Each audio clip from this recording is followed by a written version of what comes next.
Hello and welcome back to another Lord of the Rings live stream. Astari in the house, Lord of the Rings, LOTR. Let's go! Happy Friday, everybody. Hope you all are doing fantastic. I'm excited.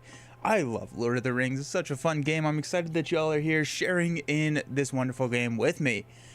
We are playing the Grey Havens today, and if we win, we get new cards, which is always an exciting day. We get to open the Flight of the Stormcaller, which is the next adventure pack in the progression playthrough, but also wanted to give an update on the I need to come up with a fun name for it, the new age progression playthrough with all of the new cards and the repackaged content. We discussed last week that I was going to be starting a two-handed recorded series where I go through and I play a lot of the repackaged content with the cards that are available as of those expansions and the starter decks. So went into my local game store yesterday, ordered those starter decks. Those should be in soon. So we'll be doing some unboxings for those starter decks as well over the next coming weeks, but I hope within 2 weeks we should have the first game posted. I think I will be doing the core set with just core set cards and not the starter decks, because I want to keep that one as a core set, but then as we kind of expand into Fellowship, Agmar, all of that, we're going to add in some of those starter decks to have that. So that is coming because it seemed to be very well received, and I'm pretty excited about it because I haven't played a lot of multiplayer Lord of the Rings. I think I've honestly only played 2 games of more than single player. Hey, how's it going? Good morning. Good morning. Yes. Hype. I've played 3. I have played 3 games of more than one player Lord of the Rings. I did a two-handed game for like the intro how to play Lord of the Rings video that I did. I did a game with D20 Woodworking probably a year and a half ago where the two of us played through the Foundations of Stone together. And then at Con of Heroes last year, we did a 3-player game on Sunday. Those are the games that I've played with more than one hero. Yeah, Josh was in one of those games. Let's go. The Con of the Heroes game. Yeah, let's do it. That's hype. But I mean, like, even like Josh was saying earlier, like so much of Lord of the Rings is built around interactions between multiple players, Sentinel, Ranged, a lot of these characters. And as I've been going through and knowing that I'm starting the series, I've been looking at some of the cards and how they can interact with multiple players at the table is super interesting. Like one of the ones I came across recently was Faramir, because he was the card of the day in the Discord for one of these days. But Faramir, you can choose a player. You don't have to choose yourself. And so choose a player, exhaust Faramir, all of their characters get +1 willpower. And so the interactions that open up between the two-handed gameplay nature is just something I'm really excited to explore.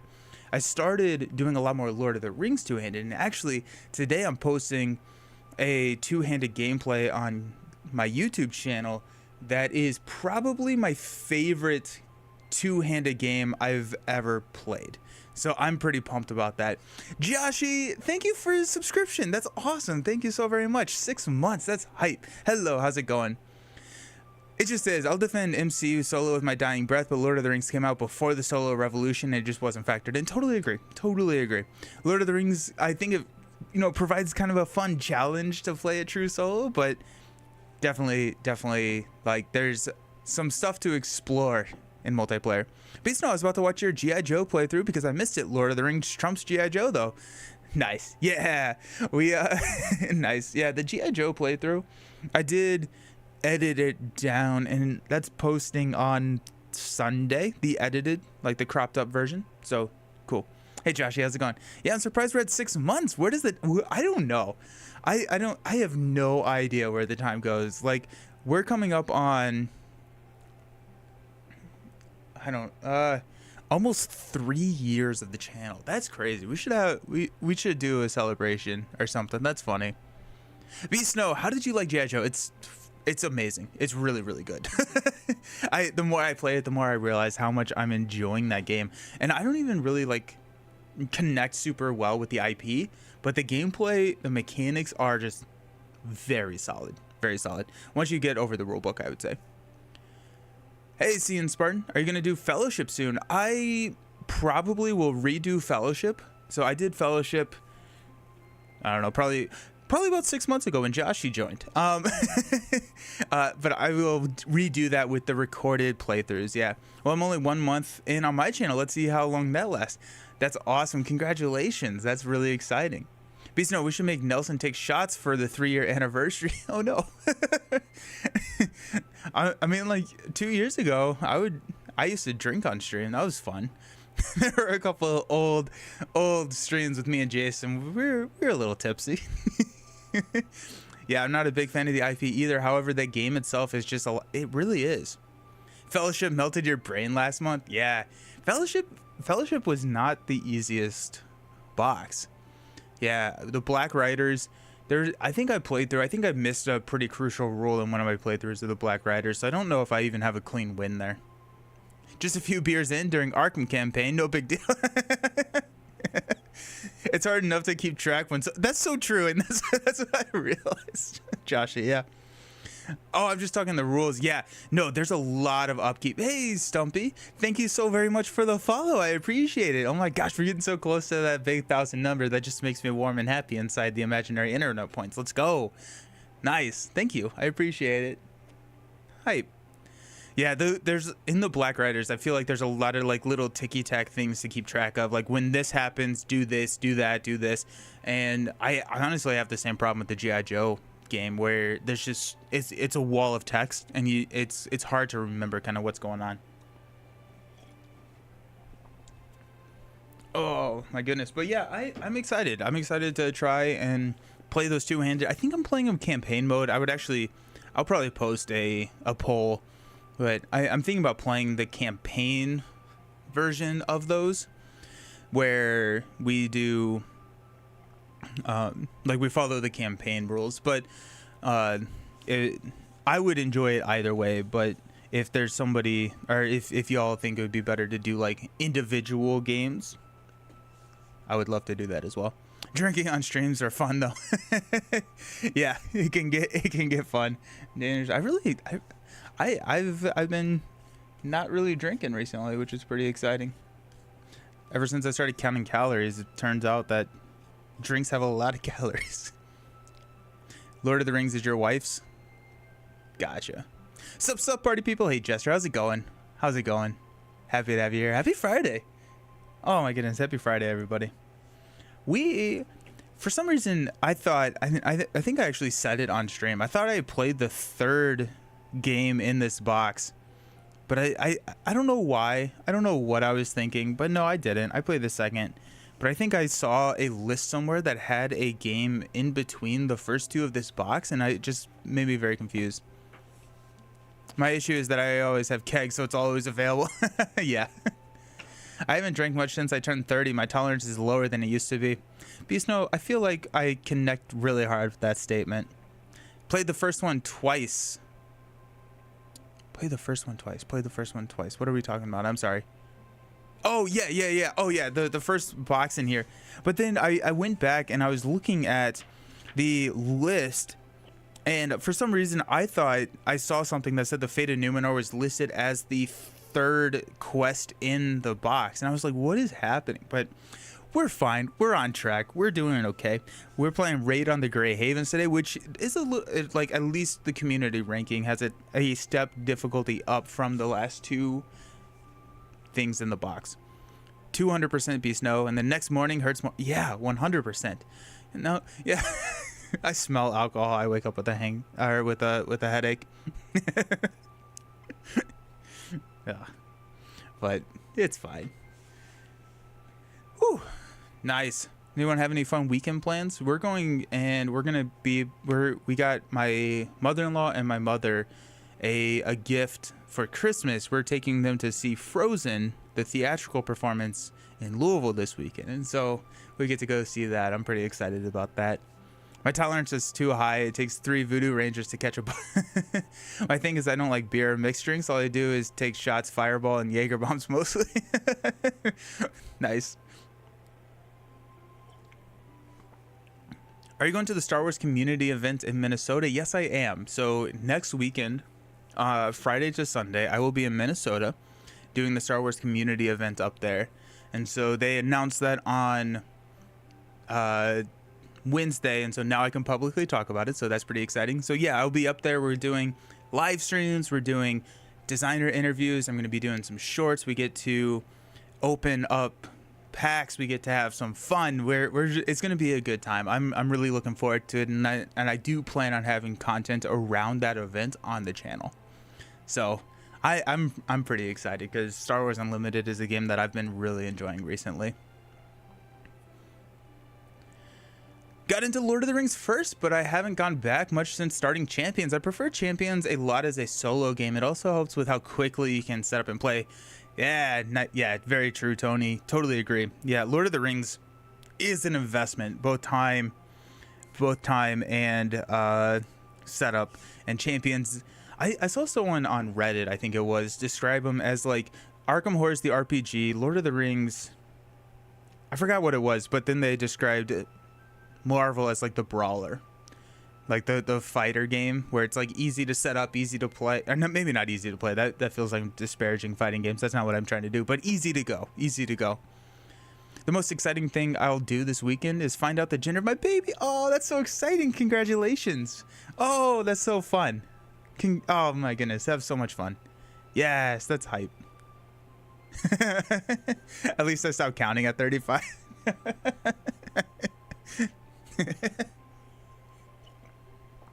I am 30. Yeah.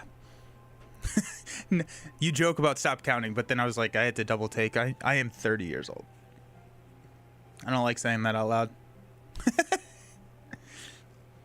Oh my goodness. Y'all ready to play some Lord of the Rings? I don't drink much. Has Bailey's in his mug. Well, no. If you put alcohol in your coffee, it doesn't count. I thought everyone knew that. Sylvan Noldor. for the gender of the baby, is it going to be Sylvan or Noldor? Everybody does. Exactly, Jester. Right?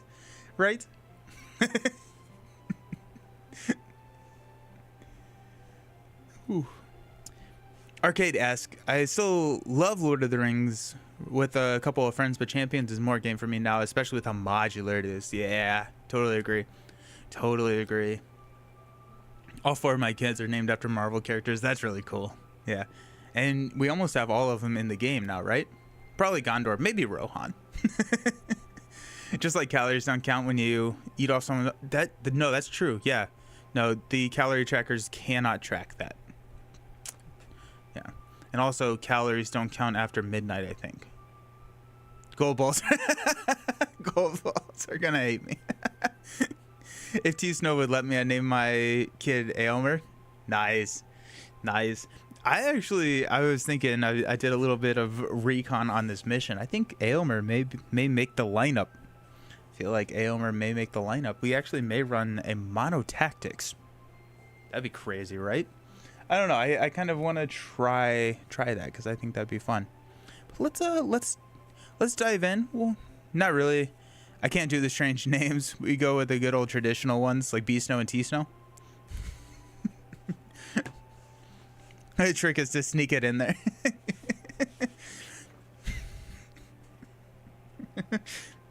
Oh my gosh. Yeah, we have Steve, Sam, Wanda, and Thanos. Those are my 4 kids.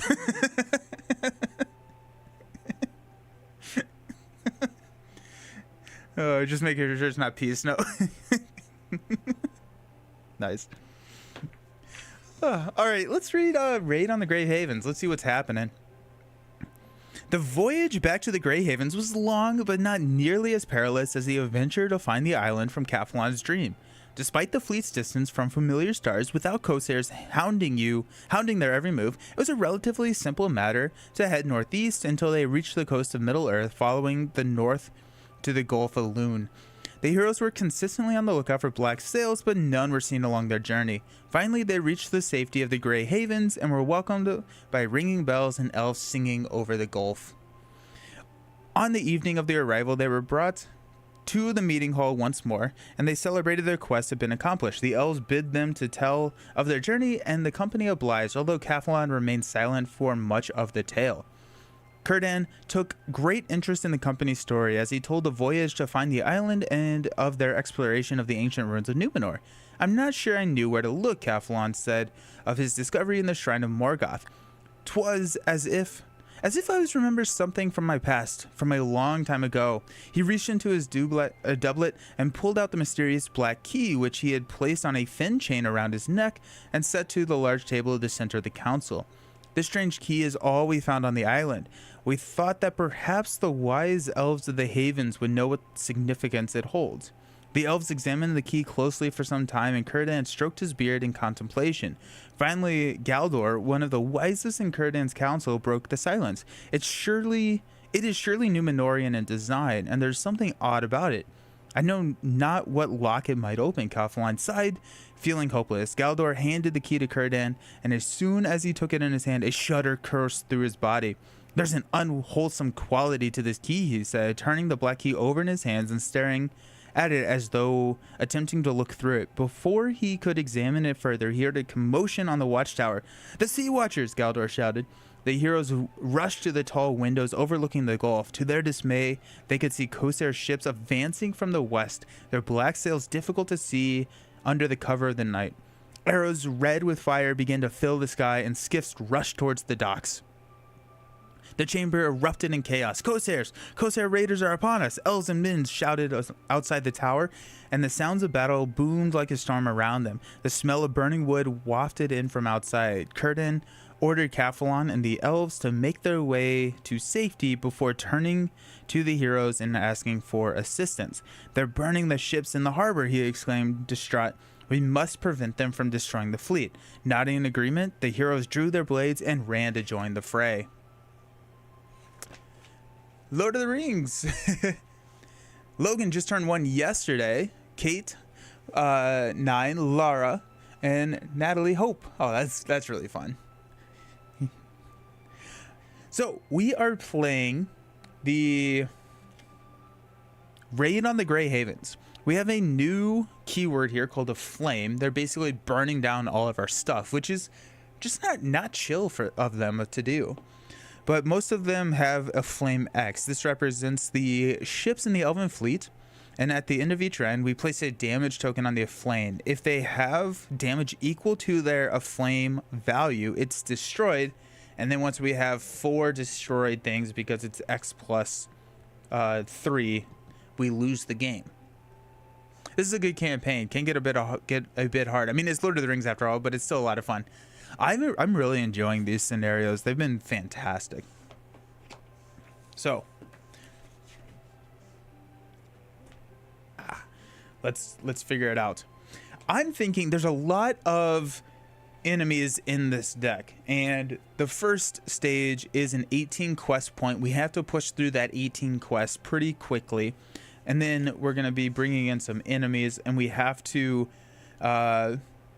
if campaign or Captain Sahir is in the victory display, each location in play has no damage. The players win the game. So we have to defeat Captain Sahir. We have to save the day. We have to be perfect. We have to do everything. So I think probably we could do it in a multi-sphere deck, but I kind of want to try mono red. I think mono tactics would be kind of fun. There's a lot of enemies in here, and then we can run and increase our willpower, but just see how that ramps and just see what's going on. Sorry I'm late. Had an exit interview. Oh yeah. Hope everything's okay. Welcome to the stream though. You're not too late. Don't worry. So let's try a mono red. Now there's a lot of questing, so we do have to compensate for that somehow, and we may flex at some point. Yep, everything's good. Good. But I kind of like running mono decks, and so I figured it'd be kind of fun to try. And I think everything kind of relies on Theoden here. So Theoden is a 12 cost 2/3/2/4, and each hero with a printed tactics resource gets a +1 willpower. And so this can kind of offset the low willpower that tactics can bring to the table. Grappling Hook is the thematic card to try. Grappling Hook Attached to a character, discard grappling hook and exhaust the attached character to commit the attached character to the quest using battle. Oh yeah, heck yeah.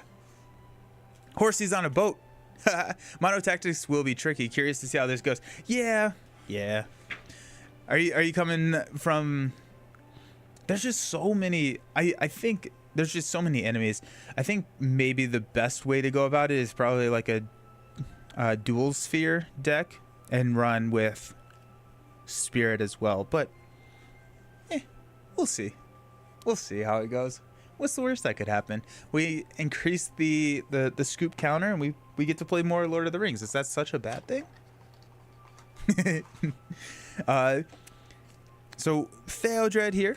We got horses on a boat. The other character that I was thinking about is Legolas.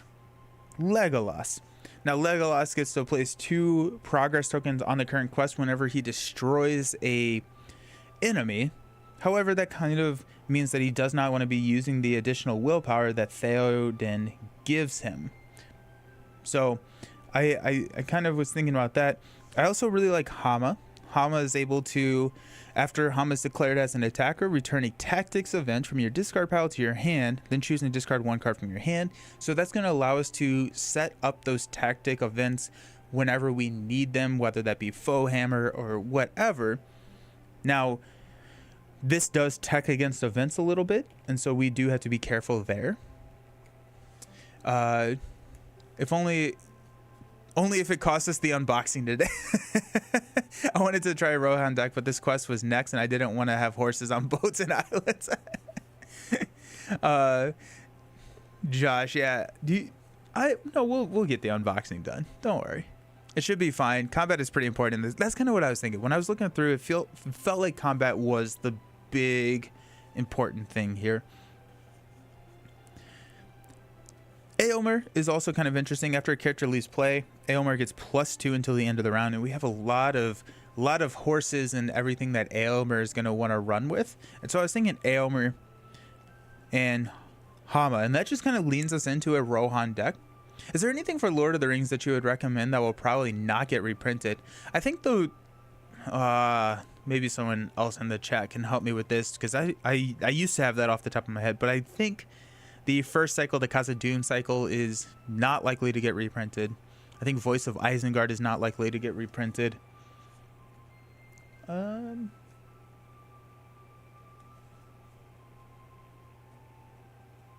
of Numenor may not get reprinted. I wonder if A-Rod is worth having here just to cover Tactus location weakness a little. A-Rod. Arid. Who is that? I'm sorry. Is that a hero? I don't know if I have them. I just say we just badger FFG and convince them to reprint all the cycles. The Hobbit boxes have some really good player cards. Yeah, the Hobbit boxes may not be able to get reprinted. That's a good point. Yeah. 1 cost attack. Oh yeah. I was like, I feel like I've heard that. Yeah, so attached to a hero or Legolas, after the attached character participates in an attack and destroys an enemy, exhaust it. Yeah, definitely. That feels really solid there. You don't think the Hobbit boxes will get reprinted? That sounds like free money. I don't know why they wouldn't have started with the Hobbit boxes though. Right? Like they started, maybe they're just following up with the Hobbit after after Return of the King. Okay, let's grab Eomer. And should we go Legolas or should we go with Hama? Or someone else? Baragon also works pretty well because we can have a big defender. I played with Baragon last time, and so Legolas, let's do it. But the fact that they skipped them, yeah. It's all free money. FFG hates money. They reprint a lot. Some of the Hobbit quests are a little clunky, so maybe they're avoiding them for that reason. That's a good point. Yeah, but you get Gandalf, which is really fun. Sweet. Okay, let's look at our Rohan and ability and all that stuff here. So I rearranged the binder. I went with the side loading sheets, and then also I kind of arranged it so that if there is a trait card, so like all the trait cards are kind of in the front of the cost section, and then they're kind of together. So like dwarf, dwarf, Sylvan, Sylvan, Sylvan, Hobbit, Gondor, Gondor, Gondor, to kind of like try and put everything together. And then kind of like the trait agnostic cards follow. So like all of these don't necessarily have a split implication with the trait. However, some of them will work better with other characters. A very good tail, foe hammer. Oh, yeah, those come in the Hobbit boxes. Yeah, those are solid. Let's get let's think about what the attachments are going to be for each of these, because I do want to be cognizant of the restricted cards. Let's grab A-Rod, which I think it's pronounced Arad, but I like A-Rod so much more. Gandalf. Yeah. Oh yeah. I don't need that actually.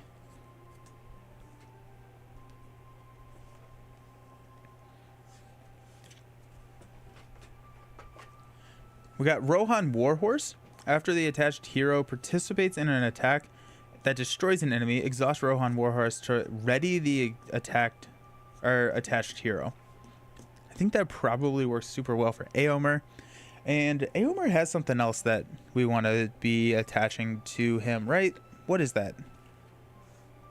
Firefoot, that's what it is. Attached to a tactics or a Rohan hero, attached hero gets +1 or +2 if it's Éomer. After the attached hero attacks alone, exhaust Firefoot to choose the non-unique excess damage. Yes, that's what it is.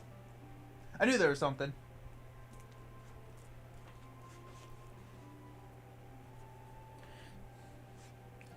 Let's grab Feint, grab Foe Hammer. Foe Hammer is good. Foe Hammer is really good. Where's Firefoot?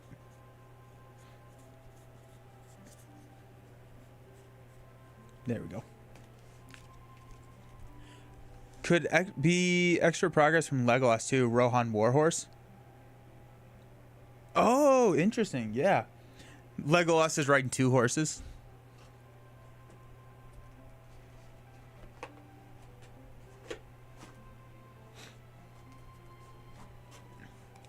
So A-Rod is not restricted. Hold on, I gotta sneeze. Oh, jeez. So we still can, I think, I mean, Rivendell Blade just feels really good for Legolas, right? Rivendell Bow gains ranged. No, that does not work for solo. Sylvan character with a range gets +1, +2 if attacking an enemy not engaged with you. Rivendell Blade just feels good. When you attack an enemy, they get -2 defense until the end of the phase. Yeah, let's grab the Rivendell Blade.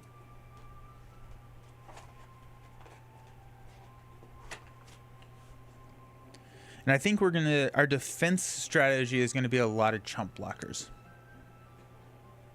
So we got A-Rod, Rohan Warhorse, and Rivendell Blade for Legolas. Those are restricted there.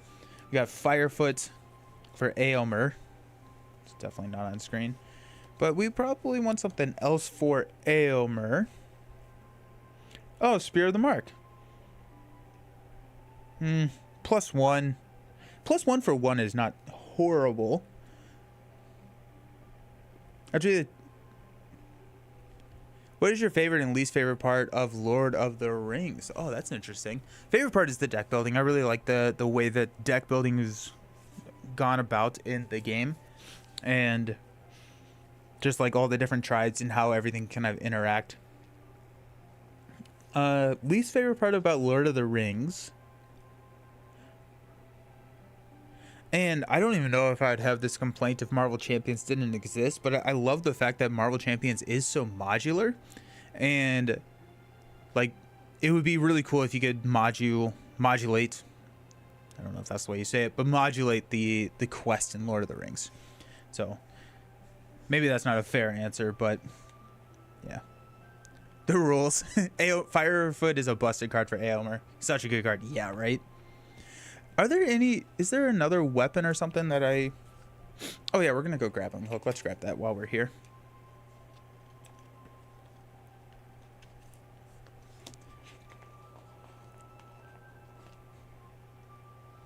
But I'm really excited to see how some of these cards work in 2-player. I think I'm pumped. Goblin Cleaver, probably.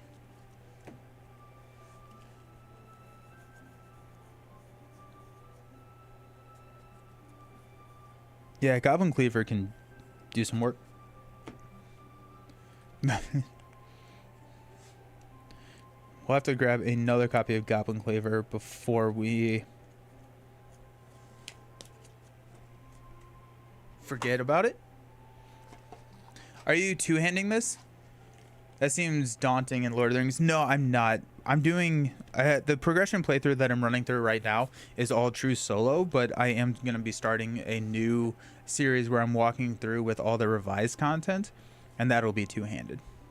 I think Aylmer has enough attack. I would just give him a Warhorse. Oh, okay. Okay. Cool. Oh, just let him ready over and over and over. Too far.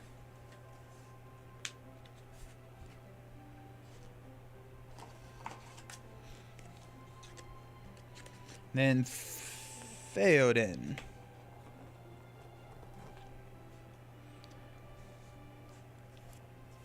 Okay, so if we have Aylmer who is attacking, Legolas is attacking, do we need Theoden? I think we probably swap Theoden out because both of our other characters are attacking and not questing. Now Theoden is going to be questing for 3, but he's at a cost of 12. Like, is it going to be better to splash like Merry for half the cost and quest with Merry? Or Hama, who's only questing for 1. But I feel like Merry may be a better splash than Theoden.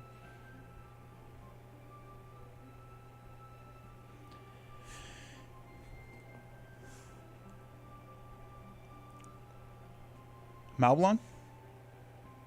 After you engage an enemy, add a resource to your pool. 10 cost, 2. Yeah. Okay. I kind of discounted Malblong at first because I was like, we're running a monosphere, so like how many resources are we actually going to need? But let's do it. Yeah, I could run Hama and Trained for War and just battle quest all game. What is Trained for War? I don't know if what is that card? You're putting more thought into your decks than I do. Probably why I never won a game. The deck building here is pretty critical. Yeah. Train for War. Train for War. What is our...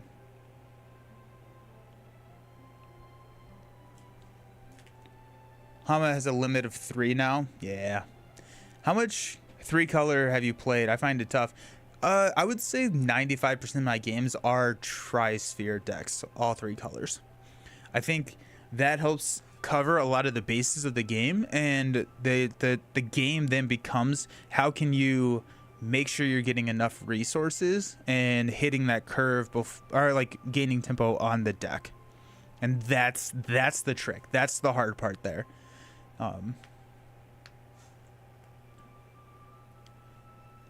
Trained for War. I don't know if I have that card.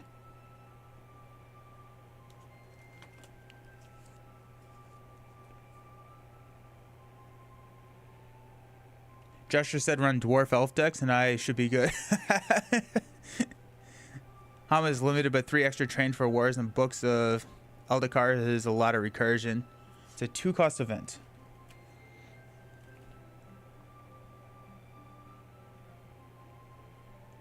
Oh, this is the one you can only play if each character has the printed tactics.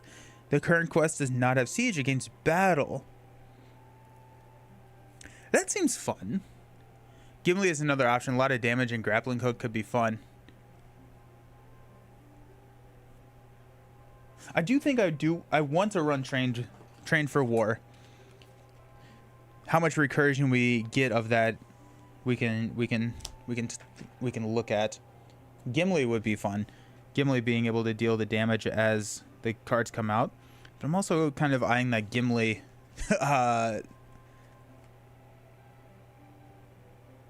Wait, no. Wait, what is Gimli? Is he? Oh, he's a leadership ally, isn't he?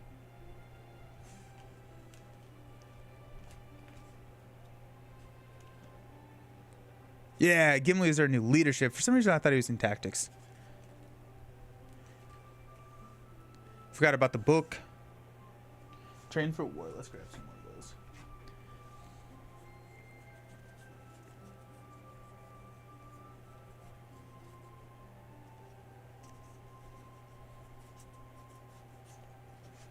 I've never played with Train for War. Gimli. Oh yeah.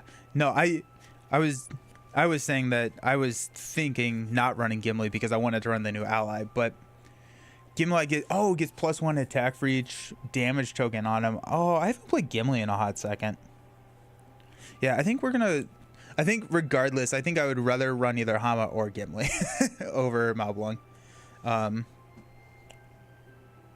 I'm kind of leaning Gimli just because Gimli seems really fun. I haven't played Gimli since like probably the core set, so let's give Gimli a shot.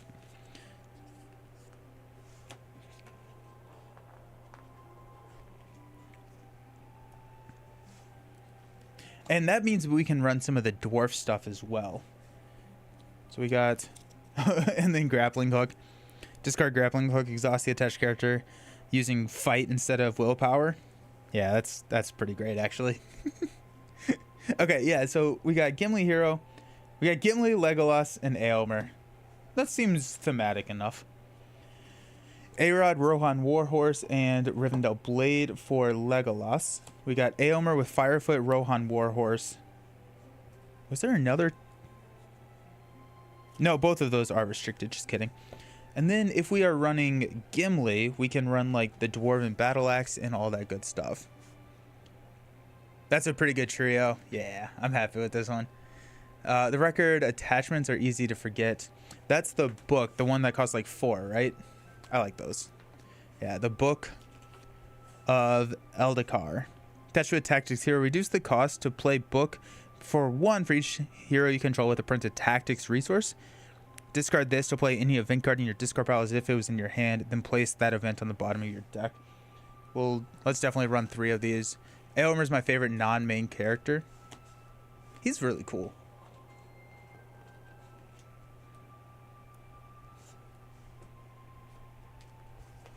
We're definitely grabbing Bofur as well.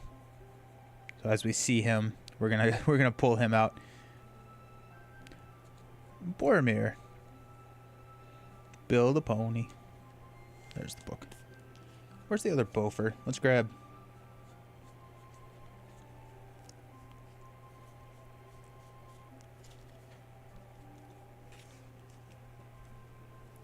Three cost tactics.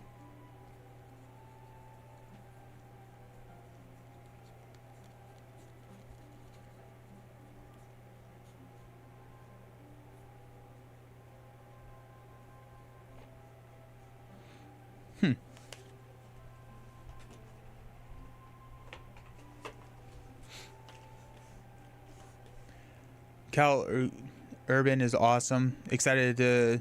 He's gonna be Johnny Cage. If you use Sword Thing, the book will be free. That's kind of funny.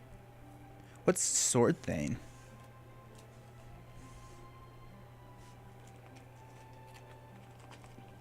Goblin Cleaver. What was the other one? Foe Hammer, right? Yeah. Card draw is fun.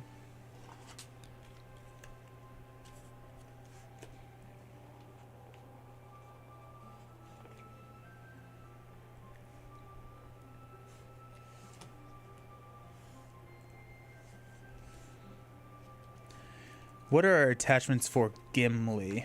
We can go the Dwarf Delf Axe, After the attached character's attacks, deal 1 damage to the defending enemy. It's a neutral attachment that turns an ally into a hero. Yes. Okay. Yes. Sword Thane. The book would be free. I think the book says printed tactics resource. So, oh no, so it could. Oh, that's kind of funny. Okay, let's do it. That seems way too fun to not try.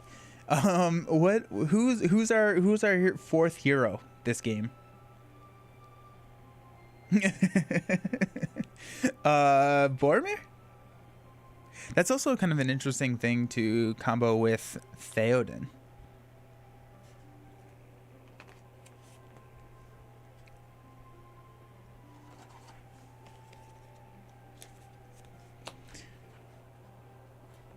I hate to say it, though, they'll probably rely too much on CGI.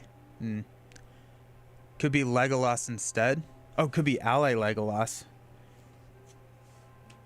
Oh, that's interesting. Ally Legolas, where are we at? You're new to me.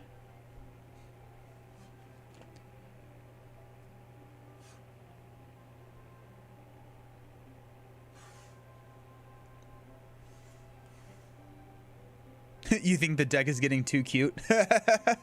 Nelson, are you up to date on Mortal Kombat? I never got into it, no.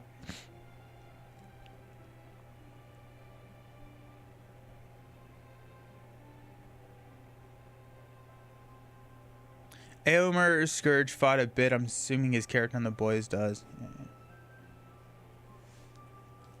Okay, we'll keep Gimli. We also have like the dwarf stuff in basic, like the boots.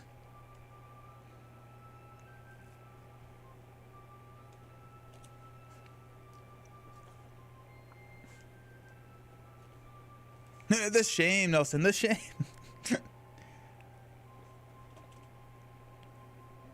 Dwarf Elfax. Is that the right call? Or Dwarven Axe.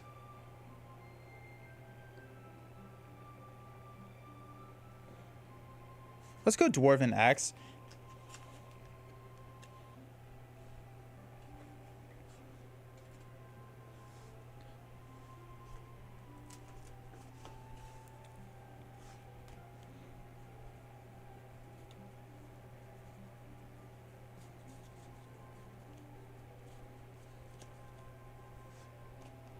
Grab Descendant while we're at it. Dwarven Axe, where are you at? There you are.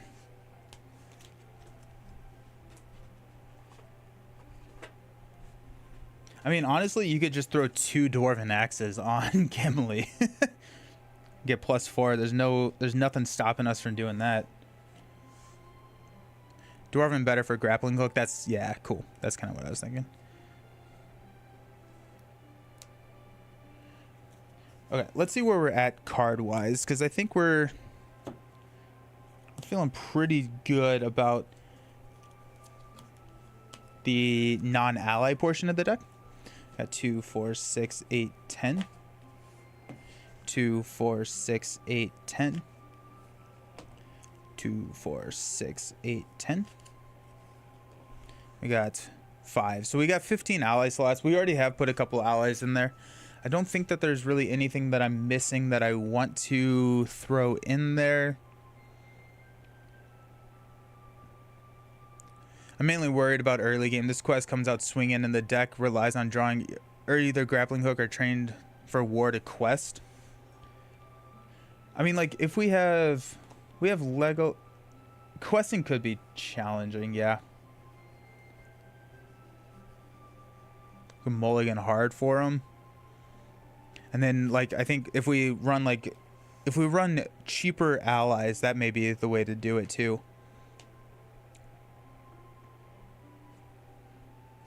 So, like,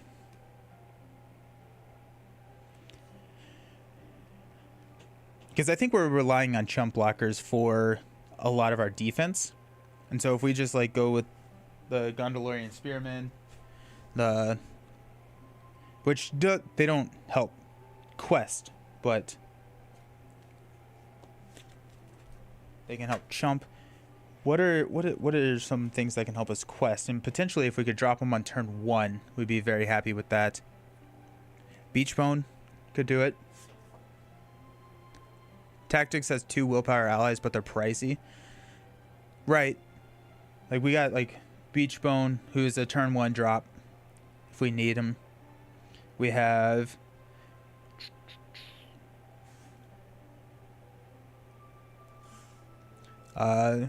a lot of our eagles are 2, and they're turn 2 drops if we want them to be.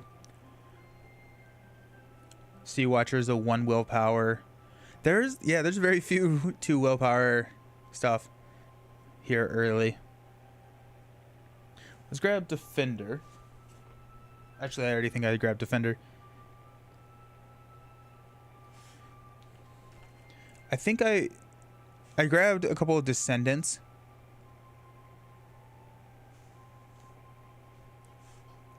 Use Hobbit Gandalf. Ooh, good call, yeah.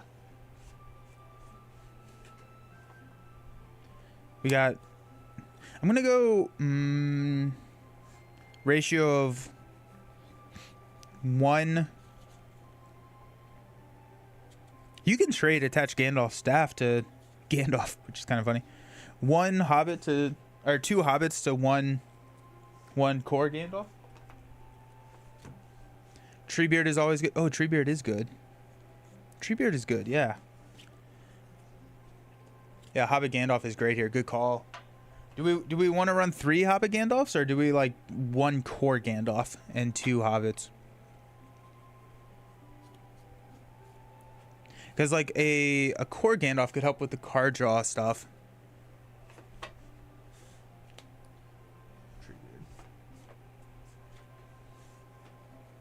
If we run Treebeard, I probably want to splash a couple more ints in there. But we could also just use him to ready. Hobbit. But like if we grab Beachbone.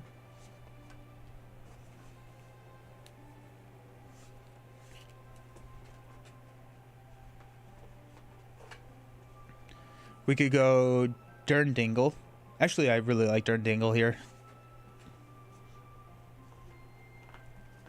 Because if we have Durndingle out there, we can... Very good defender.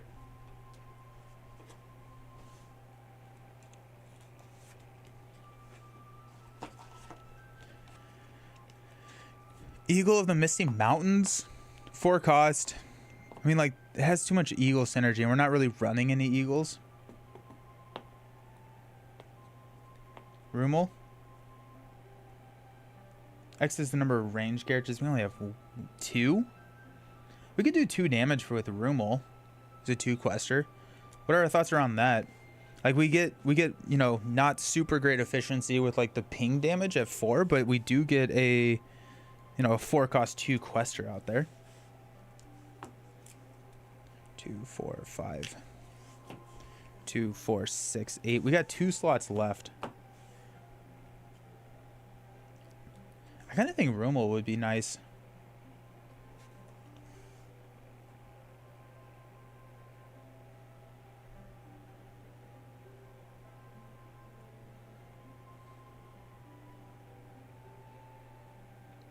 The Sea Watcher also could be a little bit of a flex play.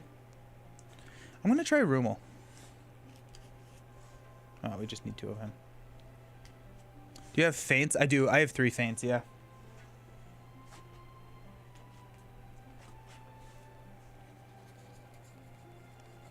I figured we could recur him if we wanted to.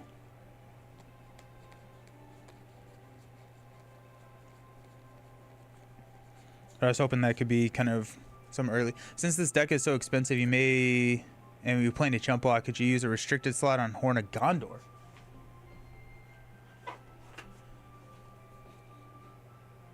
Probably.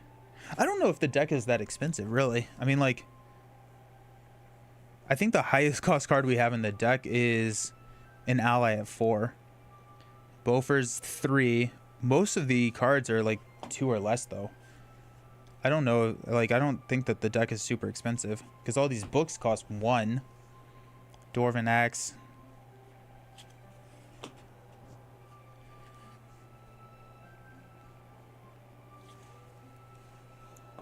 I guess we do have Treebeard and Gandalf. So those are expensive.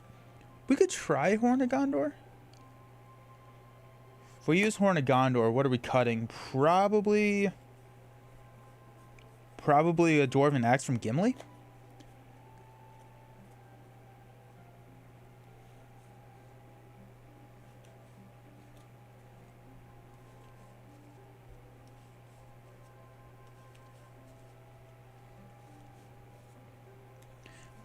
Do you put some defenders or Ramas? Yeah, we got our...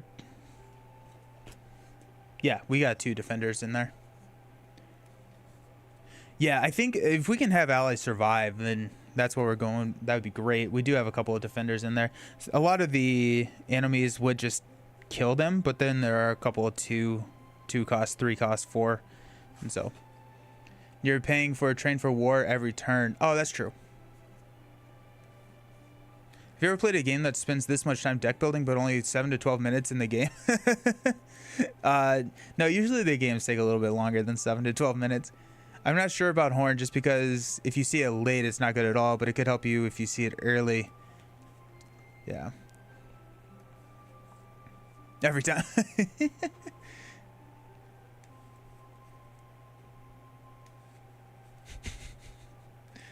I think I'm kind of leaning towards Ramas.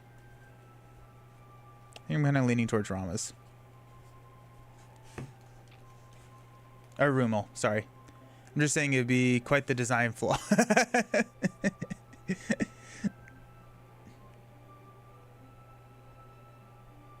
Actually, let me check my basics real quick.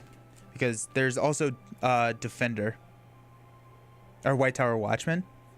If each hero belongs to the same sphere, you may assign damage from Defender. I think I'm going to go White Tower Watchman. So we can assign damage to White Tower Watchman on undefended attacks. It just kind of gives a little bit of a buffer there.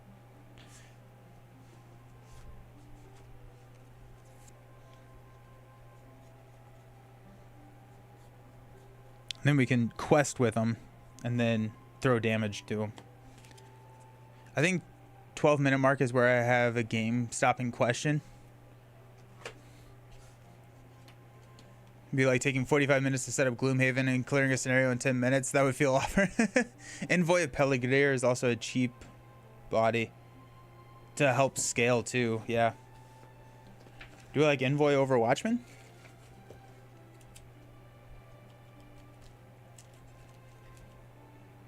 After you play a Gondor Noble, we do have Noble here. We have, actually, we're all Noble. That's pretty fun.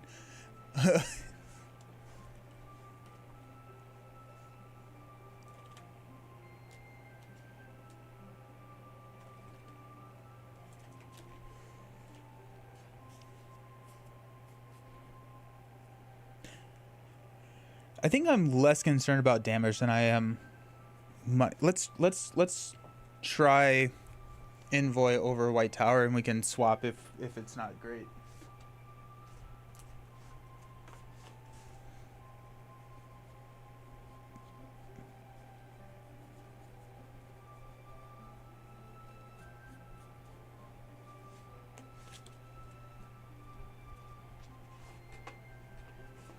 Cool. Let's get it.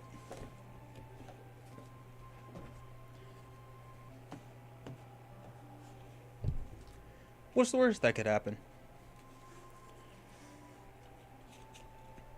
Envoy is practically an auto-include for me. Not many one-cost allies. True.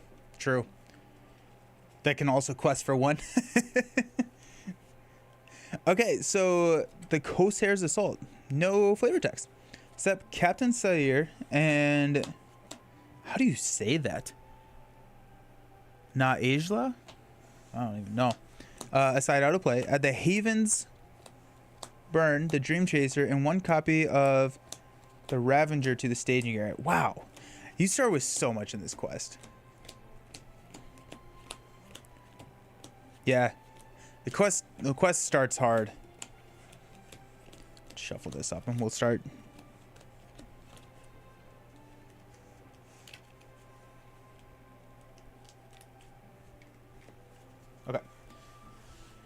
So Captain Sahir and however you pronounce this name set outside out of play.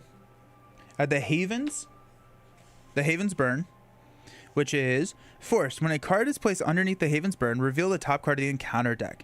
If there are X or more cards underneath the Havens, the Corsairs have destroyed the Elven fleet and the players lose the game. X is 3 more than the number of players in the game.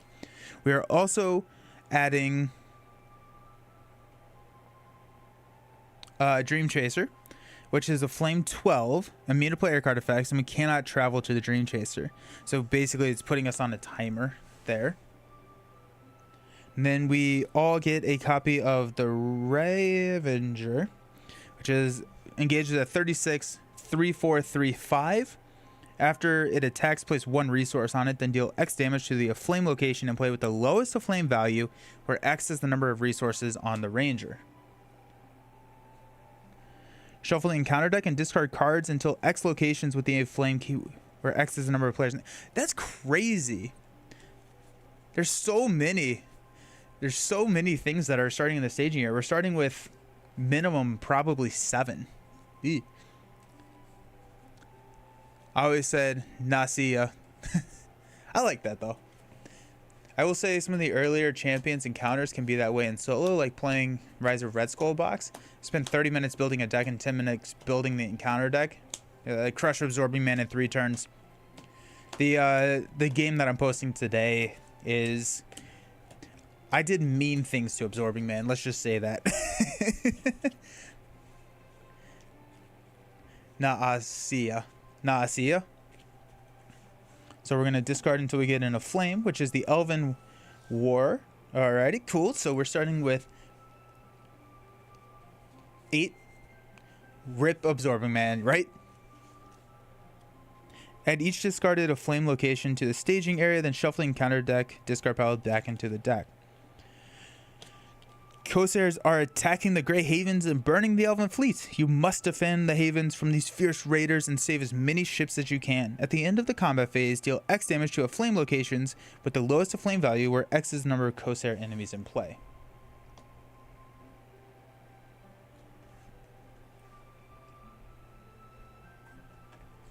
Let's take this down to 0.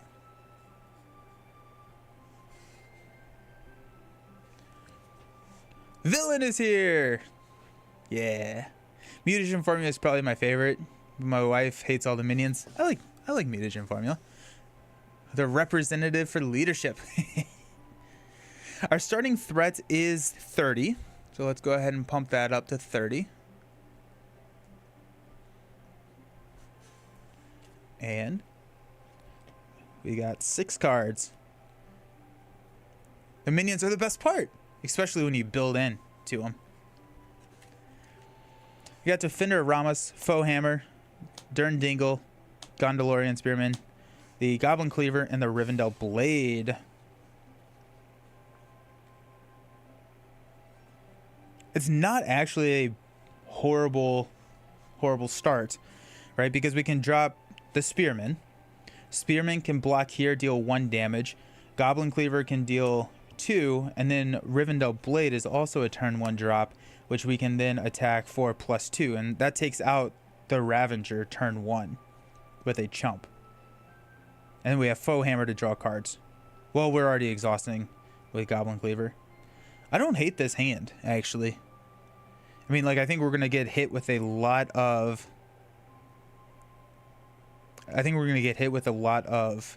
threat here at the beginning.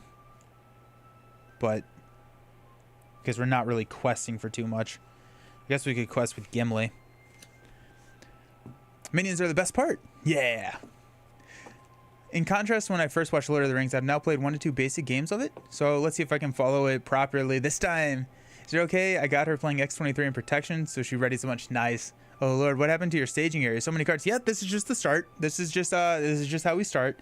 Everything's on fire. We should all panic. I think that's kind of the take home lesson here.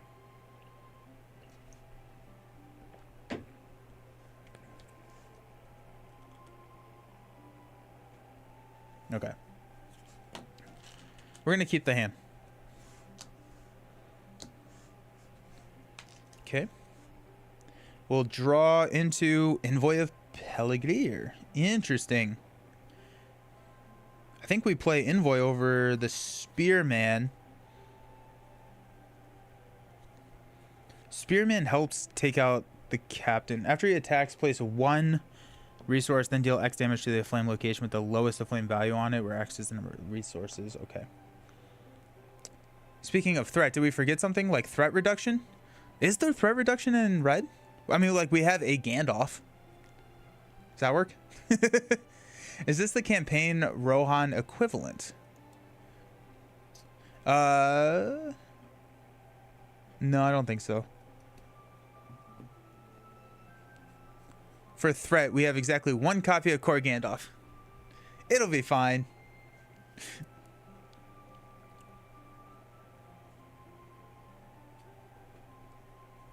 I think I want the Spearman. That means we can probably quest with Gimli just to reduce our threat by 2 a little bit. And we don't have to keep them alive. And we have Aylmer as a potential block if we flip another enemy. We could just go crazy and hope we don't flip into that. No, we're not. Let's go 1-2 to play the Spearman. We'll spend 1 to play the Rivendell Blade. Okay. Let's quest with Gimli for 2 against 8. I'm going to flip into the Corsair Infiltrator, which is a 2, so we go up by 8. That's probably not good. The only option is Secret Vigil, which we didn't put in the deck. Yeah, we actually made, yeah, we definitely need something because we're staring down all of that right there at the beginning. What is Secret Vigil?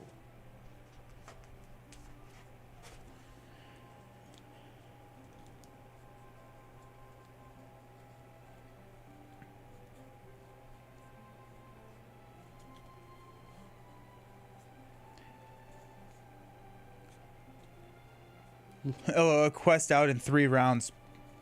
Probably. I feel like we probably need... You start with 4 in the staging area? Are you on hard mode?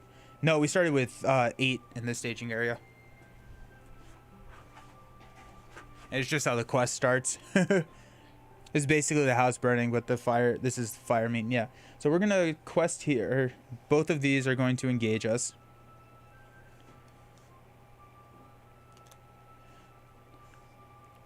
We could... Oh, we can actually do this. Hold on.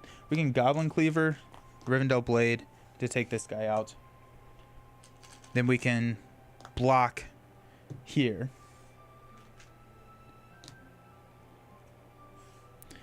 The attacking me is a raider. Move all resources from defending character to the attacking enemy. Cool. And then after it attacks, place 1 resource on it. Then deal damage to the lowest of flame based on the resources. And then we'll take it out.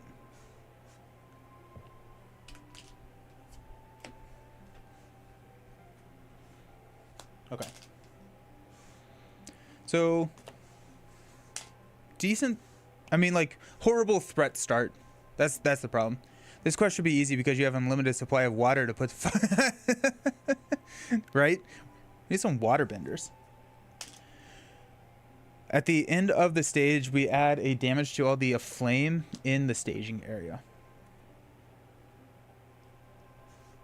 And Legolas participated in an attack that destroyed a character, so we place 2 progress here. We're going to increase our threat to 39. We'll draw into a Beach Bone. Pass out money. Now we're only showing 2 in the staging area, which is nicer. I think we drop Beach Bone.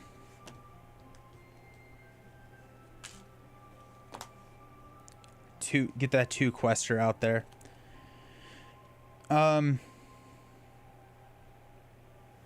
Yeah.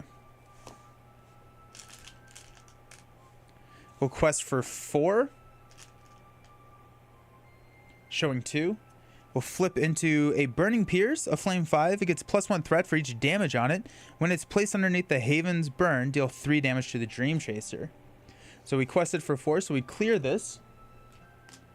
And after this is added to the victory display, each player draws a card. So that's nice. We got Firefoot. Look at us go. And then we'll travel here. We'll place the damage here and increase our threat. That dial is amazing. Yeah, it's by the same token. They're so nice. Beach Bone comes into play. Oh, shoot. You're right. Okay, well, we'll just raise our threat by 1 then, and then keep this around. I think that's the only fair way to do that. Been a while since I played this. Always hated heroes like Legolas would have such as high HP and defense as some random mook in the encounter.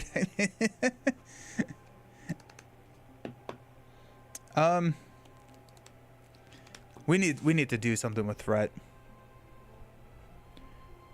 Yeah.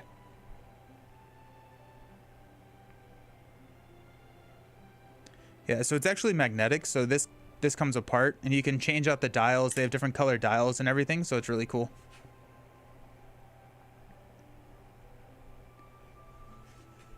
Stupid.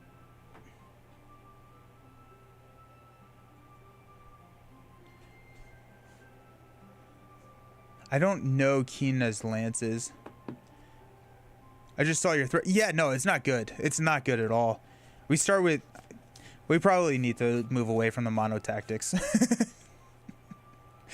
I just wanted it to work.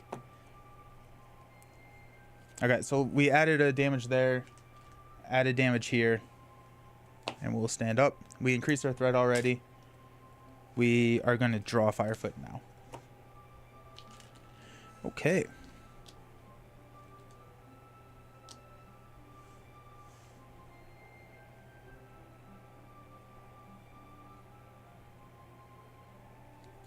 Let's spend 2 to play Envoy, and then we'll give a money here. We'll spend 2 to play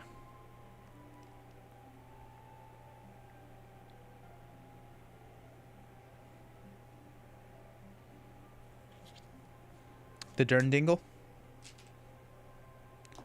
Mono tactics could work with Theoden, Mary, and another hero. Give more consistent early game questing.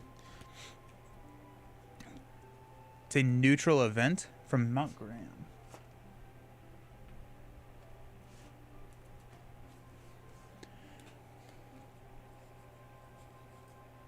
Keen as lances. Reduce the cost by 1 for each card with no victory points in the victory display. Add this to the victory display, then choose to either add 2, draw 3 cards, or reduce your threat by 4. Is that worth running if you're not adding cards to the victory display? Seems expensive. Ints like getting burned, it makes them feel more powerful, especially if they're booming ints. It's true. The other thing is like if we probably needed to mulligan hard into the card that lets us quest for battle. Mono red, I think maybe one of the harder monos. I think Spirit and Leadership might be best with lore in the middle-ish, albeit I may be out of touch now. I think mono red is probably the hardest.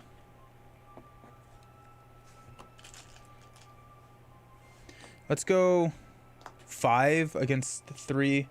I'll flip into a 4. I'm going to scoop at that point. Let's call that first scoop counter. Let's run it one more time.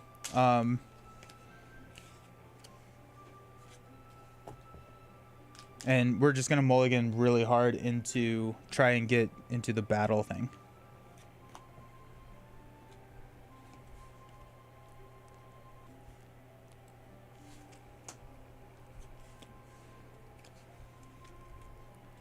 Okay. It starts hot. I believe in this mulligan. The game only lasted about 12 minutes. Nice. Yeah. Yeah, I think we just mulligan hard for that. You almost need 2 tactics. I think that's probably the route that I will go. I could see myself swapping Gimli out for Eowyn. mono lore is the most improved as the card pool expands. I feel like lore has just gotten really, really good. But I feel like yeah, if we swap Gimli for Aelwyn, we're reducing our threat by 2. We add a 4 quester, then we can play with the deck a little bit. Honestly, we may run Song of Battle even and get that. But I think the deck needs to change at that point. But it's definitely something to consider.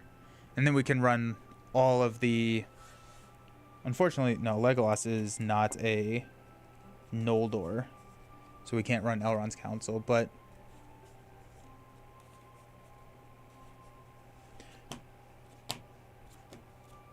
Okay, Elven Worship again.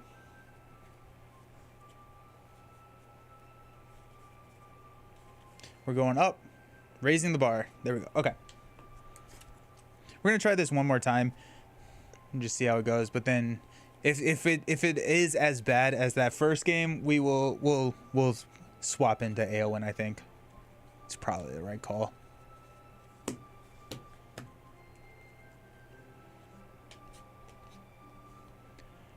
You can run Elrond's Council with unique allies or oh yeah, that's true. That's a lot. That feels like a lot to set up, but potentially got a Feint, Descendant, Bofur, Treebeard, Book, and Dwarven Axe. We said we're gonna mulligan really hard for, because I think it's like what, almost a 70% chance if you run a 3x to see it in the mulligan plus the card draw. I think.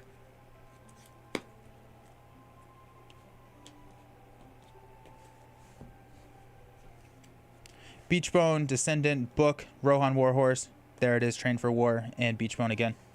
Okay, cool. And we got the Book too, which is nice. So that works. So we can play Train for War twice in a row if we wanted to. We'll draw into an Arod.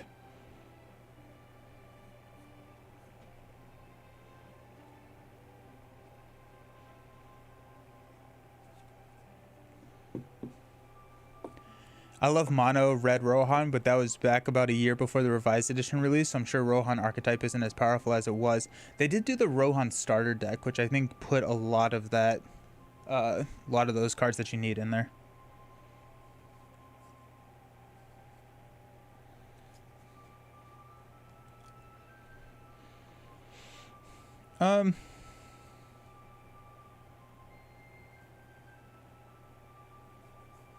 I think we're not playing anything here. I think we're going to play Train for War, and we're going to hang on to the resource just in case we need it for something, knowing that we can drop a Book for 1. But I'd rather hang on to the resource and then flex into either like Arod, Rohan Warhorse, or something later. You could also use Círdan or Arwen as heroes since you got Noldor. Ooh, Arwen, yeah, Arwen could be really fun too, because Arwen kind of helps that resource. Because we can just be discarding cards, and then we don't need... We can run less spirit cards, but then also have a resource kind of ramp built in. If it's not a starter deck, I probably don't have it. Okay, let's spend 2 to play Train for War. Until the end of the phase, the quest does not have siege against battle.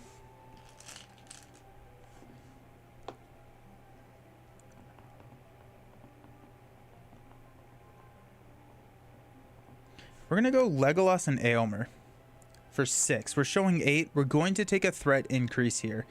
Then we're going to engage the Ravager, block with Gimli. Won't kill Gimli, but that's kind of annoying because it's gonna destroy.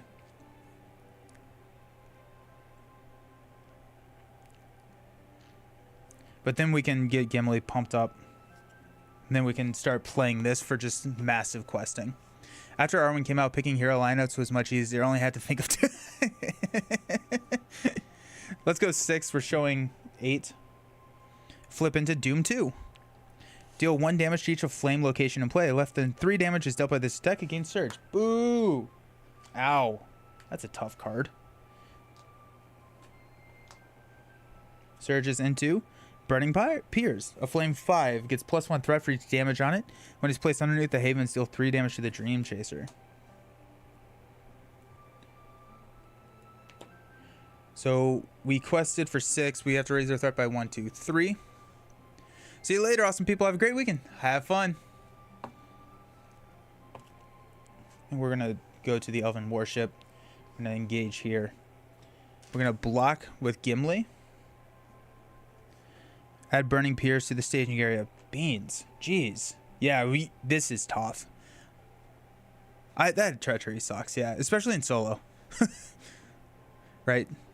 Like, that is a card that does not scale for players.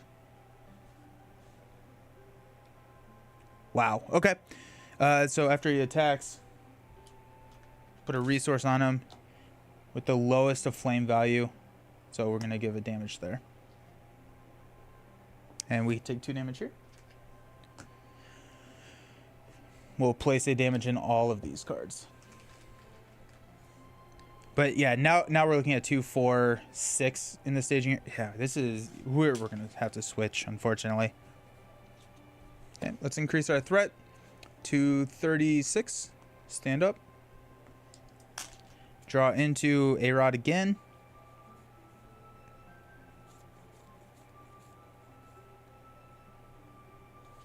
Pass out money.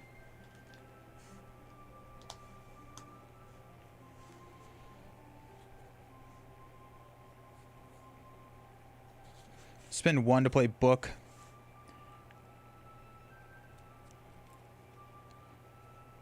We'll spend 1 to play A-Rod on Legolas.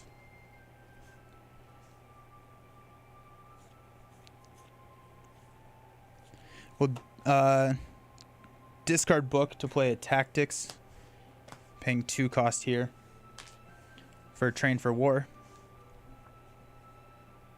Yeah, this just isn't gonna work. Let's quest for 4, 7. We're showing 6. I honestly think we may just scoop here because we're gonna have to take this attack undefended if we don't. And it's a 2. Yeah, no. Let's okay. Gross. Tough quest. Just it throws so much at you at the beginning, which I was hoping that the mono could help ramp us into, but we just don't have an answer to the early game quest. And if we start splitting our spheres, we ramp slower, which is a problem, I think. If we run, do we run 1 Spirit Hero with? I think Eowyn is the right call here. Really cheap. It could be Arwen. Arwen quests for 3, right? So that'd be fine. I think we cut Gimli. I think we cut out Gimli. I think we then start looking at cards to play. Cards to cut out. Dwarven Axe, we don't need that.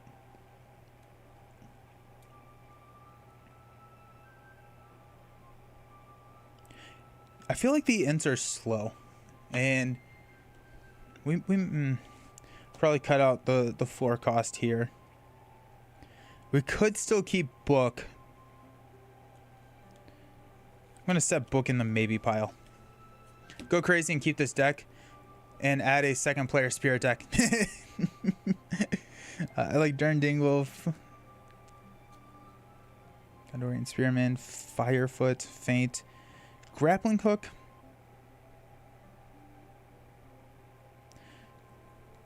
Grappling Hook is probably in the maybe pile.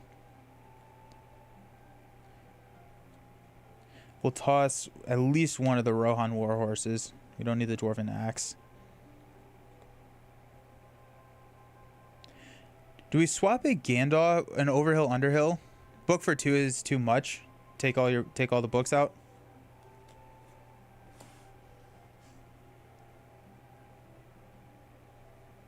Probably take out Train for War.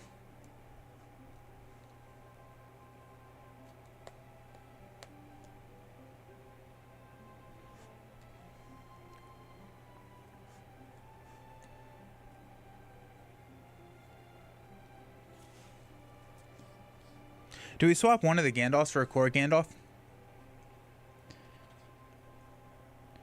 go.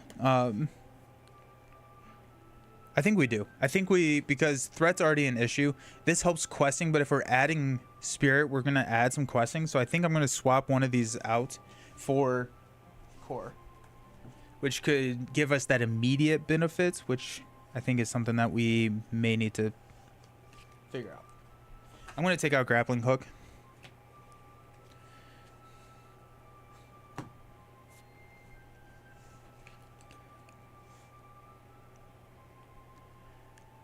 Yeah.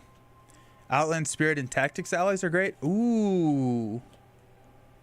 Yeah. That, yes. Yes. I like that a lot. I think I may cut Treebeard. I don't know if we need Treebeard in here. He's a expensive, slow tree. I like Durndingle because just it's a nice defensive play.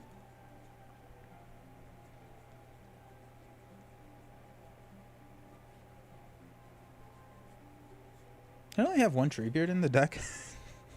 That checks.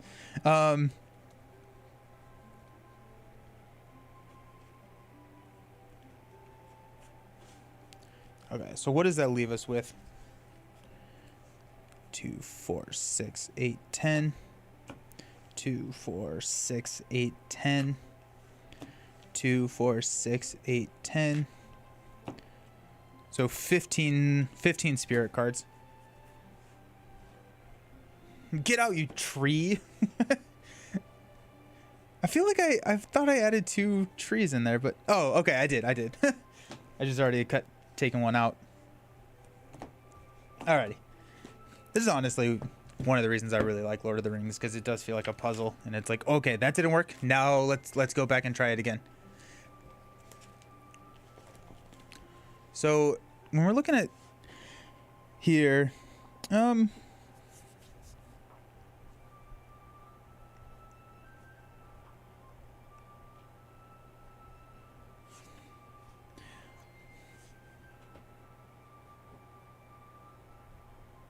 is Galadriel crazy? Probably. I think Arwen is the right play. I think Arwen's the right play, because then we can run Elrond's Council really easily. You took out one eagle and left in the other. No, I just missed the second. Did I? No, they're supposed to be out there. Brent! Thank you. Good call. Agreed. I still play Champions to build a scenario, but it's not required. Lord of the Rings, it was the game. Yeah. Yeah. So we got 16 cards. I'm very much leaning towards Arwen.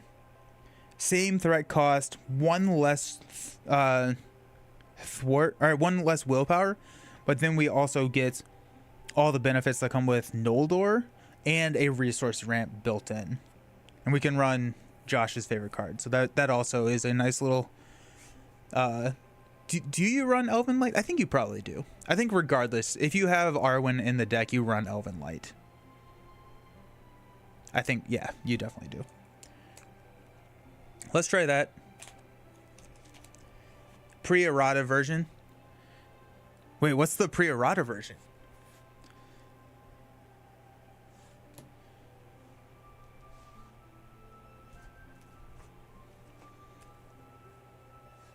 Elrond's Council, Elven Light.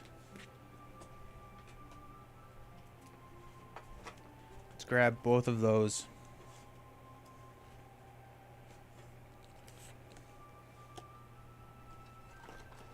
Woo! Unlimited resurrections. She could only do her ability once per game.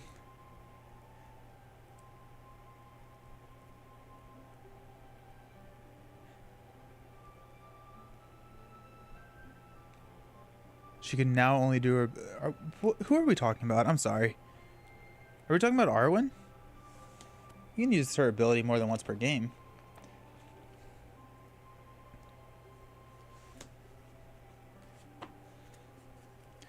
Two, 4, 6. Nope. Kaldar. Oh, yeah. Yeah. That's pretty great. 2, 4. Oh, we need another album light.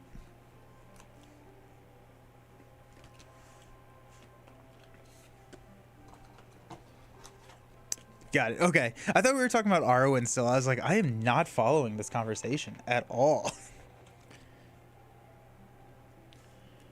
Okay. So we got 10 cards left. Did we go Galadriel's Greeting? We go Light of Valinor. I don't know how much that actually helps, though. Right? It gives us +1 attack or +1 willpower. I don't know if that's worth doing.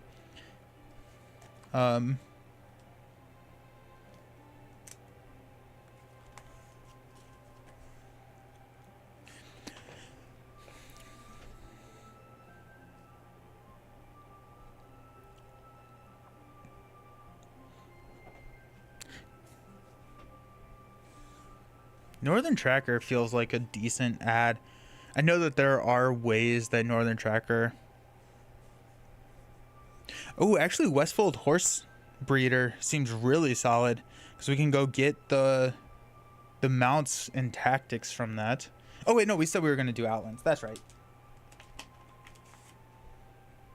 We had a plan. Stick to the plan. Throw away the plan.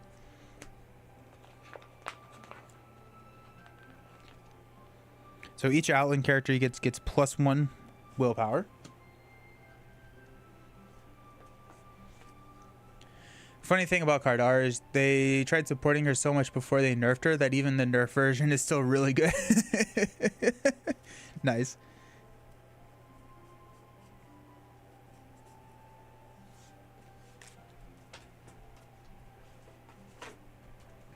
Then the tactics one it's a knight something, right?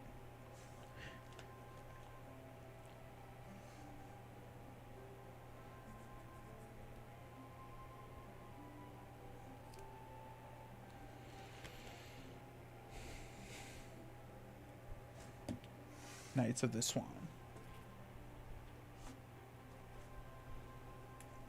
Maybe we're on the Thor's Key to blank Burning Piers. Then you could just ignore it. Let me... Okay, yeah, 1 second. Let me look at that because that sounds interesting.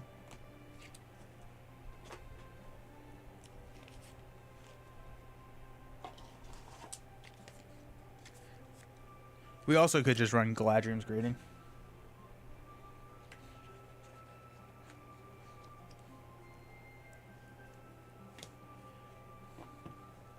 Two, 4, 6.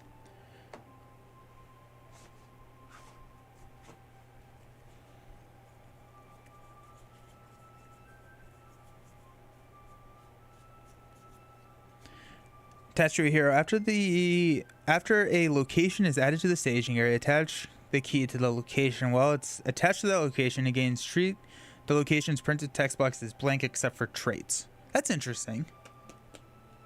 It is unique. What quest is this? This is the third one in the Dream Chasers box, Raid on the Grey Havens. Thor's Key and Greeting. Deal with threat.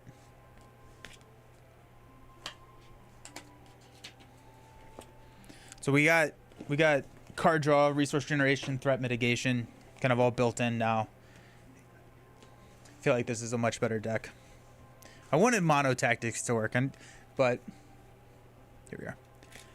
A flame is not a trade, so it could take some pressure off. Yeah, I agree. I think that's a really smart way to do that. That's really good, yeah. Yeah, you could just ignore it. Okay, so we're going to start with this.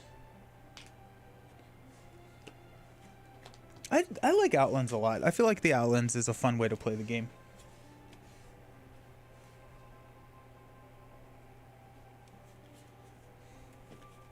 Alrighty.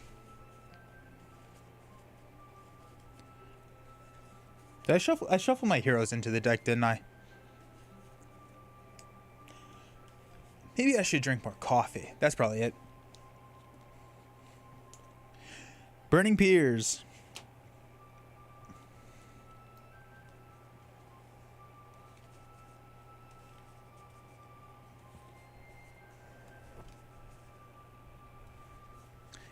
Guess what my wife is getting for her birthday?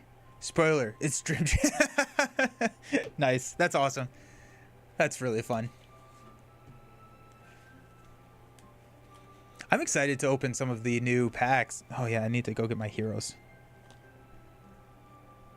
I'm excited to open the starter decks. I am going to be keeping those collections separately, and so when I'm starting and doing the 2 series where I'm doing the two-handed recorded with the new content, and then the progression with the initial legacy release, any cards that I get in like the starter decks and anything, those are going to be set aside and not added into the collection, so I cannot use them in like this series, because I do want to keep this as like a true progression. I know this is a lot, but today's unboxing is great. Fan favorites. Oh, sweet, nice. I've heard a lot about this, like just like rumblings. I've heard Flight of the Stormcaller just saying a lot. Just FYI, they revealed Palpatine for Star Wars Unlimited. He's not amazing, but there is potential. Oh, we got Daddy Palps. Alrighty, that's exciting. Okay, so nah, Spirit goes over here. Does everyone else have like their organization of where Spirit, or like where the different tactics, or where the different spheres go and everything?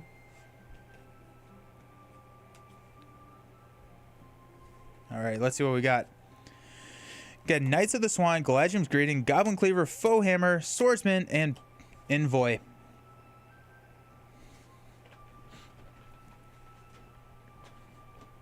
I don't hate it. I think my main concern is where's our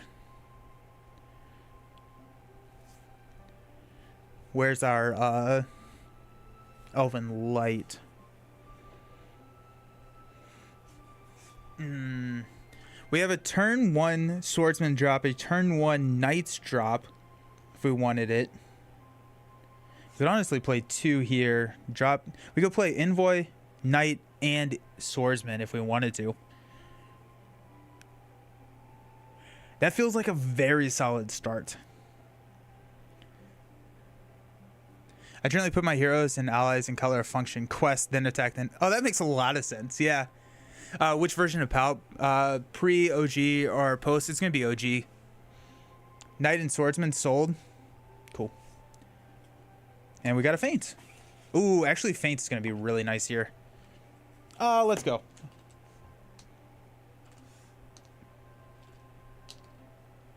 Okay. We'll spend 2 resources here to play an Envoy. Envoy will give a resource here. We'll spend this resource to play Knight. Oh, we don't have a Feint at that point. I think I'd actually rather play the Feint than the Knight.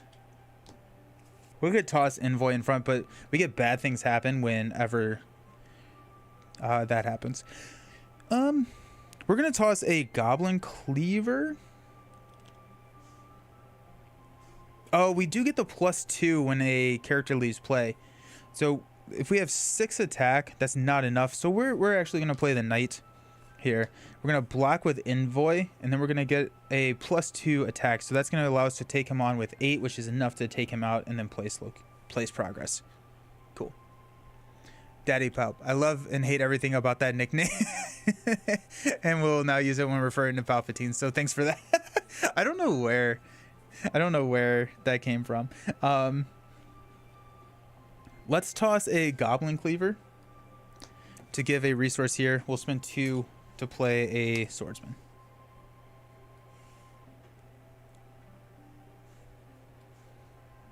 So we have our path forward.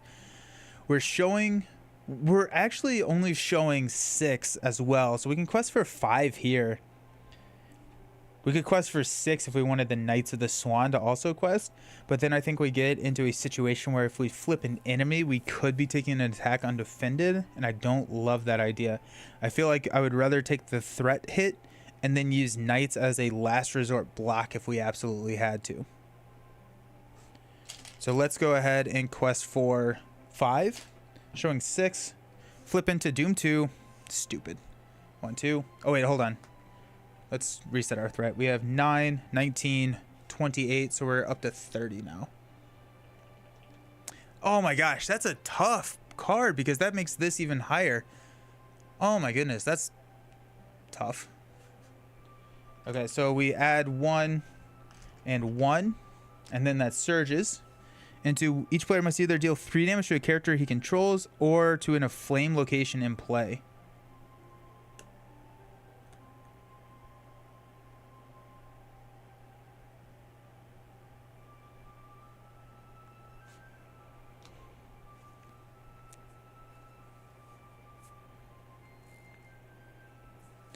I don't like it. Remember to reset your threat. Don't really want to start at 36. Yes, thank you so very much. 3 damage to a character. That could be Legolas. Right now we're requesting for 5. We're showing 5, 7. So 2 threats. If we go 3 here, it is more threat. Are we okay with more threat at this point? We don't really... We have Galadriel's greeting. I don't love... we could just kill the Knights of the Swan. But I don't know. I really want the Knights to hang out. So we could throw it on Legolas. Is there ping damage in this quest? I should have looked at that. I don't know. But I feel like Éomer is going to be defending more than Legolas would be.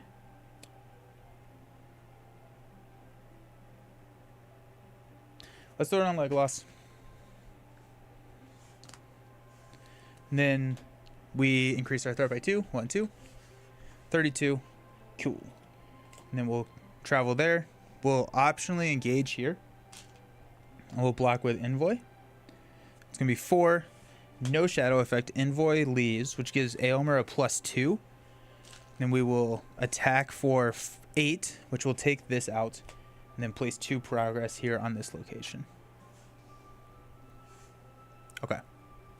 I don't think there's any ping damage. Cool. I appreciate it. Thank you.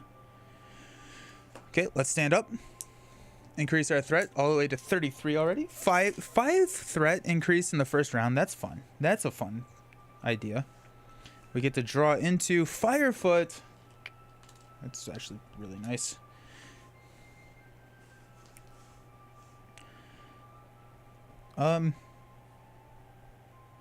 Yeah, we'll 2 money for Firefoot.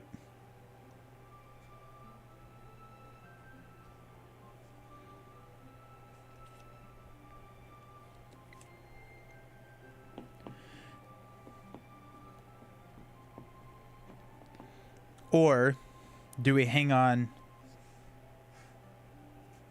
We're going to hang on to Firefoot. We're just going to let that ramp a little bit because now we have a feint. And with the feint, we can take out any enemy that comes into play. And Firefoot, since there's only going to be probably 1 enemy that comes into play, Firefoot is not actually going to give us a benefit right now. And so I feel like an attack of 3, 6, 7 can take out most of the enemies in the deck. And we're not actually getting a immediate benefit for Firefoot. So let's ride that just a little bit, just in case we need to play the feint. Let's quest here for 5 again, showing 2. Flip into a Burning Piers. Okay, so we place 2 here. With the revised edition, they changed the threat threshold to 100. Yes, yes, that is how they did that. Yeah, nice. So that does not. Oh, and we needed to add a damage there at the end of the round. Okay, we'll travel here. And at the end of the round, we'll add a damage to Dream Chaser. We really have to figure out how to go fast because Dream Chaser's burning. It's burning. Okay, let's stand up. Get money. Give me Elven Light. Defender of Rammus is pretty good.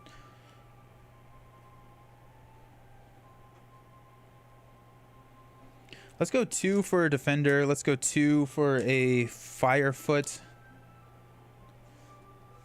Because we can defender. Worst comes to worst, we just chump with the defender. Then we can play feint next turn. No Elven Light and no weapon means no card draw. Yeah. Yeah, which Yeah. I'm hoping that we can see that earlier, or a Gandalf, and we can flex Gandalf into card draw.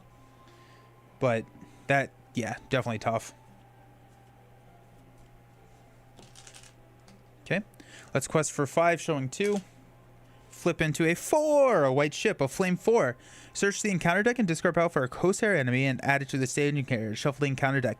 When it's placed underneath the havens, place 1 resource on each raider enemy in play. So that's 6. We increase our threat by 1, and we'll stand up. Increase our threat. Place damage. We have 8 rounds left. Draw into Gladrim's Greeting again. Let's get money. Wait, we already placed that money. We just need money over here.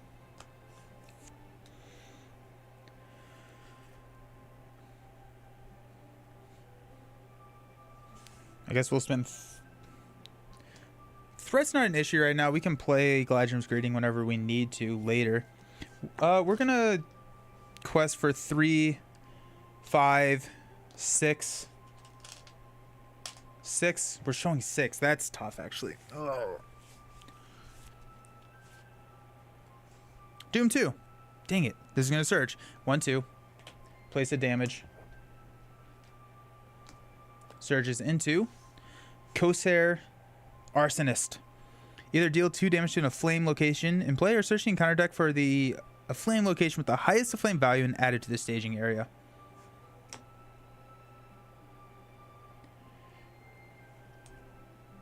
We're going to deal 2 damage to this flame location here. Okay. This will engage. We will block with Defender. It's going to be 2. If it's a Raider, discard a card at random from your hand and place a resource on the attacking enemy. Cool. Random discards are great.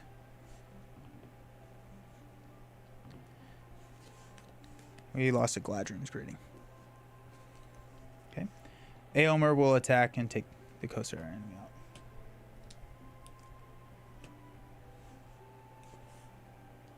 Add damage and threat. Stand up. Using coins and champions for exhaustion was a yeah, that's a great idea. The treachery damages each location in play. It doesn't surge. Oh, it's not just the... Oh, okay.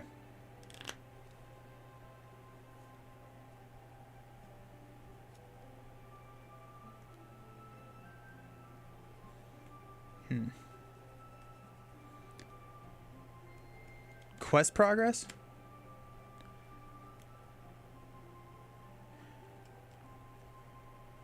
I don't know how to fix that at this point. I'm gonna... This is an Elven Light. Yeah, let's scoop. Let's take this down to 28. I think I need a card draw. I need card draw. I think we're just gonna play this game for a long time and then lose.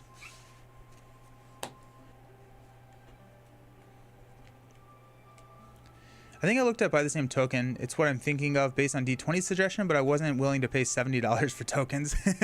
Yeah.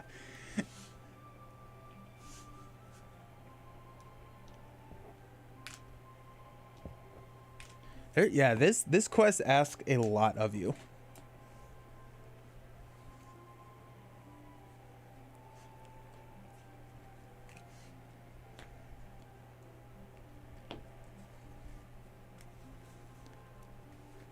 Yeah, the Buy the Same Token, pretty much all the tokens for these games are really expensive, but if it's a lifestyle game that you play all the time, I enjoy blinging out the game. It's a thing my wife will not let me buy, but I will grab for birthday, Christmas. Nice.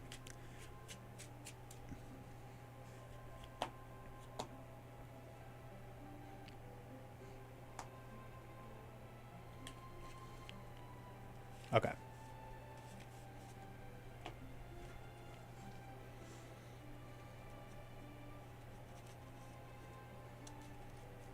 We almost like want enemies for Legolas to kill. I've had champions for less than a month, though, so I should probably make sure it sticks around first. True. That's fair. Card draw Ancient Matham. Yeah, that's a good call. Ancient Matham is a good call. I'm resisting the urge to buy everything. Good luck with that. 2, 4, 6. Oh, Elven Light, Elven Light, Knight, Foehammer, Envoy, all 3 Elven Lights. Well, I asked for it. Okay, that's fun, I guess. Let's keep it. Adronte, Overhill, Underhill, Gandalf. Now that's an interesting idea. Can you wound enemies while they're in the staging area from an effect a card you play? I'm thinking when you play Gandalf while not engaged with enemy, you absolutely can. Yeah, there are cards that allow you to do that. There are cards that can only deal damage to the in the staging area. But Gandalf, one of my favorite ways to use Gandalf is to use Gandalf to throw damage before an enemy can engage you. Let's go ahead and toss Elven Light to give Arwen a resource. I'm thinking about just drop. Oh wait, no, it's 5. Just kidding.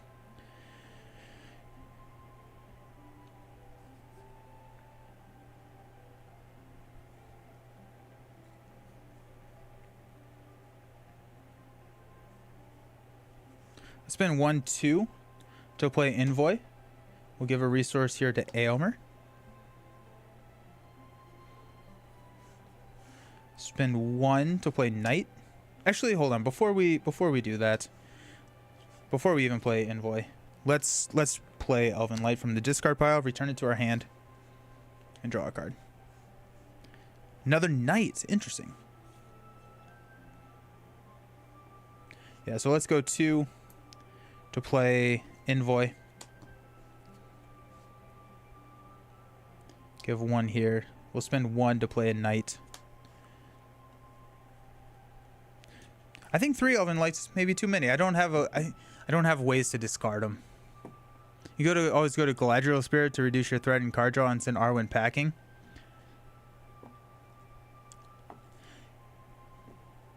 I think it's the same threat cost, right?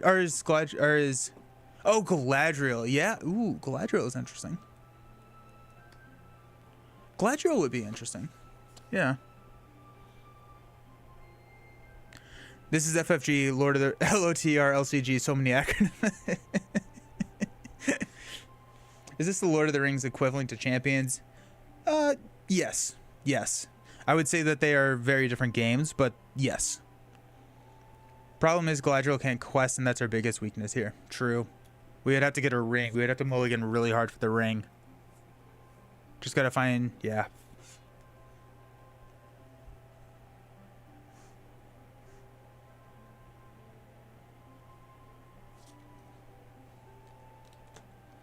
Okay, so we have the same lethal block. This is the same opening that we had last time. This is pretty much, except for the swordsman, which is pretty funny. But we're starting with way more stuff here. Let's reset our... we got our threat down. Okay. Cool. We could lean to 2. I don't know. Okay, let's quest. I'm gonna go 3. 3 showing 8. Great. Plus 3. Awesome. So we increase our threat by 8, which means both of those are engaging us. That's tough. 1, 2, 3, 4, 5, 6, 7, 8. Travel here. Both of these will engage. We'll block with the Envoy on this first one. Envoy dies. Aomer gets +2. We'll block with Knights on the second one. This enemy is a Raider. Place 2 resources. Oh, jeez. Okay, so this gets a resource. We assign X damage with the lowest of flames, so this is going to get destroyed. Because we'll place 2 resources and then 1 resource, deal 3 damage to that. Cool. There goes Knight. We'll take out this one. And place 2 progress on the quest.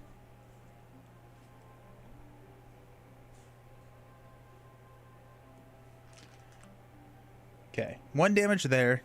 and we'll stand up. Increase our threat to 37. Awesome.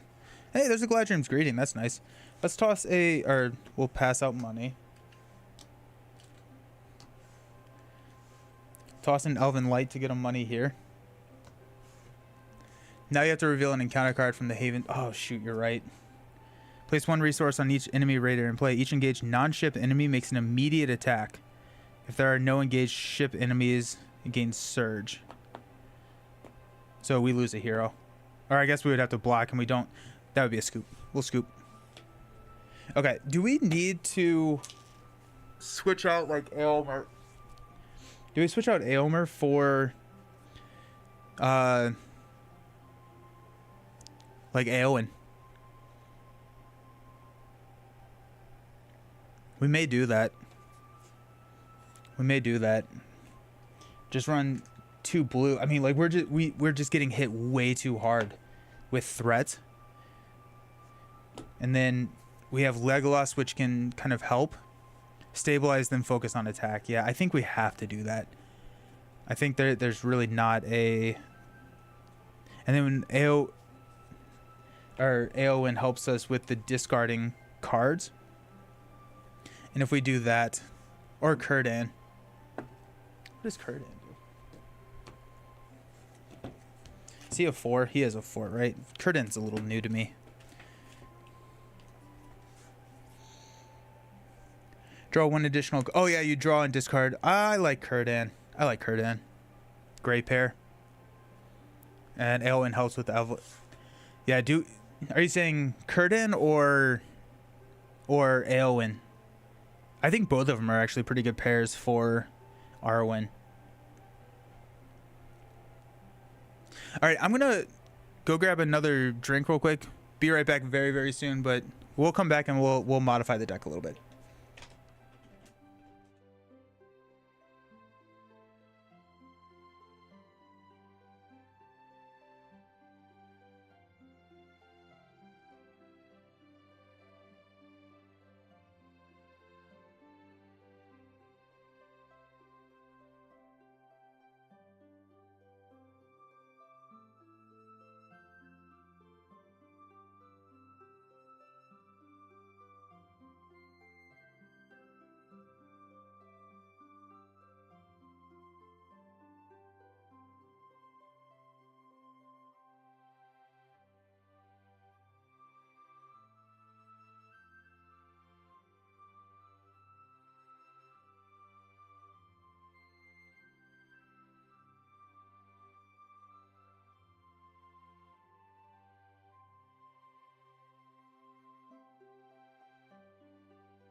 Okay, I'm back. Let's get it. I think I like what Chad is saying. Let's go with Eowyn here.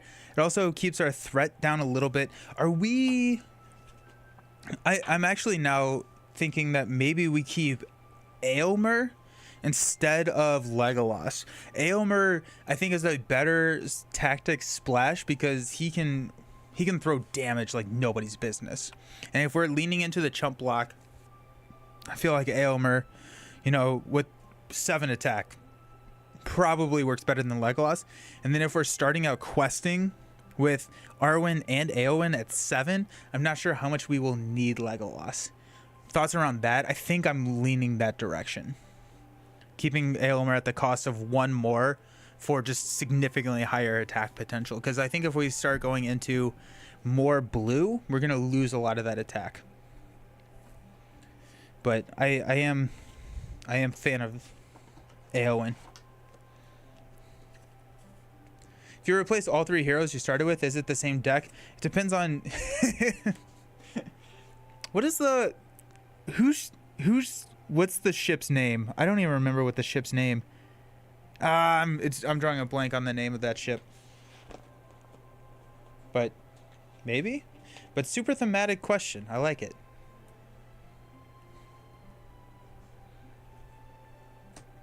Yeah, okay. Theseus, yeah, that's right. Okay, cool. That's fun. For help with attack, you could run Hurogrim and have Éowyn attack for 5. Ooh. I have to see what that is.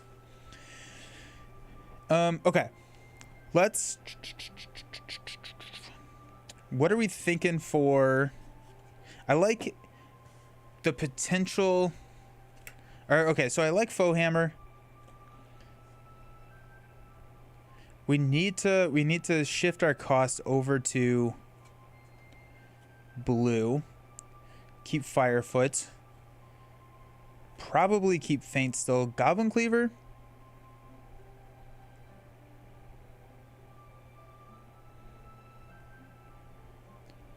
The problem is I like all of the blue cards, or the red cards that we have. I think a lot of the red cards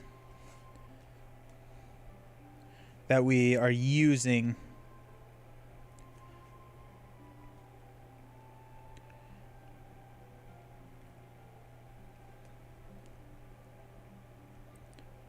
we'll probably cut Bofors out, right?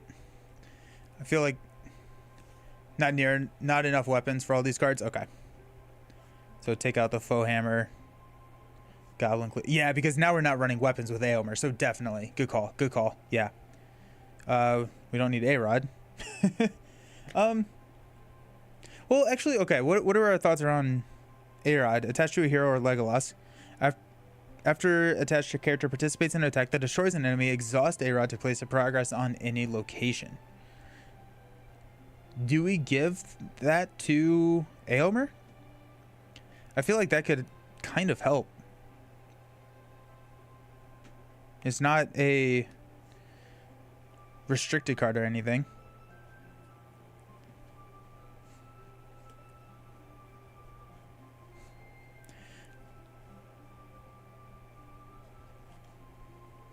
Okay. Foehammer there. 2, 4, 6, 8, 10. 2, 4, 6, 8, 10. 2, 4, 6, 8, 10. 2, 4, 6, 8. Okay, let's...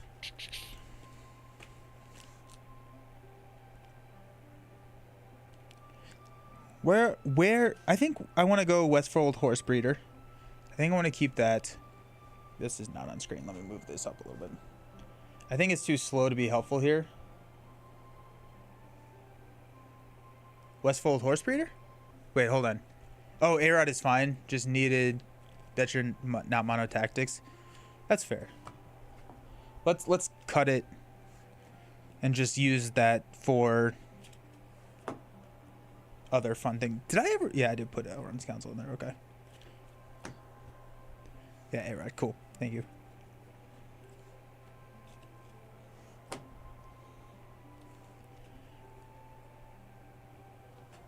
Two, 4, 6. Okay. I like Westfold Horse Breeder. Can get us our mount attachments a lot sooner, and I think we're going to want those, especially now that we have Aylmer as kind of our primary attacker. It's also just a really nice like chump blocker, which is, wow, yeah, no, Westfold Horsebreeder and Aylmer are really good friends. I feel like it's a parasitic relationship for Aylmer, but I feel like Westfold Horsebreeder is a fun one, yeah.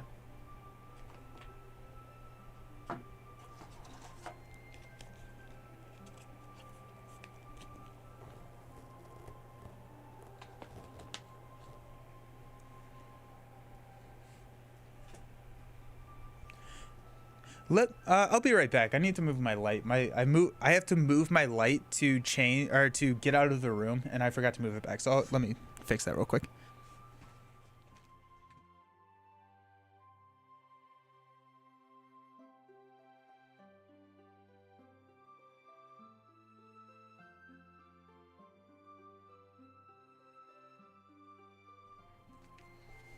Cool.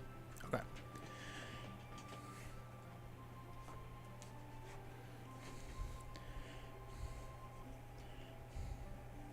Where's our Horsebreaker?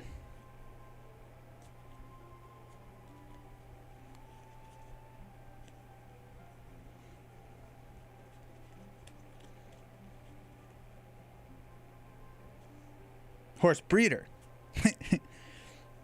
Not breaker.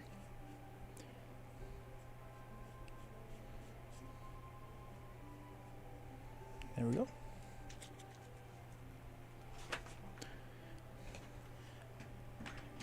I'm driving with my vocabulary today. Parasitic. Unexpected courage. I like unexpected courage here. I really do like unexpected courage here. Man, are we thinking for Aylmer?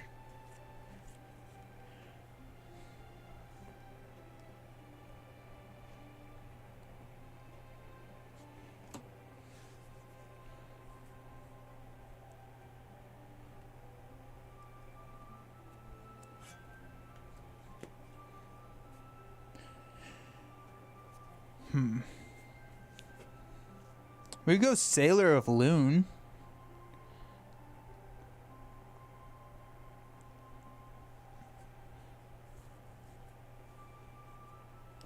Yeah. Okay, so 9 cards left. I feel like we want to do. I don't know if there's really any event that we're really gunning for. I mean, Silver Heart, but I don't know if I need that right now. I feel like we probably want allies.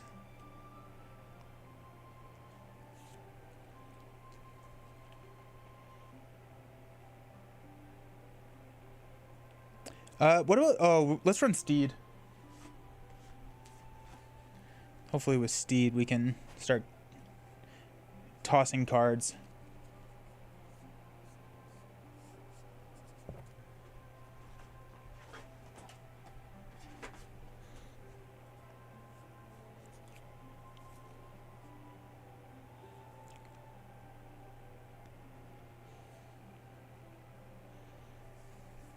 Ancient Mathem? No, I think if we can get the Elven Light engine up and running, we have a lot. Unexpected Courage in Hurrigram allows Aowen to quest for 4 and attack for 5. I like that. What is Hurrigram? I don't even know if I'm probably not saying that correctly actually. What is that? I'm not familiar with that.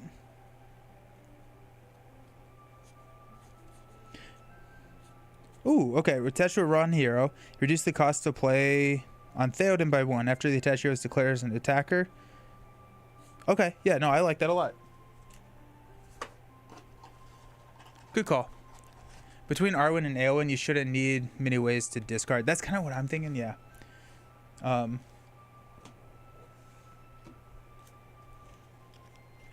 Last page. Cool, thank you, yeah. So we need 5 more cards.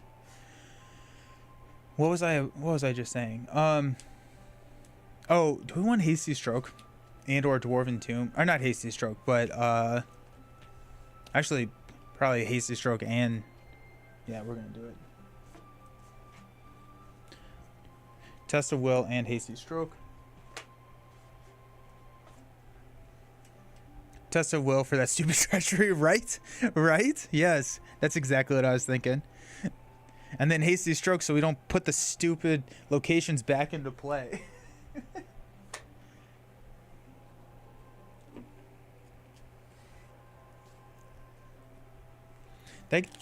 If we probably want to cut one card.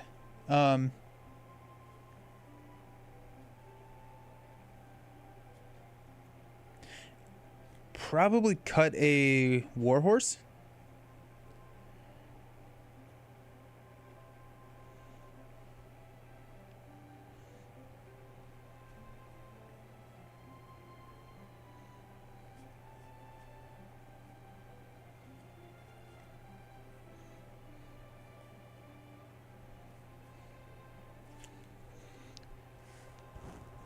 Light of Valinor, filler for Arwen. I actually need to cut a card. I'm at 51.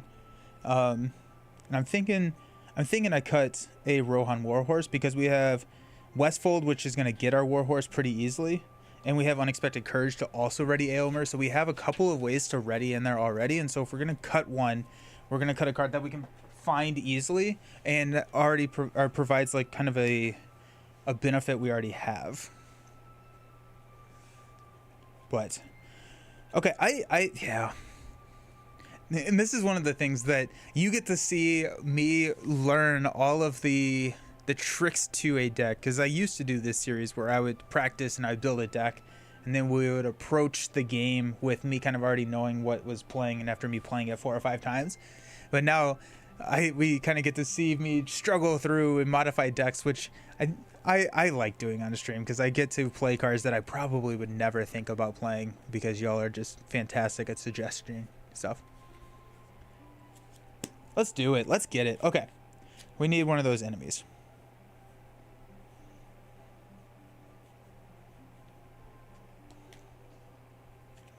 And we'll have to discard until we get a flame location. MVM David, thank you for the follow. Happy you're here. How's it going? Wow, look at that. We just discarded so many enemies. Okay, we got the white ship, which is tough. That's a tough one to draw right here at the beginning. Bummer. Okay. So now, wow. Okay, well, at least we got Arwen and Eowyn, but I mean, we're showing 9 threat starting us out here. That's tough. Okay. Elven Light. At this point, I'm happy if we draw 3 Elven Lights. Maybe not 3. I want to draw 2 Elven Lights. 2 Elven Lights would be nice. And then, yeah, to a Noldor Heroes Resource Pool or everyone. So we can't. It would be nice if Aylmer was Noldor. If I squint a little, that noble kind of looks like Noldor. So maybe we could cheat just slightly. I like Arwen a lot. I think I'm with you, Josh. Arwen is just a super fun card. What do we got? We got a Horsebreaker. We got Steed, which is also a mount. That's actually pretty fun. We got Firefoot right off the bat. Galadriels, and Durndingle.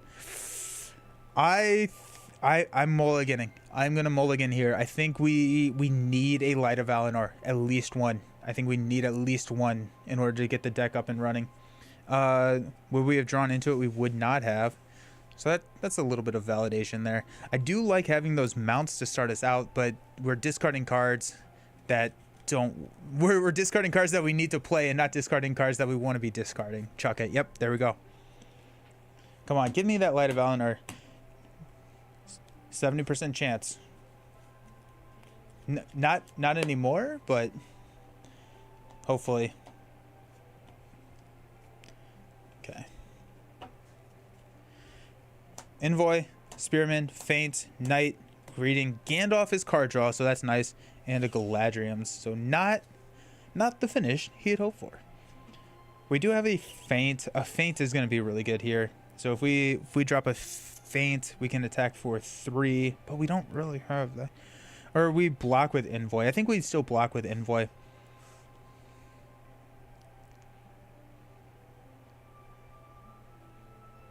We could block with the Spearman. And then Aomer can attack for 5. We put 3 damage on there. We actually don't even have to engage him, now that I'm thinking about it. Our threat is 1828. We don't have to engage him. And that's probably the better thought here, now that I'm looking at it, because we just don't engage him.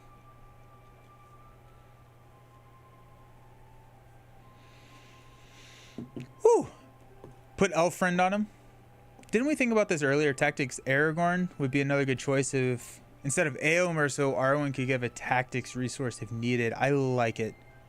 I like it. Brand just posted the link for the Age of Apocalypse release party. Nice, yeah. Unfortunately, I'm not going to be able to make it to that. That's true. That's funny.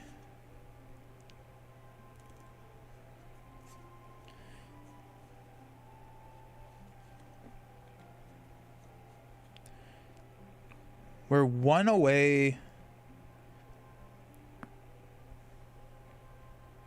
Okay, so there's a couple of routes we can go. We're showing so many, but we can travel to the White Ship.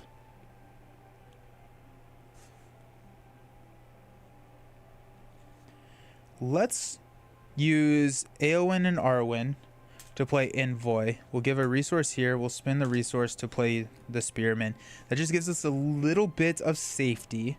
We can block here. Eomer can swing back for 5, and we can make it work if we absolutely have to. And then that delays a Gandalf play, but that'd be fun if you did. Yeah, unfortunately I can't. It's my wife's birthday. So let's go ahead and quest for 7. We are showing 9. Flip into a Burning Piers. So 1, 2, 3. I think we go to a White Ship, or we go to Burning Piers. I think we have to go to Burning Piers because this is a 6. No, we're gonna go here.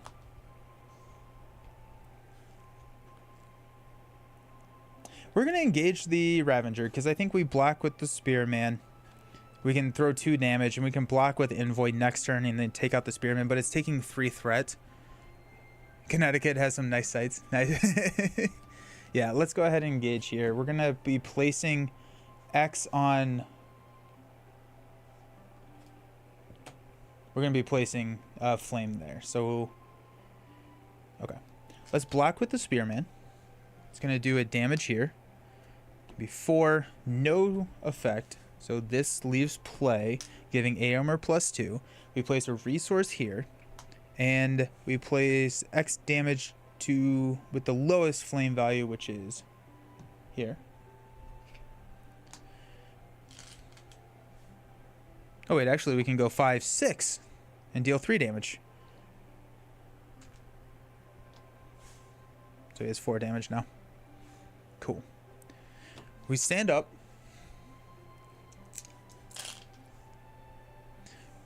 Increase our threat, place a damage on each one of these locations. Give me an Elven Light. Hasty Stroke.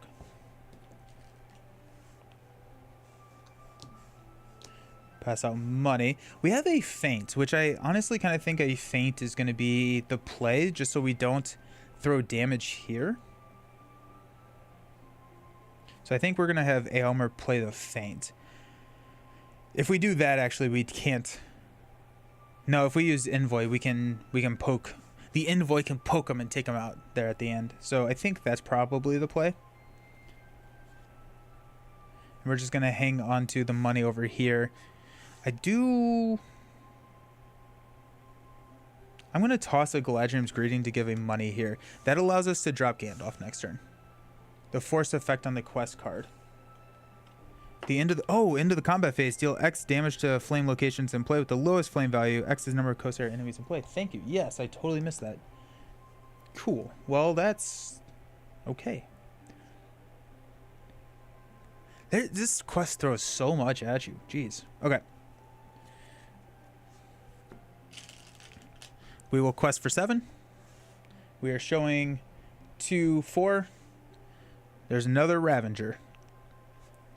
So that's 7. So no progress is placed. We don't have to engage him, and we will not engage him.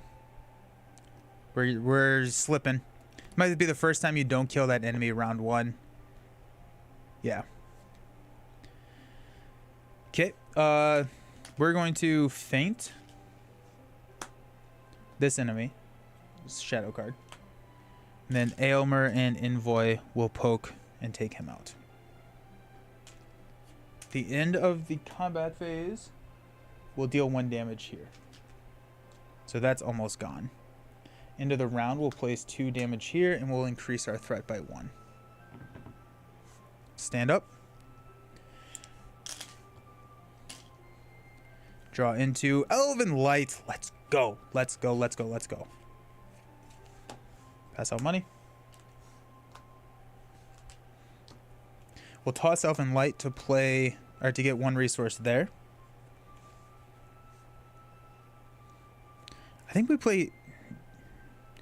Okay, now we make the question. I think we drop Gandalf this round, but do we draw 3 cards? I feel like we draw 3 cards. I feel like we want that card advantage a little bit, and then that's just going to give us a lot more information. Even though we're going to start our card draw engine with Elven Light, I feel like we want cards. We want cards. And then if we... I think we quest with Gandalf because I want to get rid of this. And we have to take out the Ravager this turn or take this out this turn. Because I need to travel here. So let's go 4-5 to play Gandalf. The other thing that we could do is we could just throw 4 damage there, and then we can take him out. And we can start the card draw with Elven Light. Forced effect on the quest card. Yeah, I added the damage.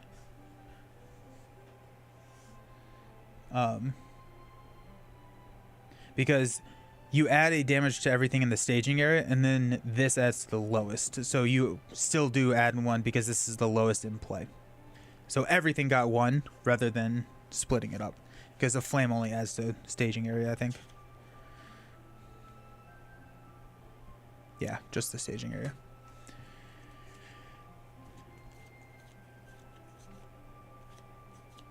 No, because if we take him out, this leaves regardless.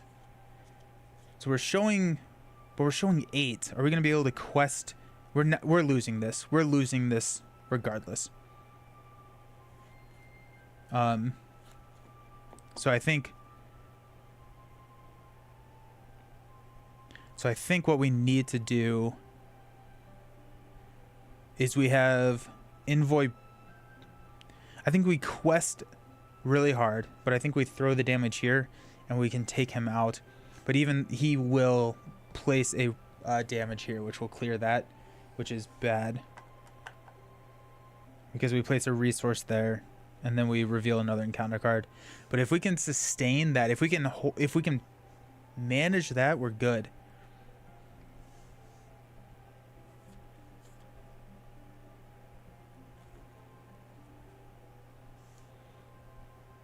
I am going to Con of Heroes, yeah. Yeah, so I think regardless we're missing that because we would have to quest for 3, 6, 8, 14, and we just can't do that. We literally do not have 14 quest. So let's throw 4 damage here. Okay. Let's quest for 3, 7, 11. Flip into the harbor. This surges. While it's in the staging area, progress cannot be placed on locations in the staging area. It does not have enough flame, but it does surge into... Each player must either deal 3 damage to a character he controls or into a flame location in play. We'll deal it to Gandalf. I've been second guessing since Josh and Brand can't make it this year. Yeah, that's too bad. Yeah. Okay, so we quested for 11. We have 1, 4, 7, 9. So we place 2 here. Okay. We'll engage here. We don't have to engage there. We're going to engage there. I'm going to block with Envoy. He's going to attack for 4. No shadow effect. Place a resource, and we deal a damage here. So we place another resource. This goes under here. We reveal Raid Leader. +1 defense for each resource on it. When Raid Leader engages you, move 1 resource from each of your hero's resource pools to Raid Leader. Unsubscribe. Ugh. You should totally still go if you're thinking about everyone. Yeah, no, it's a great time. It's an absolutely fantastic time. Aylmer will take out the leader here. Then we deal 1 damage.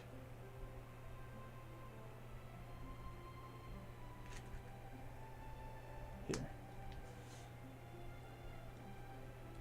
Gandalf lose play. You're getting all the worst enemies. No punches pulled by the encounter deck today. Yeah. If it was during football season, my wife would be dragging me.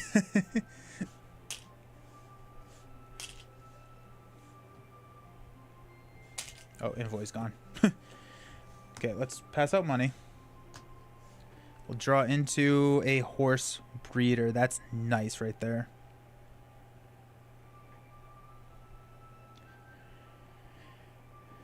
Let's spend 1 to play horse breeder. Search the top 10 cards for a mount. 2, 4, 6, 8, 9, 10. There's Firefoot. I think that's what we take. Or we could take Steed, honestly.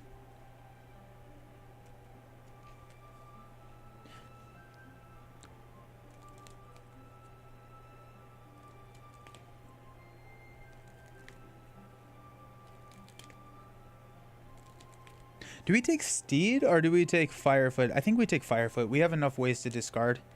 And Firefoot's going to help kill some stuff.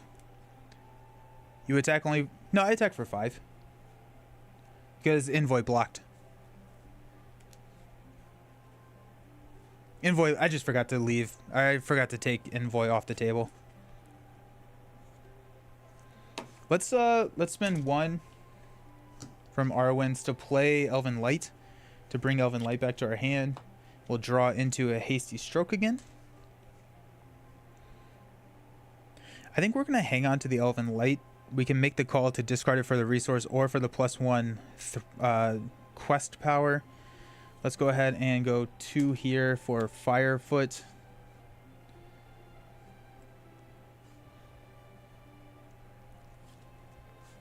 And here we go. Okay, let's quest for...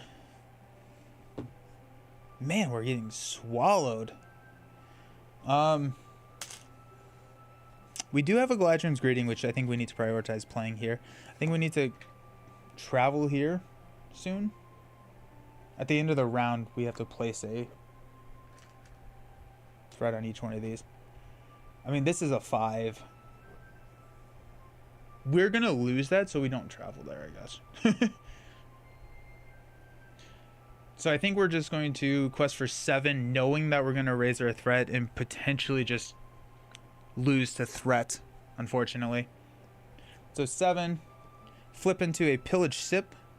Either deal 3 damage to Pillaged Ship or add the topmost enemy in the encounter discard pile to the staging area.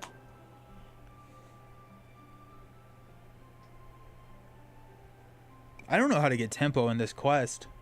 I'm really struggling getting tempo. I feel like we just keep losing. Because, like, if we go 3 damage here, we're losing this one instead of here. But then we'll lose this next turn if we don't quest out of it. And if we don't quest out of it...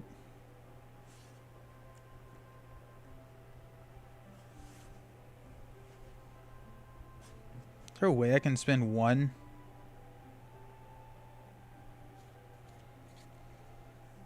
I think we have to deal 3 damage to it. If we take here... No, we can't take there. So 3 damage there.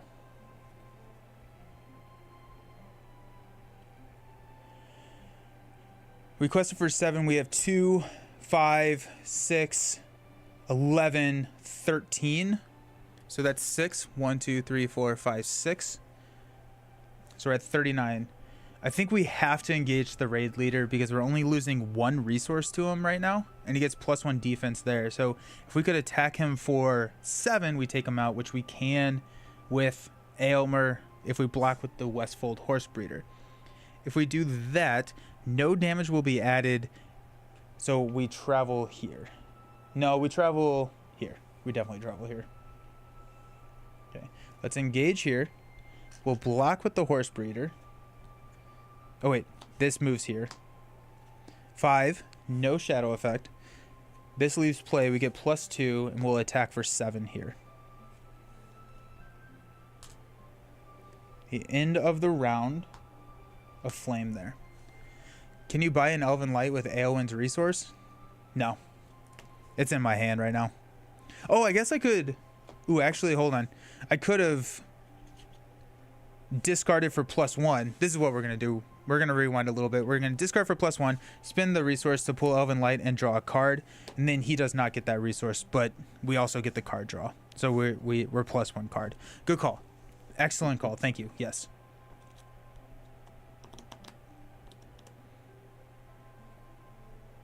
Okay, let's stand up. Increase our threat.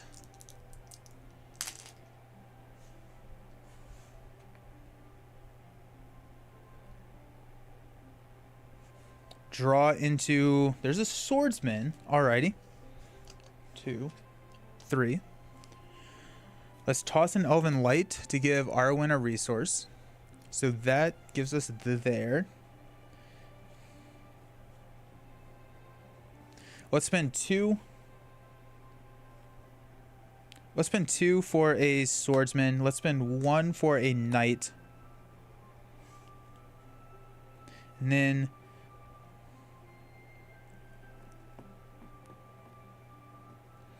we can actually play Elven Light after the staging and discard after the staging, because we can take all the actions after staging step to determine if we want to pull Elven Light back or if we want to hang on to it for a hasty stroke.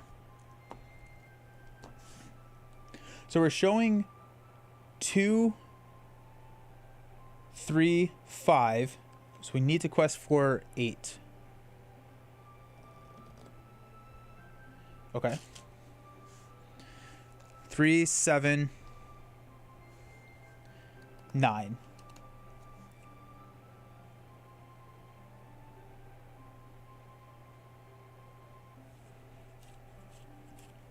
We're questing for 9. Flip into a Burning Piers, a Flame 5. When it's placed underneath the Haven, deal 3 damage to it. Okay. So we quested for 9. We have 3, 6. Did I do math wrong? I did math wrong. Yeah, because this is 3, 6. We quested it for 4, 7, 9. So this just clears. Sweet. Perfect. Okay. That was a really nice. That was really nice there.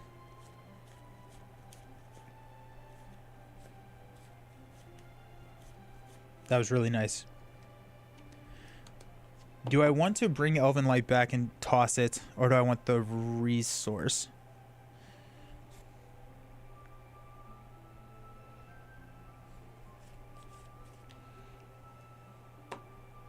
Let's travel here so we don't lose that location.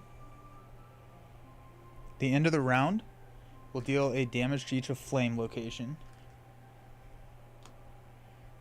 We have 7 rounds left. Let's stand up, increase our threat. Okay. Okay. Feeling good. Feeling good. We draw into a feint. Let's pass out money.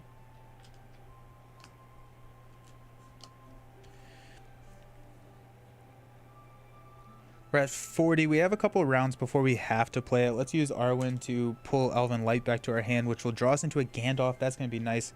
We're going to toss Elven Light to give Arwen a resource.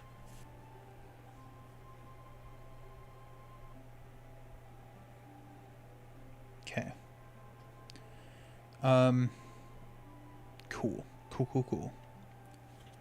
Next turn we can drop Durndingle, which will help a lot with our defense, and we can start pushing our allies to quest instead. Éowyn. Let's go ahead and spend a resource here on Éowyn to bring Elven Light back and draw into a Envoy. Here we go. We got 2 of these resources to play Envoy, which will give a resource to Éomer, and we're going to use Éomer to play Durndingle. There's our tempo. Cool. Okay. That's big. That's really big. Okay. I feel much better right now. We are kind of high on threats, but we do have a Galadriel Greeting in our hand. We have a Gandalf, which can get us out of a situation if we need to. We're showing 2, 4, 5 in the staging area. We can quest pretty hard. This comes in exhausted. We have a blocker here, which we can attack. Hey, look, tempo. I found it. It was just in the deck. We just had to draw into it.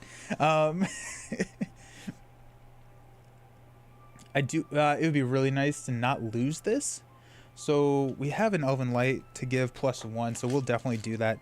Let's go ahead and quest for 3, and I'm going to start using this. 3, 1, 2, 3, 4, 1, 2.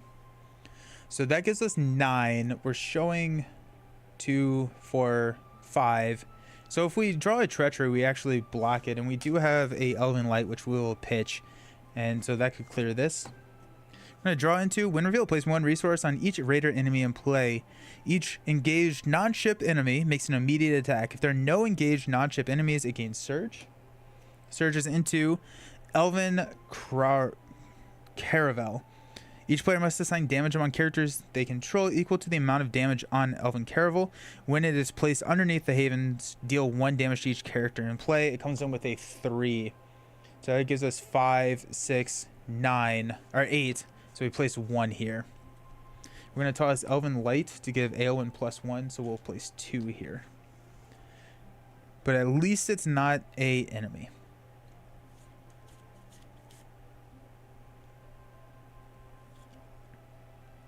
Okay, let's stand up. We'll increase our threat to 41. Maybe Valor isn't too hard to get to. Then we'll draw another Elven Light. Okay, perfect. Sweet. Pass out money. Toss Elven Light to give a resource there. We have a feint. Oh, we need to pass out damage here. A little scared. We're not going to be able to play Gandalf this round.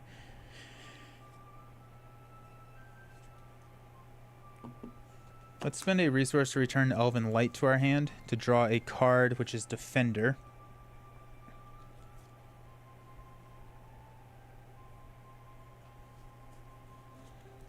Okay. We're showing a lot of threat. We're showing a lot of threat in the main. But we have Durndingle who can block. Éomer's only attacking for 5. We would have to take, but we have Knights of the Sea, or Knights of the Swan, which is going to be, we have a 6 attack, which takes out most of the enemies in the deck. And if we can take out the enemy, we don't lose this location. If we don't draw into an enemy, we're also pretty decently off. But this is just getting higher and higher.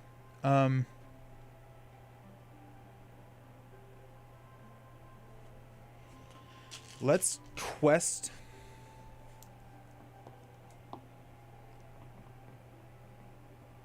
Okay, this is what we're going to do. We're going to actually quest with the Durndingle, because Envoy, if they block, Éomer is then attacking for 7, and that's higher likelihood to take them out. It may actually not matter depending on how things shake up, but we'll quest for 1, 1, 2, 3, 4, 1, 2, 3, 1, 2. So that's having us quest for 10.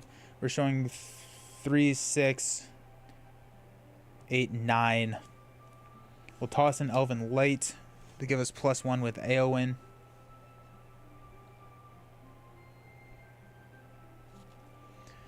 That's 11. We can play Gandalf next turn, which could really help with questing. We're going to quest with Envoy for 12 and just pray. Oh, good. It's the white ship. Cool. Shoot. Uh-oh. We're getting location locked really hard. Do we need northern trackers?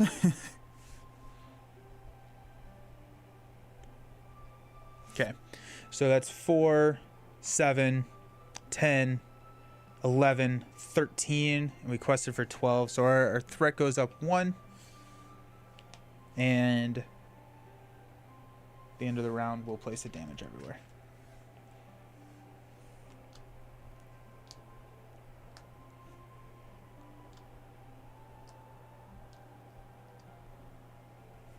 Too many locations. Let's increase our... I think... No, we didn't. We'll increase our threat. Stand up.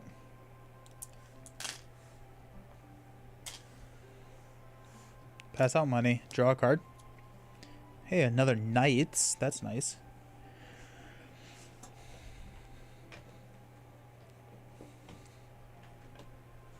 Spend 1 to bring Elven Light back to our hand and then draw into a Firefoot. We'll toss Elven Light to give a resource to Arwen. Let's spend 2, 4, 5 to play Gandalf. We need it for the questing. The Knight's quest for 2. The Knight's quest for 1, I think. Right? We only have 1 swordsman out, so they're only questing for 1 because they have a base 0. There's 0 stats all across the board.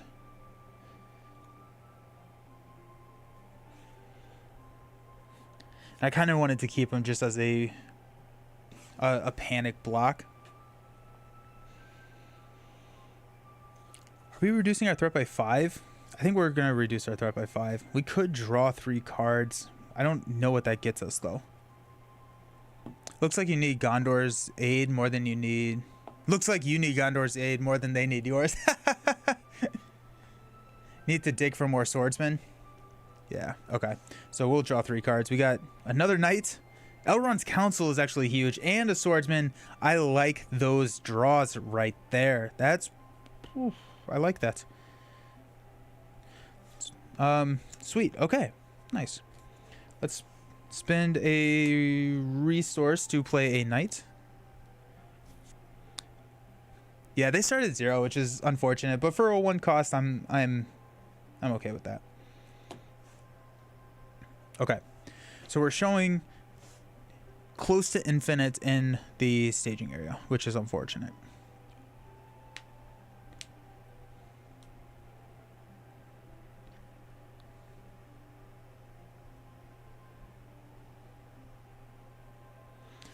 Okay, let's count up our quest. 1, 2, 3, 4. 1, 2. 1, 2, 3, 4. 1, 2, 3. That puts us at 13, and we're showing 7.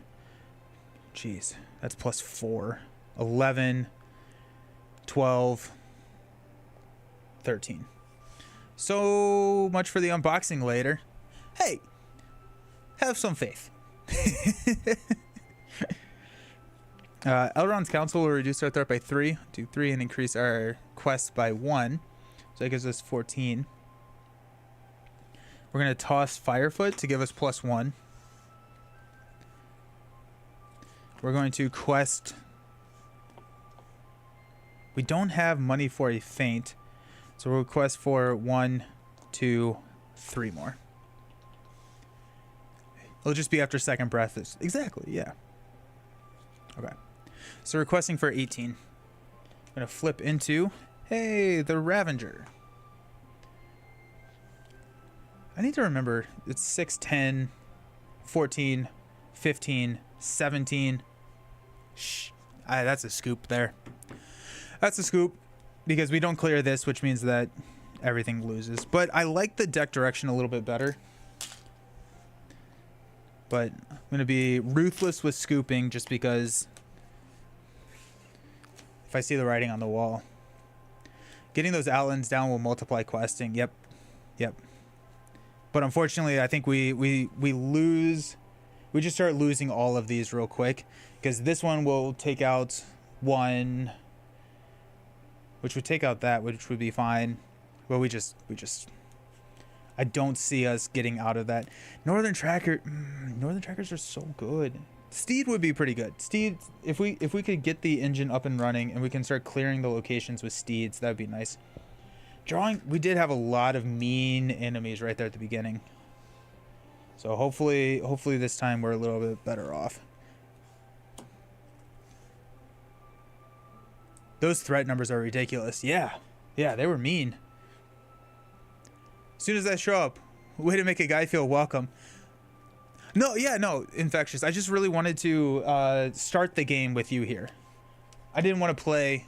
I didn't want you to have to come into the middle of a game. So just figured we would start over just so that we're all on the same page. And we got it. This is, you can ignore the scoop counter of 5. This is not the 6th game. This is actually only the 2nd game, but... Oh, that makes more sense. Has been waiting for you this whole time. Yeah, exactly. Been 3 hours just waiting for Infectious Zombie. Where you at, man? No, I'm just kidding. Okay. That's...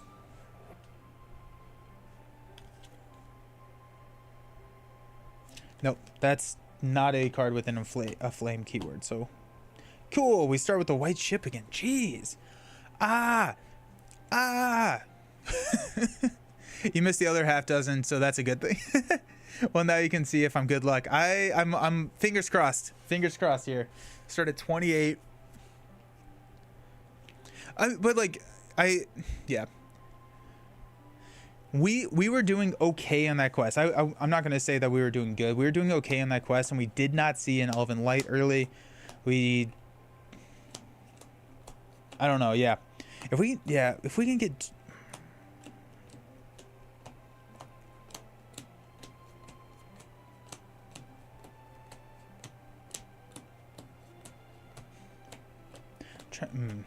Well, you can't be bad luck. If we get Elven Light, and if we can get 2 swordsmen down early, that's huge. That's huge if we can get those swordsmen down, and that'd be so nice too. 4, 6. Maybe take out some attachments for some more cheap willpower, like get Galadriel's Handmaiden. See. Okay, yeah. Test of Will. There's a swordsman, spearman, Firefoot, Haragram, and Feint. I think we mulligan this. Would we have gotten Elven Light? No, we would have gotten a second swordsman though. That could have bought us the time. Oh well.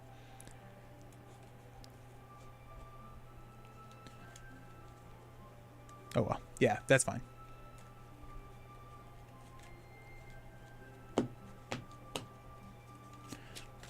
Alrighty. 2, 4, 6. Let's get an Elven Light here. Knight, Test of Will. There's that Elven Light. So that's nice. Let's get money. We'll draw into a swordsman. There we go. Let's go. All right, let's toss Elven Light to give Arwen +1. Let's spend 2 to play a swordsman here. Let's spend 1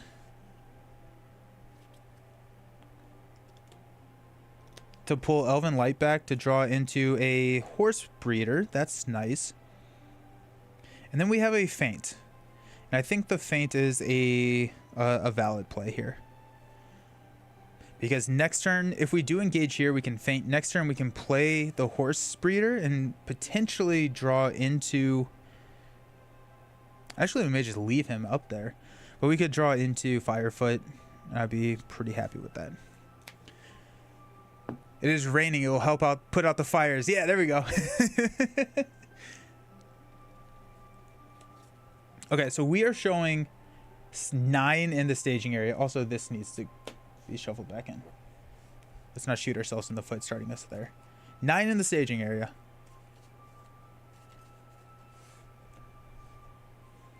Let's quest for 2, 5, 9. flip into the Umbar Raider. Gets +1 attack for each resource on it. When Umbar attacks you, move 1 resource from one of your hero's resource pools to Umbar Raider. Okay, so we're going to toss Elven Light. We'll increase our threat by 1. We will travel to the warship and we will engage the Umbar Raider. Let's use a feint on the Raider. And then we will attack with Aylmer to deal 1 damage here. That's the shadow card. Okay. In the combat phase, deal X damage to the Aflame location and play with the lowest Aflame value. X is the number of Corsair enemies in play. So 2 damage here. And 1 damage on Dream Chaser. White Ship has a travel effect. Shoot.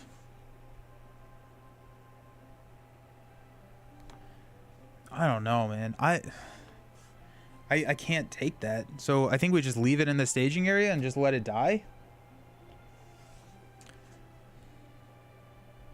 I can't take an enemy right now, so yeah, we'll... Cool. So that's about to die.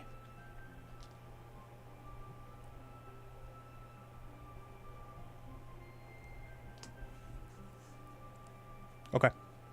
It is what it is.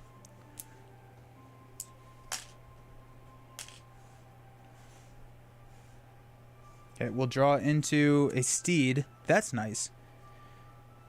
Pass out some money. 1, 1, 1. Let's go ahead and spend Eowyn to play Horse Breeder. Nope. Search top 10. 2, 4, 6, 8, 10. Do we just whiff on a mount? No, we got Firefoot. Thank goodness. Okay, so we got Firefoot there. We have to take out the... We have to deplete our resources, I think. So let's use Aylmer to play Knights. And let's spend Arwen to play Steed on Eowyn.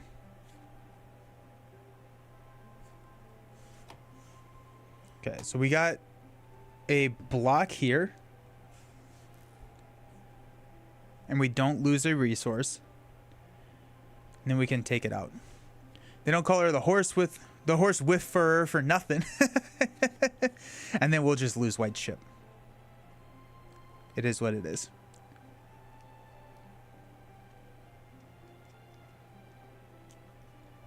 Yeah. Okay.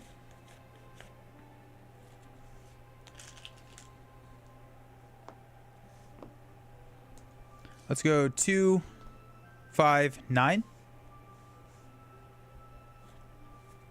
9 showing 9. Okay. Flip into a 1. Gets +1 threats for each fire on it. So we increase our threat by 1. Yeah. We'll travel here. Wish I knew the cards better to be some of help. I'm still working on the old core box so far. Yeah. There's a lot of cards in this game. We're going to chump with the Horse Breeder. So, 3. Add Burning Pierce to the staging area. We don't have a money to get rid of that. Whew. Jeez. Okay. And Aylmer will attack for 5. Why did I think that was enough? Oh, Knights of the Swan. We'll take them out. I'm curious how the designers wanted us to tackle this quest. I think they only ever beat it solo with Gandalf, Elrond. Well, I think solo is not really in consideration. This is also like... This is not really near the hardest quest that we have. Okay, so this gets destroyed.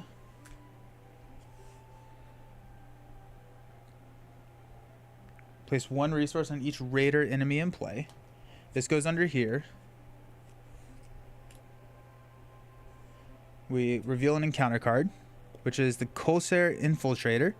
When it attacks, deal 1 additional shadow card for each resource on it. After the engaged player collects resources at the beginning of the resource phase, move 1 resource to that from that hero's resource pool there. Both of these take a damage. Okay. Let's stand up.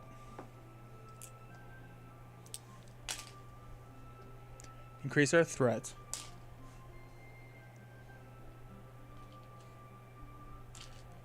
Give out money. Draw into a steed. Interesting.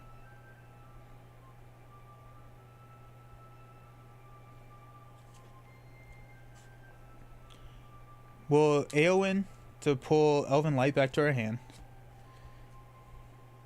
To draw a card into a Firefoot. Okay, so we can toss Firefoot now as well as Elven Light. Let's use Elven Light to give a money to Arwen.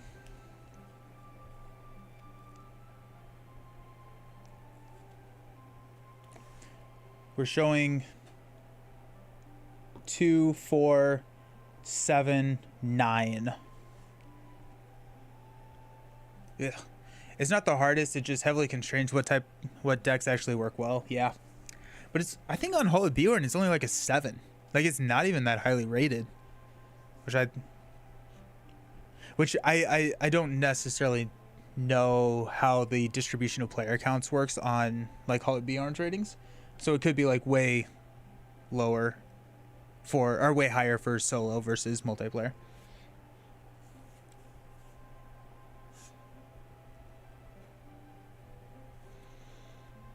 Let's have Arwen pull Elven Light back. We'll draw into Hurogrim.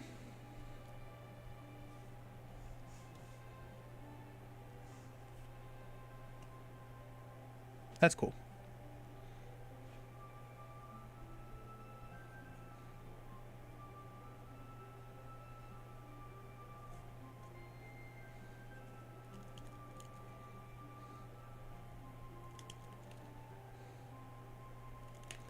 I'm thinking about dropping another steed over here on Arwen. Then we can toss 2 cards and clear this.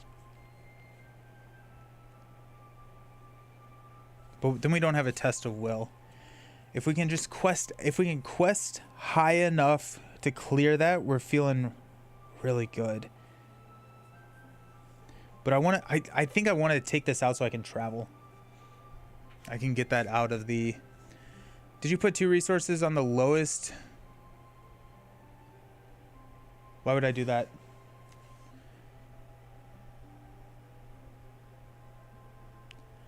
Two resources on the lowest of flame location. I don't know. Why would I do that? I'm sorry.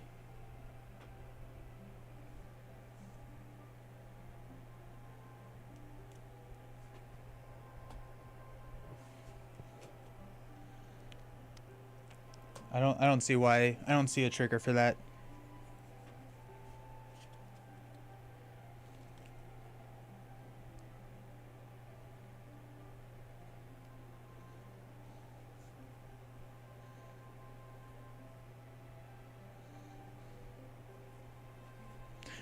We're going to do it. We're going to go ahead and spend 1 to toss a steed here. Then we're going to quest with Éowyn.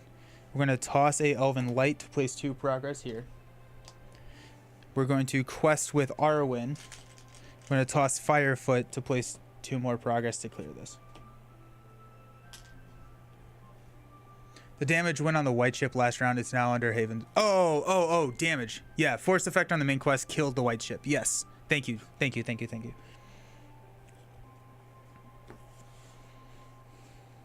Okay.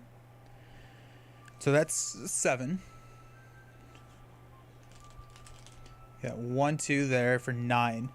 We're showing 2, 4, 7, 9. We're showing 9. Okay.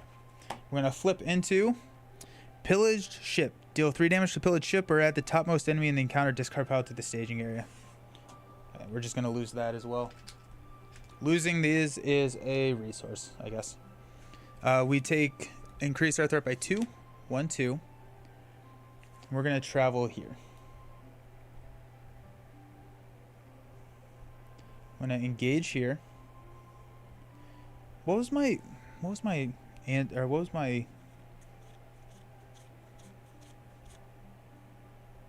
we're going to toss knight in front of it. We have to. So we're going to attack for 3. No damage. Or no shadow. So this leaves play. And then we'll have Aylmer attack for 5, which is just enough to take him out. By the way, anyone jumping in and out, 5 scoots means how much ice cream we enjoy. Do the 5 victories Nelson has achieved. Yes. Thank you. Yeah, no, absolutely. So this gets destroyed. Because at the end of the combat phase, we're placing 1 here. That puts us at 2 out of 4. We're going to reveal the top card, which is an Elven Caravel. When it's placed underneath Havens, deal 1 damage to each character in play. I don't think that had a forced effect. No, okay. I came back and looked at the scoops, but the 9 stood out more than the 5. Okay, let's add a damage to each one of these. We'll stand up. I was wondering what just happened. Let's increase our threat to 34. We're going to draw into a Gondorian Spearman. Pass out money.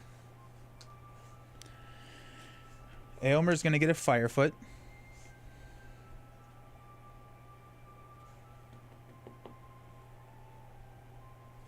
Spend 1 from Eowyn's pool to play Elven Light. Draw into a Feint. I probably should have... I'm going to have not played Firefoot. I'm just going to have said I did that first. So now we have a Feint for Aylmer. Or we could play the Spearman.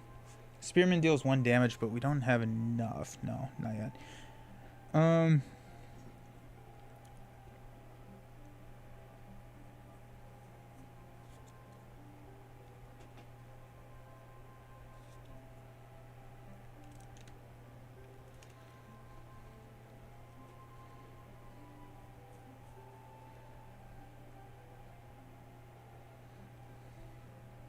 I think we pull here and Feint.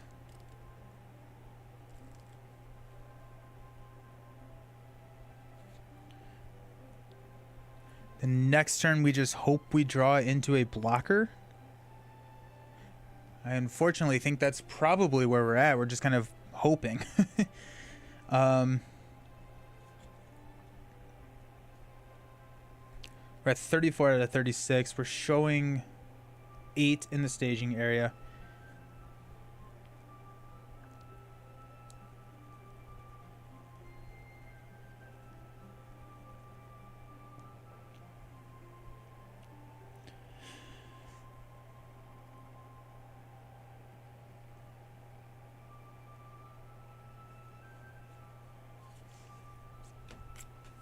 Ugh. We could get a resource with Arwen. I don't think that gets us anywhere. So I think we'll probably use Elven Light to throw 2 here, using a Steed. Aylmer.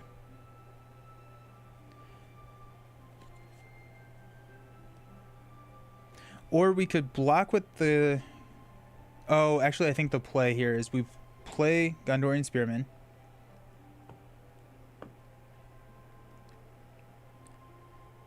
We deal a damage here. We can attack for 5, which would put 2 damage. And then next turn we can Feint and attack for 3, but that doesn't get past the shield. Starting with that thing is tough. Yeah.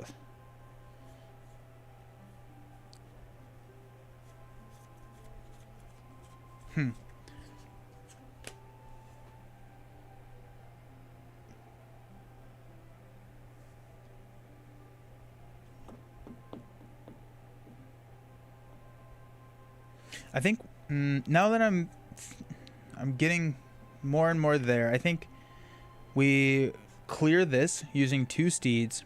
We travel here. We assign 1 damage to whomever. And hopefully we just don't draw into anything too bad.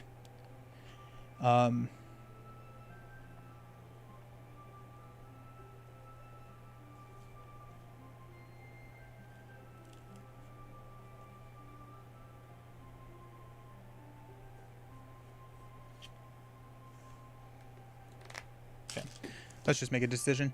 We're gonna go 4, 6, 9. We're gonna toss Elven Light and a Greeting to clear this. So 9 showing 8. Flip into a Raider. After he attacks, you move 1 resource from one of your hero's resource pools to the Raider. We increase our threat by 1. Go here. We'll engage that, and we will spend 1 to feint. So he does not attack. I can't just keep pushing him off forever, which is the unfortunate thing. We'll attack here for 3. But we're getting to the point where I need to... A Gandalf would be nice. I don't know. I don't know. I feel like we still don't have enough questing, but now we have even less combat.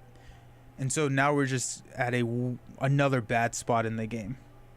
So we're going to add 2 damage here. We're going to add a damage here.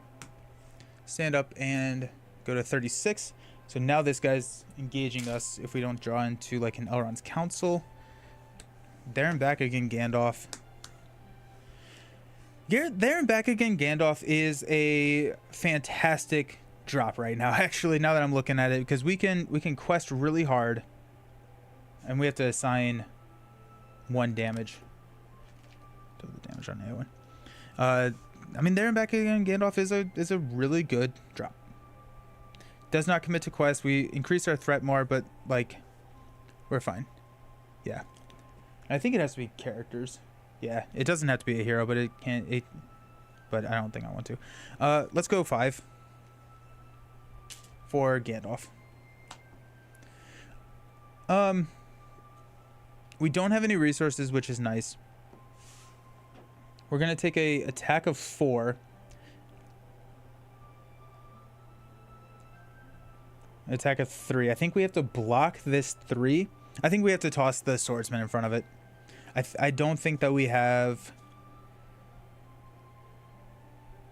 I don't think we have the ability to not sacrifice the swordsman, unfortunately. So we do not exhaust to commit to the quest. So that's 4, 8, 11. And we have to keep the swordsman for a block. We're showing 5.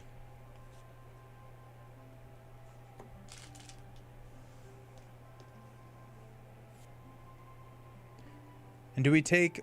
So we block with the swordsman, we block with Gandalf, and we can take one of these out with Éomer. And actually, I kind of don't want to quest out here. Because if we do, now we are dealing 2 damage to the Dream Chaser. I'm having a tough time with this quest. Do we need to modify the deck? What would the deck look like? How would we change this up? I don't know. Because if we quest out, we take 2 rounds off of our game. I think it's actually pretty unlikely that we quest out, so let's just quest for 11. Each player must either deal 3 damage to a character he controls or to a flame location in play.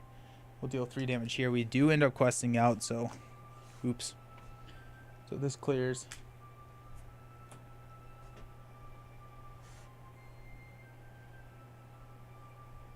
We quested for 11, so we actually get to place 1 here. Hey, we placed 1 out of 18. Jeez. I think there are ways to save Dream Chaser. I think there are ways to save Dream Chaser. All right, this guy's engaging us.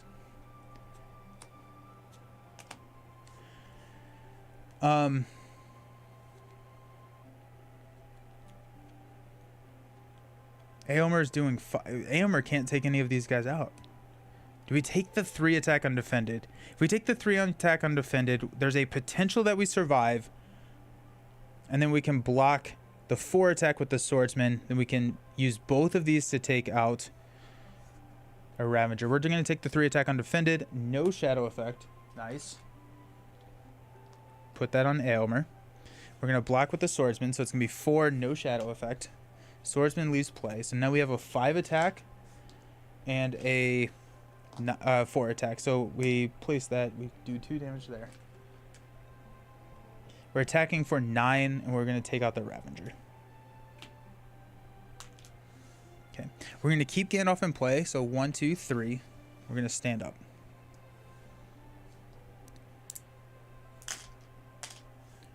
We're going to deal a damage to the Dream Chaser.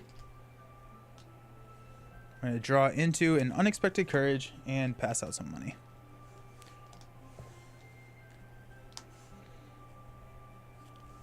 Let's spend 1 to pull a Elven Light back to our hand and draw a card, which is a Feint. That's actually really nice. Let's toss an Elven Light to give Arwen a resource.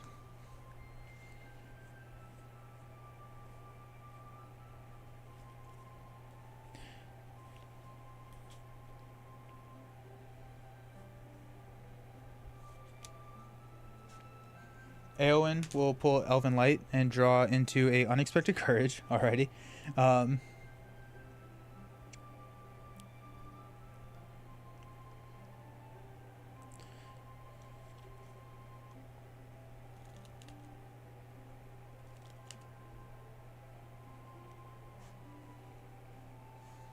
think we're going to Feint here and then take them out with a 3/7 attack.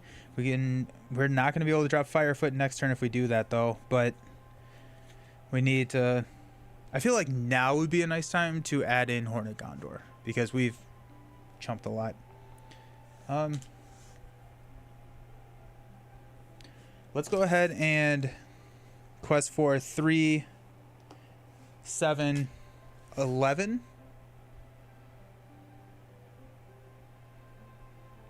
We're showing 2. Flip into each player must either deal 3 damage to a character or to a flame location.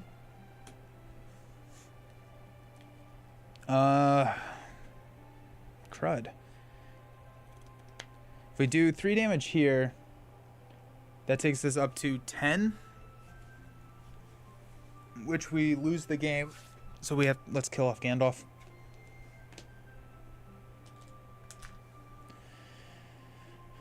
So we quest for 7. So we go 5 here. There goes. Okay, so we're up to 6 out of 18. We're going to spend... Oh, we can't... How we can't take it out. But I guess we still have to Feint. And then we'll attack for 3 to deal 1 more damage there. Okay. Stand up, increase our threat to 40. Yikes. And we got a Test of Will. Let's pass out money.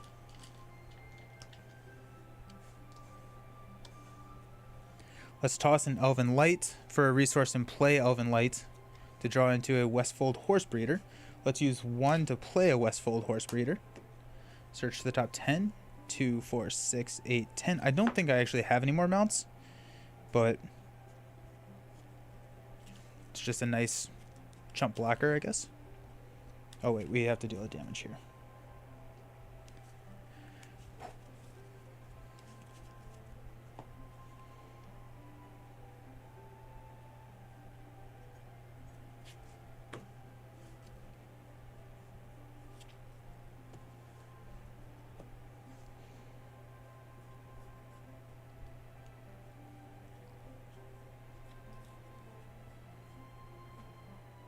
So we're going to do a blocker here, which is going to allow us to attack for 5, which will take out the Raider.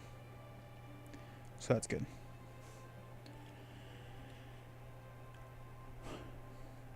We're going to drop Firefoot next turn. Okay. So let's go ahead and commit Arwen and Eowyn for 7.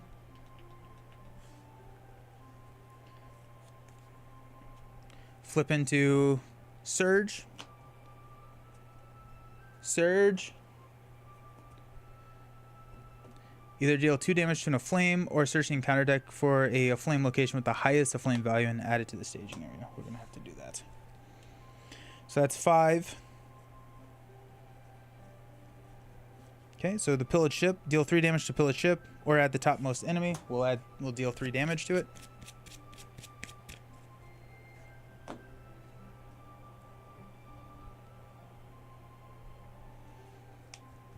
Yeah.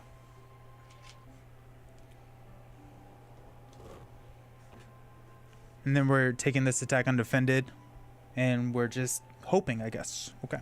Let's travel here. Well, actually, no. We quested for 7. We showed 2, 4, 6, 8. So we increased our threat by 1. Now, actually, we're going to toss Elven Light and keep our threat there. Okay. This guy will engage us. We'll take that attack undefended. It's a raider. Discard a card from your hand and place 1 resource on the attacking enemy. Discard a card at random from our hand.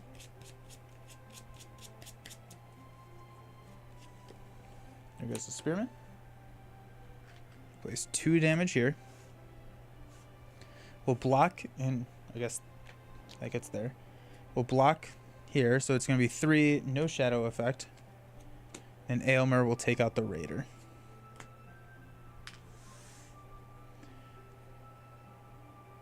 This gets a damage here from having this person still in play. And then at the end of the round, we're going to add a damage here.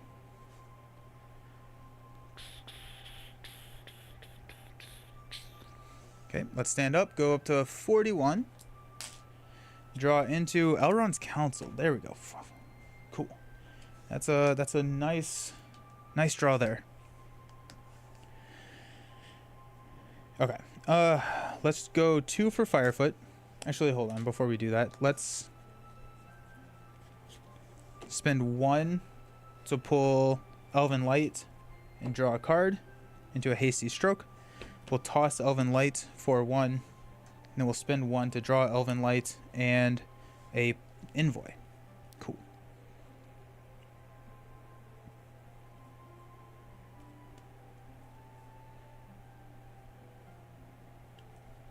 Let's spend 2 to play Firefoot. I do have Envoy, so let's go ahead and spend 2 to play Envoy. We're gonna add a resource to a resource pool, which I guess will be Arwen.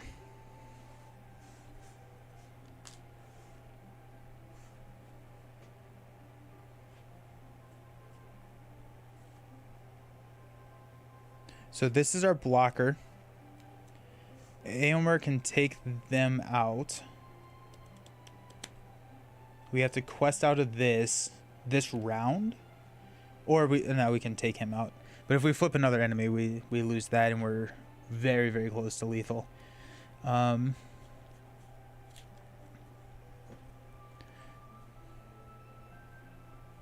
We can just clear that with our steeds, actually. Okay. No. Ain't no rest for the wicked. Okay, so we got 7 here. And we're going to toss a Elven Light and a Hasty Stroke to clear this.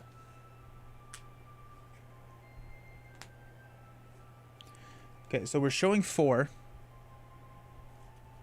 Requesting for 7. We do have an Elrond's Council, which we can play. I'm going to flip into, place 1 resource on each raider enemy in play. Each engaged non-ship enemy makes an immediate attack. If there are no engaged non-ship enemies, we'll go ahead and test of will that. Okay. Let's travel here. We'll block here. So 2, no shadow effect. Aylmer will take this out. Okay.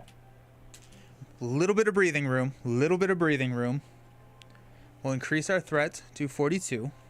And let's stand up and draw a card into the key. Pass out money. Now we're out of... We don't have any blockers. But let's spend 1 to pull Elven Light back to our hand. And we'll draw into Defender of Rammas. We'll toss Elven Light to give a resource there.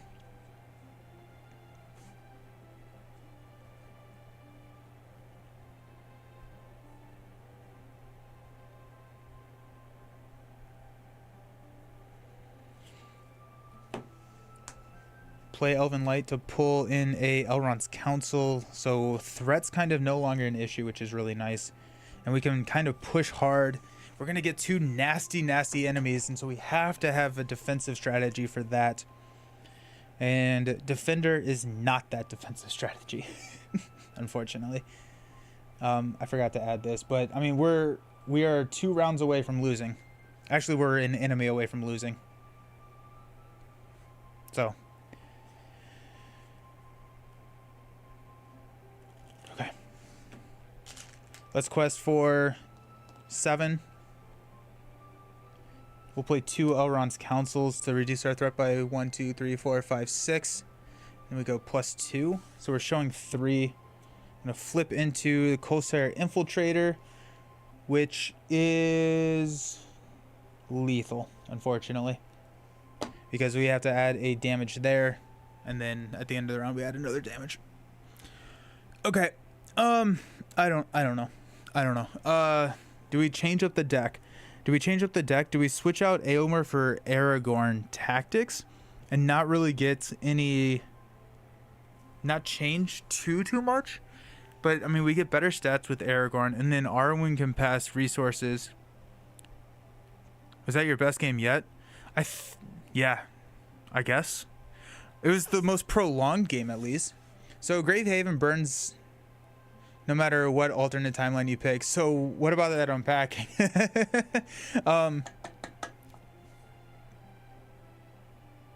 I think we swap.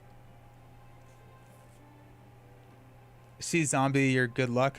Oh yeah, right. Northern Trackers. I think Northern Trackers makes sense. Northern Trackers makes sense. If we go Northern Trackers, we can start clearing. Yeah, I think we have to do that. But the problem is we just don't have money. We don't have any income. I'm going to take out the key. Let's grab our Northern Trackers. Let's find 2 more cards to cut. Which I think Firefoot probably. We're going to take out Firefoot.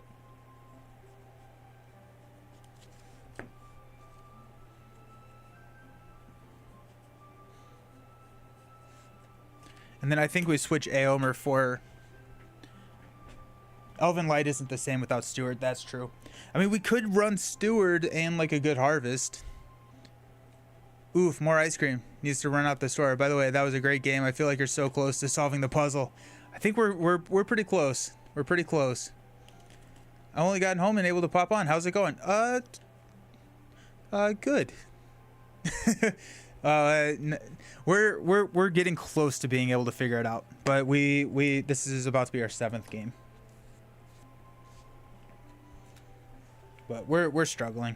We're struggling, but we're getting better. We're getting better.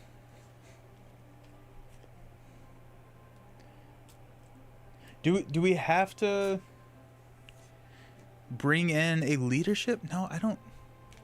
He's gonna win now that you're here. Exactly. Yes. I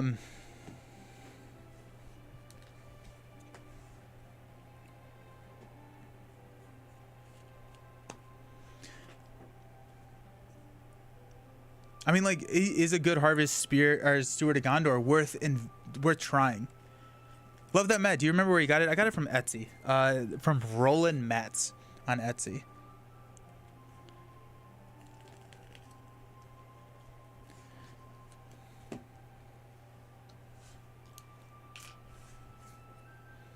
Or we could toss.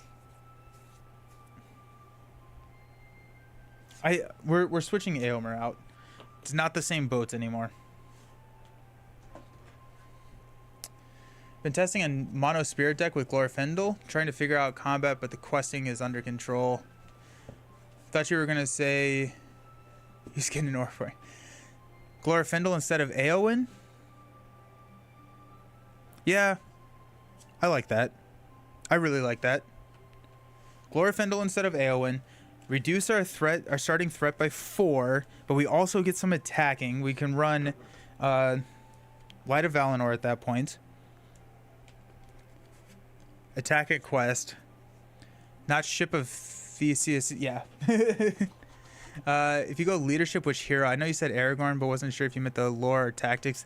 I was thinking about switching just Eowyn for lore or for the tactics.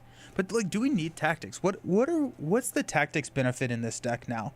Like we've taken so many of the tactics. Like knights are done. We don't need Durndingle. Don't need. If we just switch all of these out with really cheap, inexpensive blockers, let's just cut tactics. We don't need tactics. I think we swapped the tactic stuff out for leadership.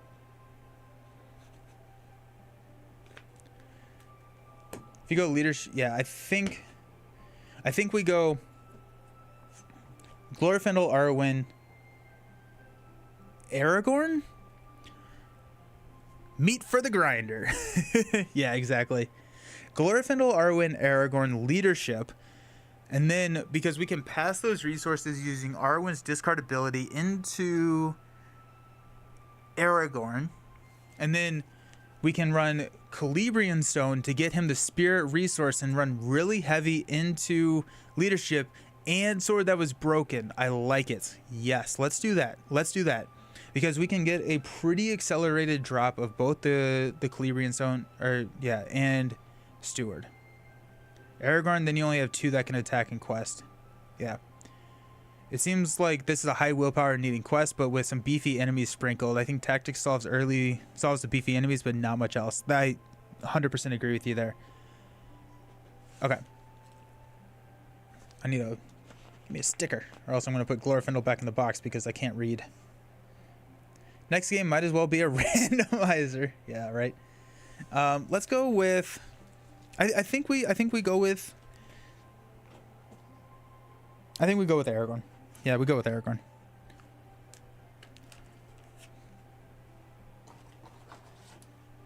And still Hobbit Gandalf. But now we have sneak attack. Yeah, so with Aragorn, I think our drops in. So we need Light of Valinor.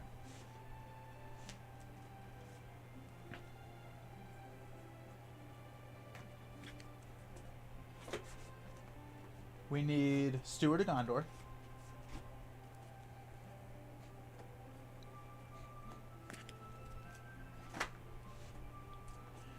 Celebrian Stone.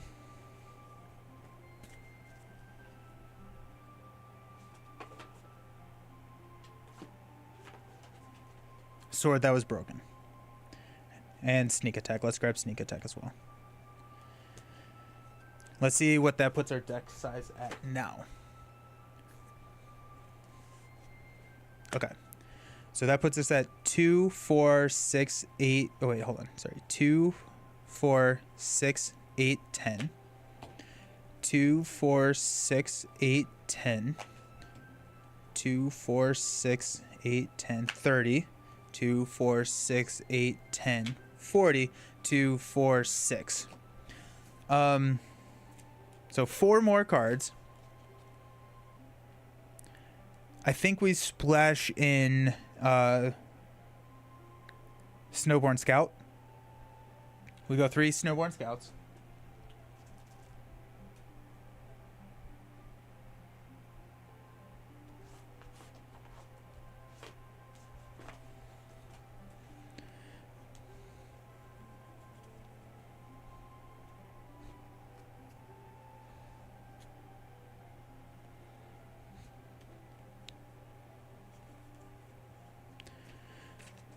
And 1 more card.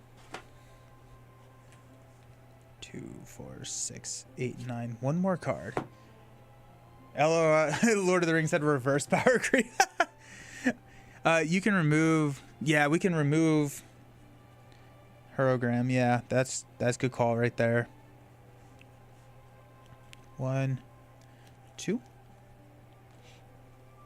So 3 more cards. Some of the strongest cards in the game were in the core. Yeah. 3 more cards. I would like to make the argument for Dwarven Tomb. Dwarven Tomb allows us to get some of those lore cards back, spirit cards back, or allies. Unexpected Courage. We have 2 Unexpected Courages. Yeah. Burn, burn, ship and scoop. We light the ship for delight. I think I'm gonna go with Dwarven Tomb.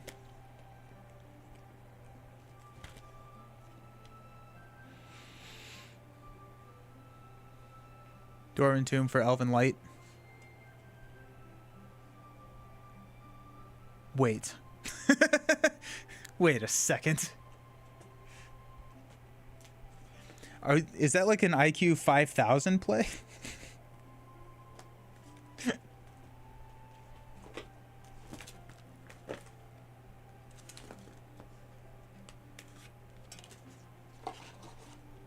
Alrighty. Okay, our ship. We've changed our ship. We've changed our ship. Minus 5,000 IQ play. No, but you see, you can use Dwarven Tomb to return Elven Light, which then you can discard for Arwen's ability. So you get you're like, you net even resources, but like you get to do stuff with your cards, which could confuse your opponents. Have you ever thought about that? That's amazing. That's amazing. I like Arwen with Aragorn leadership. I've not tried this play yet, but you can toss cards to throw Steward of Gondor on the table turn 1. I think you guys are melting my brain.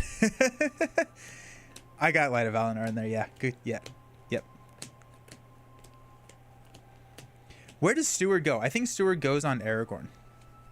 Especially if we can get the Celebrian Stone soon. But I think Steward goes on Aragorn. Pot of Greed!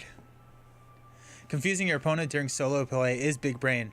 I mean, that's 2 5,000 IQ plays, which means that we're at a 10,000 IQ play, which is pretty sweet, honestly. Pot of Greed! Added to the victories play, each player draws a card. See, that's the one that I want to be drawing into. Get me some card draw. Melt for the elf.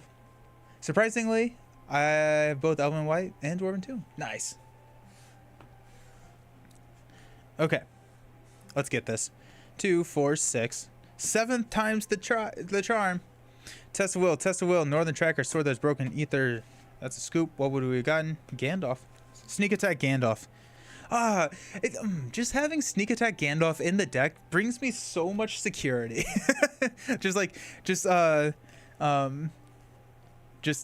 like comfort security. I believe in this deck. If not, play Dive Bomb somehow. Lord of the Rings is weird for me because now I have all the Marvel Champions card except for Hope Summers. You don't have Hope Summers? Alrighty. This is the correct mulligan right here. Hasty Stroke, Galadriel's Envoy, Elrond's Council, Elven Light, Light of Valinor. Alrighty. Squad, we're happy. We're feeling pretty decent. I don't think we have a blocker though. Whatever. So 17 plus 9 is 26. We got this. Sneak attack plus Gandalf is the bestest. It really is. We draw into a sneak attack. Now all we need is the Gandalf. I don't think we need the resource for Arwen.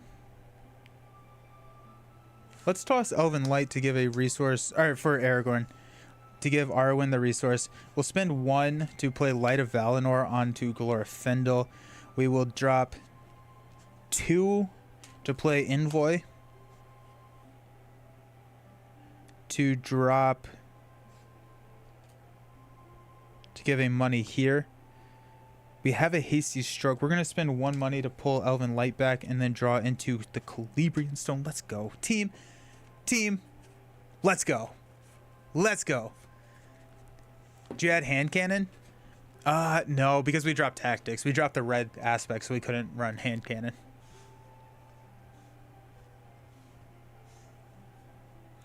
Woo! Righty then. Alrighty. Heck yeah.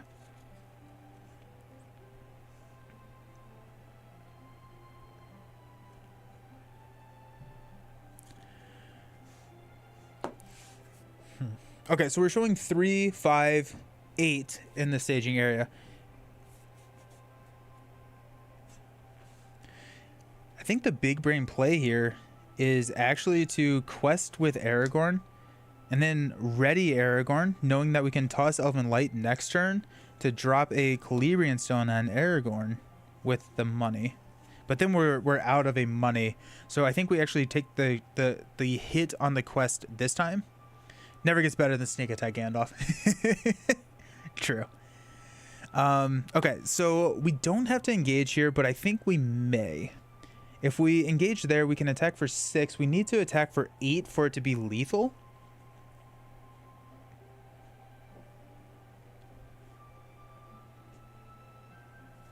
But he gets it out of the staging area. I don't actually know if that's a big deal.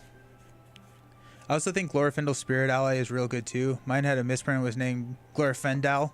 So technically it doesn't have the same name as the hero, so I played them both. Perfect. Loopholes. Nice. That's fun. Also, if we engage here, we don't have an answer for the next attack. Right, so I think we leave them out there. Now we can quest for 4 next turn. Hopefully draw into a ally. Hey Celeste, how's it going? I know nothing about this game. Is it a solo game? It is. Yes, you can play it solo. It is a cooperative card game, very similar to like Champions, where you can play it solo, but you can also play it multiplayer. It's considered to be more challenging solo.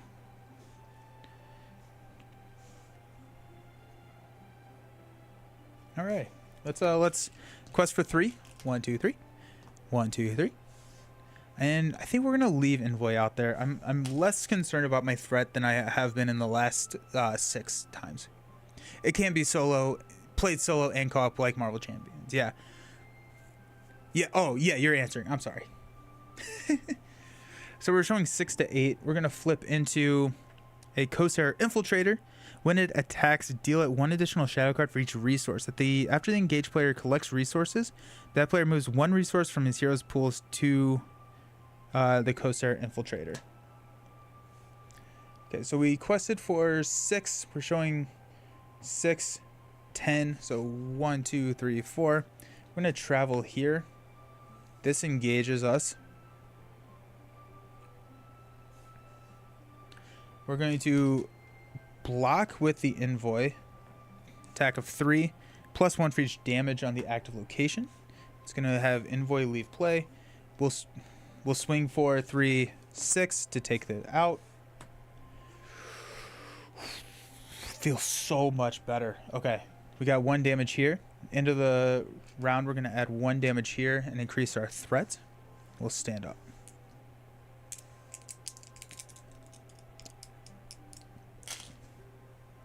Draw into a Horse Breeder, which probably does not need to be in this deck anymore.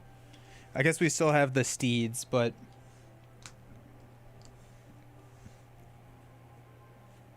we'll spend 2 to play the Celebrian Stone here. We'll toss an Elven Light to give Aragorn a resource using Arwen's ability.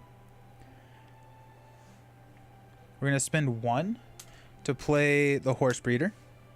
Search to the top 10. 2, 4, 5, 6, 7, 8, 9, 10.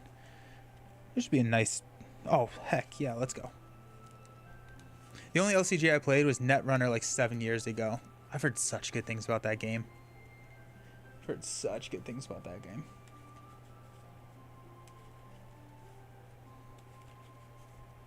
Okay. So we got Steed. We're showing 5. We have a block here.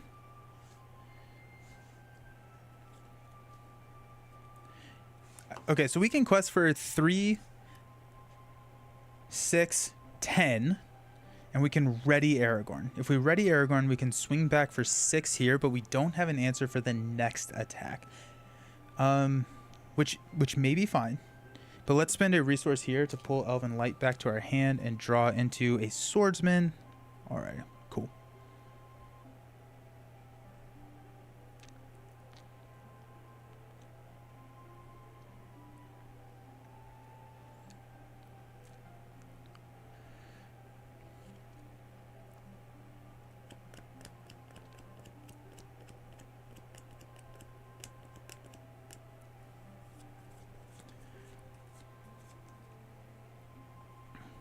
Okay.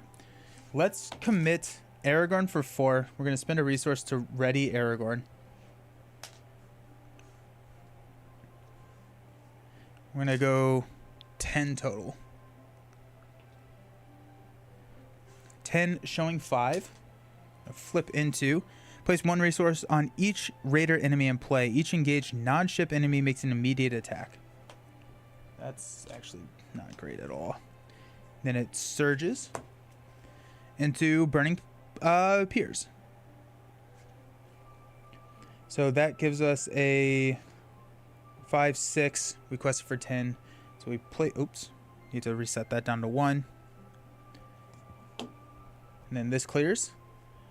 After this adds to the victory display, we draw a card, which is another sneak attack. Now we just need Gandalf. We're going to travel here. I think we are going to engage the Ravager. Are we? We're just going to leave it there. We're going to leave him there. We don't need to engage him right now. Our questing is better than our battling, so we can leave him there and engage him whenever we feel comfortable enough to do so. Into the combat phase, we'll add 1 here. Into the round, we'll add 1 here. We'll increase our threat at the end of the round, and then at the start of the round, pass out money and draw into Steward of Gondor, Envoy. Worth a shot. Let's spend 1. Wait, where's Elven Light? Elven Light to give Aragorn a resource. We'll spend a resource to pull Elven Light and Northern Tracker back to our hand. Okay, so that's going to be nice to drop at some point. Let's spend a resource here to place Steed on Glorfindel. That's beautiful.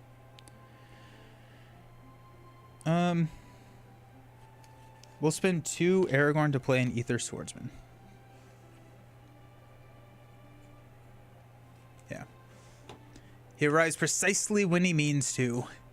Gandalf is off smoking with some hobbits and lighting fireworks, it seems. Yeah. Okay, we're going to quest for 2. What are the... There's that out... We probably should have run that Outlands ally that's in leadership. 1, 2. 1, 2, 3. 1, 2, 3. We are going to toss Elven Light to place 2 progress here. We're showing 5, questing for 8. And we have an Elrond's Council. I'm going to flip into a 3 after Elven Waves Runner is added to the victory display. So now we're showing 8. We quested for 8. Let's go ahead and play an Elrond's Council to reduce our threat by 3. 1, 2, 3, and get +1, which will clear here. And we'll travel here.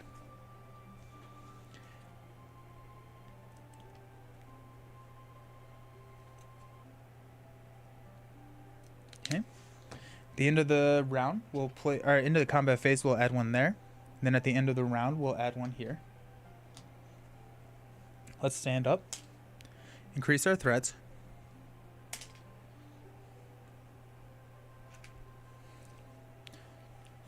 Give out money. Draw into Galadriel's Greeting. Let's spend 1 to pull Elven Light back to our hand. And draw a card. Sword that was broken. Alrighty. Ooh, let's toss Elven Light to give Aragorn a resource. Is there multiple forms of Gandalf in this game or just gray? There are 2 gray Gandalfs. And a hero. There's a hero Gandalf that's gray. And then 2 ally Gandalfs that are both gray.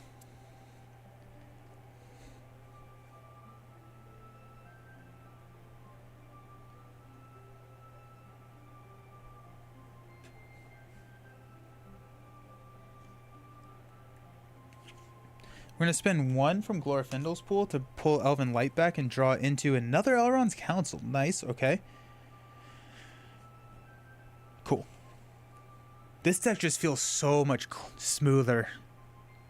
Turns out when you put like a ton of your S tier heroes in, wasn't he Gandalf the White for longer in the book?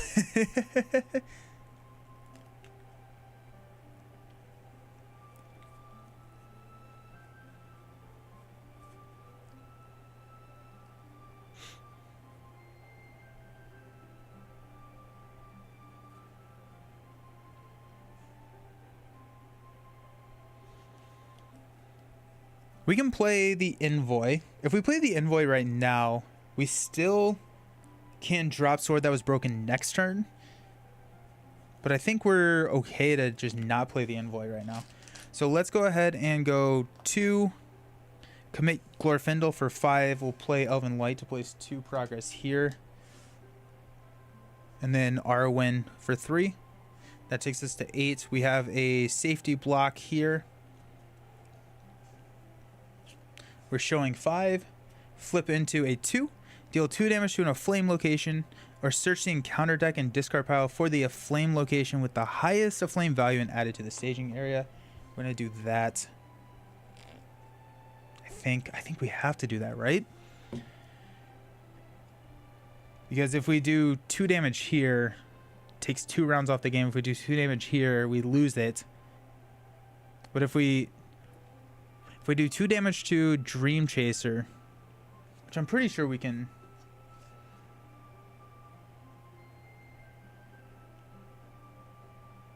We haven't even seen the second half of this quest, and we're in trouble with the second half of this quest.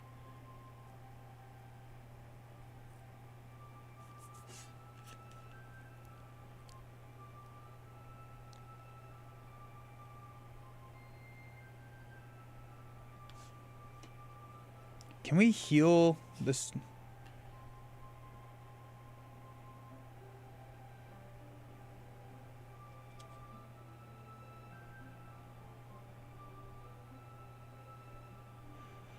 We can.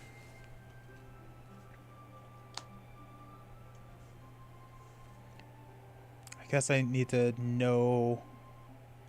But then we start getting location locked.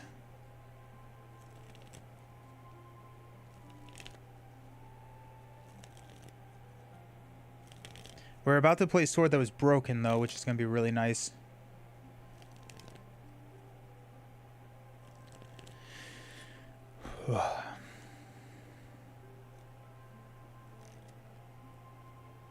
We're going to get the location. So 4, 5. I think it's 5, right? Everything combos in this deck. And we're going to deal 3 damage to it.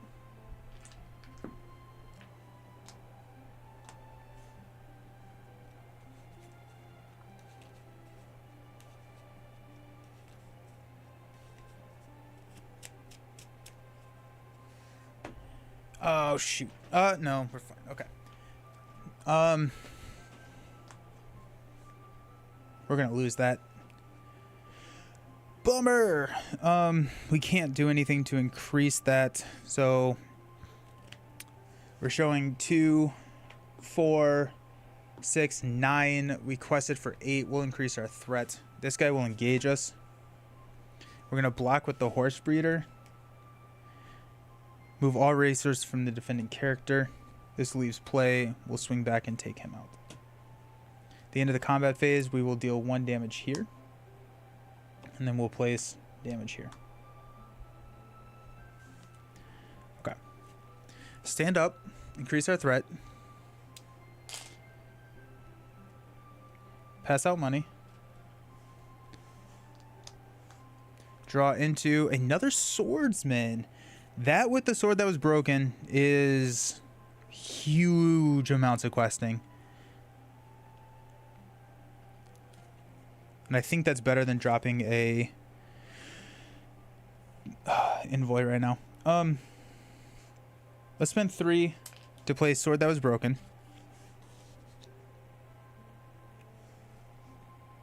Each character gets +1 willpower.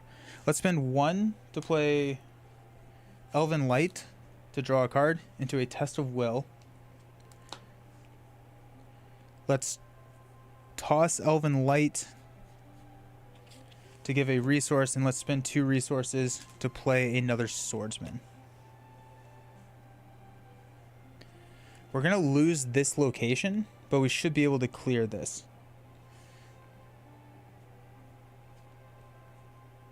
We could honestly just toss like Envoy if we wanted to. Okay. let's count up. So these are threes. 1, 2, 3. 1, 2, 3. I think 1, 2, 3, 4. That's 10. We're showing a lot. I think we'll be able to quest through, so we don't have to toss a card if we don't want to. We do have a Dwarven Tomb, so we might as well just toss Gladrian's Greeting to clear this. Each player draws a card. No, hey, we drew into a Gladrian's Greeting. Nice. So 3, 6, 10. 1, 2, 3, 4. So 14, showing 7.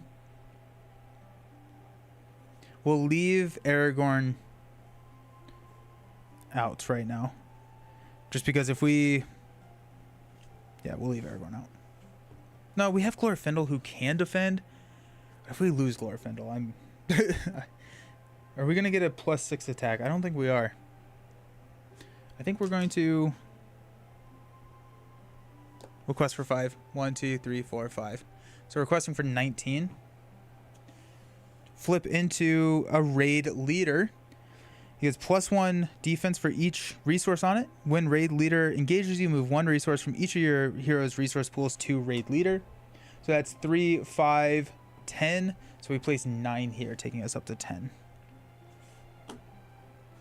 We're not going to travel because this is just going to die. This goes under there. We're going to reveal another card, which is an Umbar Raider. And this is at the end of the combat phase, but okay, we have to deal with these guys now at some point. Let's stand up. Increase our threat. 1 damage here. Draw into a Snowborn Scout. 1, 1, 1. Spend 1 to play Elven Light. Which will draw into another Elrond's Council. We can probably just tank our... We'll toss Elven Light to give Aragorn a resource. We don't want to play Snowborn Scout. We can play 2 to play Envoy. We'll give a resource to Aragorn.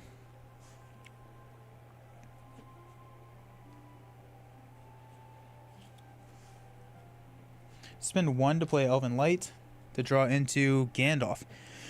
Not the Gandalf we had hoped for. We can drop our threat by 6, which means that we're still engaging here, but we have a blocker. But we're just probably going to try and quest through those.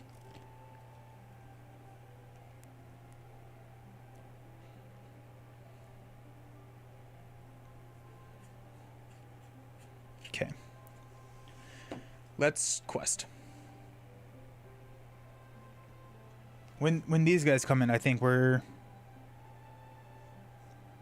Discard... When she engages us, we discard every event in our hand. So that would be... That would be everything. So we probably want to start trying to get rid of these events before we quest out. Which means that we probably want to be a little careful, because we don't want to quest out right now, because then we would engage. Raider leader sucks. Yeah, he really does. But if we quest out right now, we lose our card advantage. But we do get to discard Elven Light, so that's kind of nice. So we probably want to be playing safe right now. I want to... Hey, thank you for the subscription with Prime. I appreciate it. Thank you so very much. Hope you're having a fantastic Friday. Because, yeah, we lose Galadriel's Test of Will, sneak attacks. But, like, there's really nothing that we can do. Actually, you know what? The goal here is to maintain this course until we draw into a core Gandalf. And then we can sneak attack her with Gandalf before she engages us. Then we don't have to discard. So we are really looking for our core Gandalf.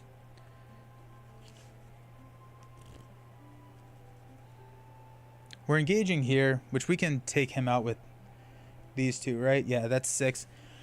So let's count up. We got 1, 2, 3, 1, 2, 3. We're showing what? 6, 10. 1, 2, 3, 4. 1, 2, 3, 4. So we're showing 14. That means that we will not quest out. Let's go ahead and see what we got. Got a harbor, which surges into a white ship. So that's 5, 10, 15. Let's play Elrond's Council. Reduce our threat by 1, 2, 3.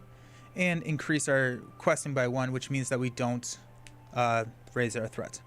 But we don't place any. We're going to travel. Oh, but all these enemies are just going to destroy all. Oh, shoot. Man, this quest is brutal. Because, yeah, these enemies are just going to throw damage at our locations. Sneak attack doesn't work since the enemy engages as soon as it enters play. Are you sure? No, you add them to the staging area. You add these to the staging area. And so you would quest through, and then you would go to your travel, and you can play actions during the travel phase, which is when you could sneak attack. You would lose, like, all of Gandalf's abilities, but... Oh, it does say that she engages the last player. Okay, yeah, okay, fine. Cool. I don't know. Cool. This is going to be my last try at this. If we don't get it, then we'll try it later. We'll try it next... Maybe not next week, but the week after. Okay. This is tough. Does the other one engage us? Yeah, he does. Both of these engage us. Jeez.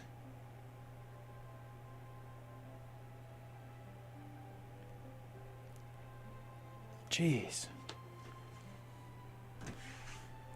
Yeah, 4 hours is way too long for me. I don't know. I don't know. I'm not sure how to... Okay, this guy's going to engage us. We'll block with the envoy. We got 3. Add this to the staging area. Cool. That lose play. We'll swing back here to take him out. We throw 2 damage on here.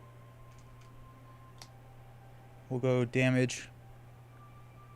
And... damage there. I mean, like, at this point, we'll probably just come in with OP. Game, yeah, the game is... We'll just come in with, like, Elrond, Gandalf, and just... just do it like that, I think. But, like, what's frustrating to me, and, like, I understand that they didn't build this for solo, but, like, both of these engage the same player. Like, there's no scaling for solo whatsoever in this quest, which is just tough.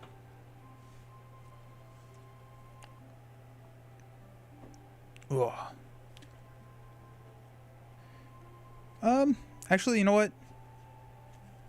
Do I hasty stroke that?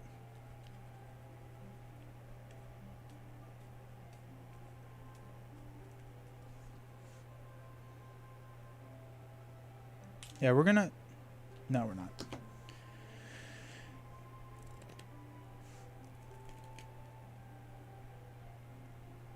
Yeah, Marvel Champions is the best solo game out there, out of the 3, I think. Alright, so that takes 2. We place the damage there. We'll increase our threat, draw into a steed. Not the finish we had hoped for. Stand up. And increase our threats by 1. We'll toss, or we'll give out money. Then we'll toss Elven Light to give a money to Aragorn. We'll spend 1 to play Elven Light to draw a card.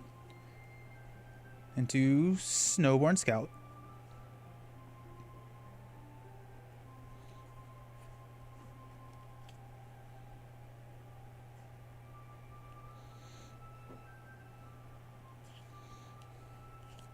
Let's spend 2 to play 2 Snowborn Scouts.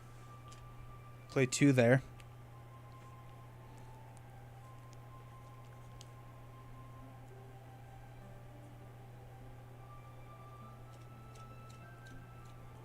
Rant justified, which is why I ultimately got rid of the game when my game group moved out. Yeah, that's fair.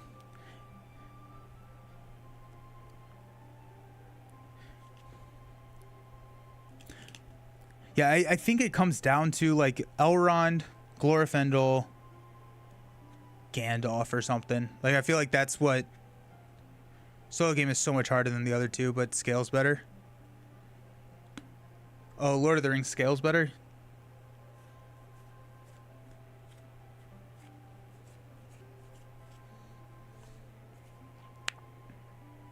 We're gonna spend 1 here to play a steed on Arwen. I'm just dumping my hand of resources at this, or of events at this point.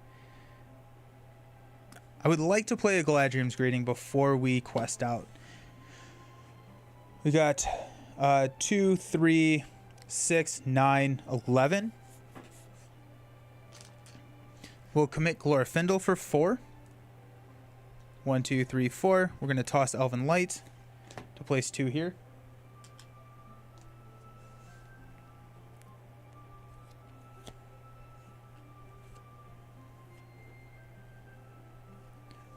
We're going to go 2, or sorry. Wait, hold on. These are actually 4s. Ha! 1, 2, 3, 4. These are actually 4s. 1, 2, 3, 4. 1, 2, 3, 4. So that's 12. We're going to go Arwen. We're going to toss a Galadriel's Greeting. It's going to be 1, 2, 3, 4. That's going to clear this.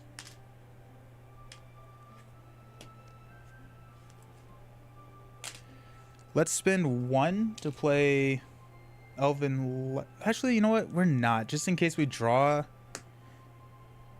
If we draw into a event, we're just tossing it.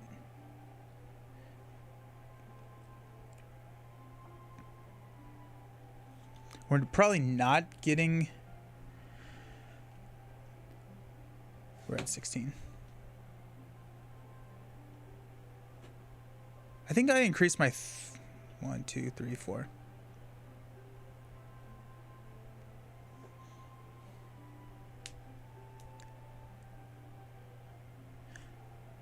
I think Arkham Horror is probably the least friendly solo. Yeah, we're at 2 o'clock. Yeah, I need to hurry up. Sorry. Did I increase my threat, or I think I increased my threat. I think I should be at 32. Because I think I added 4th threat with Arwen instead of the swordsman.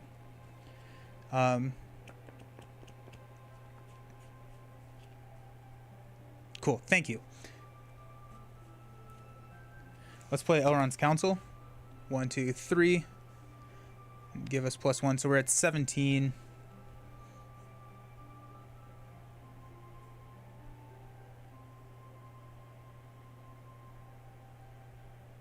Okay.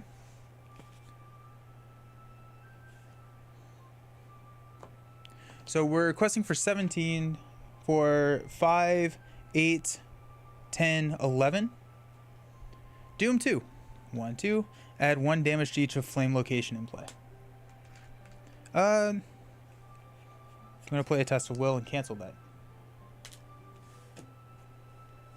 We're losing it anyways, so we're adding. Oh wait, we're not. That's. Why did I think we were losing that? So we're adding 6 here.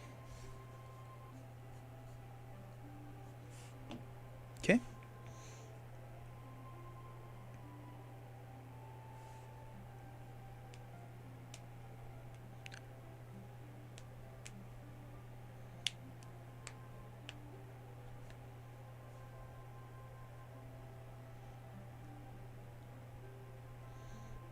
We're going to engage here. I'm sorry, we're going to travel here.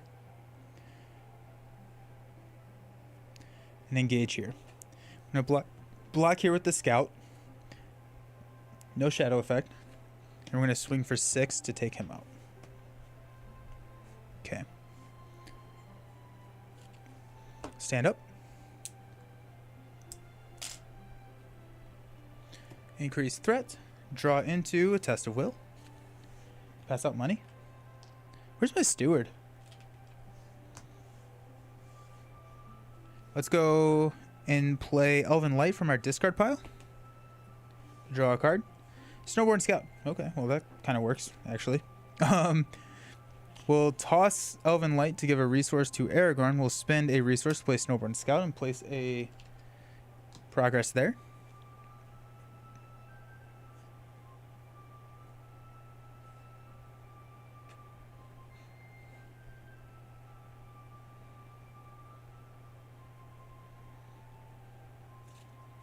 Or are we? No, we may not. We may just play Gladriem's Greeting. Instead of the Snowborn, we're going to spend the 3 resources to play Gladriem's Greeting. Reduce our threat by 6. 1, 2, 3, 4, 5, 6. Down to 26. Alrighty. So, I kind of don't want to quest out right now. Because if I quest out, then I don't have blockers, or else we're like losing the swordsman as blockers, right?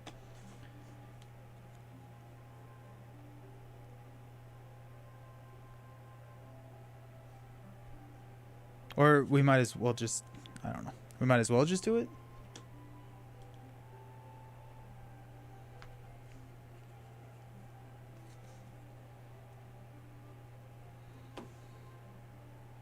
Okay, let's go 4 here with Glorfindel. Forced effect 1 enemy. Oh yeah, thank you. And then have to add a damage to here. This is also a really long quest. That's the other thing. So 1, 2, 3, 4. We're just going to push. It's not the right thing to strategically do though.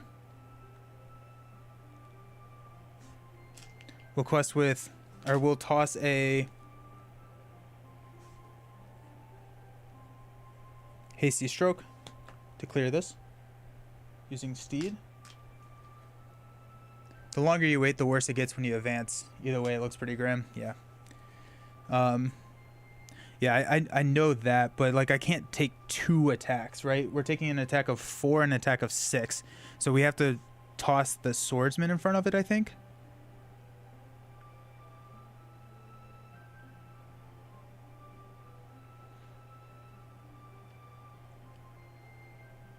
No, she's going to have a 1, 2, 3. She's going to have a 5 attack.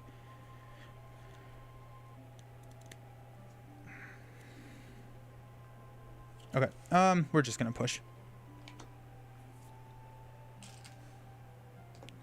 1, 2, 3, 4. We're showing 6. So right now we're at an 8. Let's go 1, 2, 3, 4. We'll flip into place 1 resource on each raider enemy in play. Each engaged ship. So this is going to surge. We don't have the money for a test of will. Surges into a white ship. Okay. So we quest for 12. We have 4, 8, 10. That's going to push. Add both of these to the staging area. Enemy side face up. We reveal the top card of the encounter deck. Place resources on both of them equal to the amount of damage on the Dream Chaser.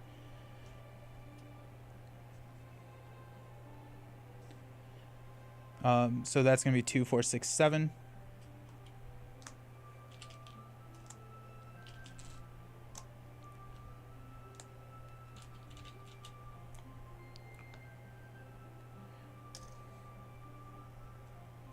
When she engages us, we have to discard every event, and she gets +3 more.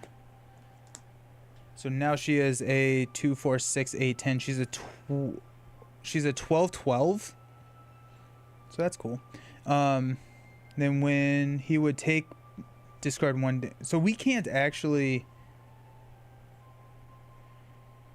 We can't remove resources from her. I thought we could remove resources.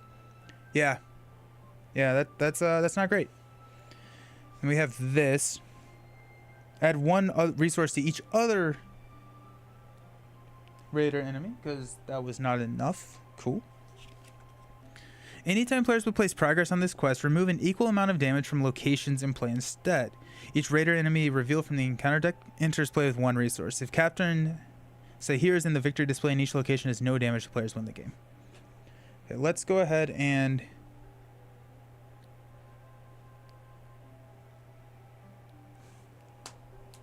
Oh, and these are just destroying locations like crazy, too.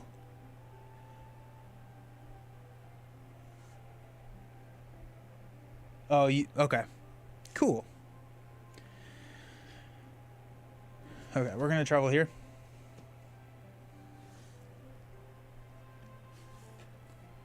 We're going to block her attack with Snowborn. Active location has the flame keyword. Either deal 3 damage or the defending character 1 damage. Alright, so we're going to deal 3 damage here. Then this dies. She removes a resource. This guy's attacking. We're going to block with the swordsman. No. Go there. Alrighty. We're going to attack for 6, which is going to remove 4 here.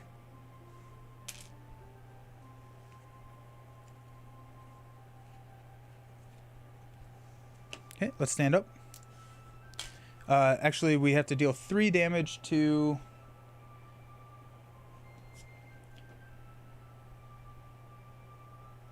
here, I guess, which will kill that. One damage there. That stays. So each raider enemy gets a resource. And then we reveal the top card in the encounter deck, which is another. Either deal 2 damage to in a flame location in play, or search the encounter deck and discard pile for the flame location with the highest value. We're going to kill this. We're rolling dice now. So that's 3 under here. When revealed, each player must either deal 3 damage to a character they control or to in a flame location in play. That's fine.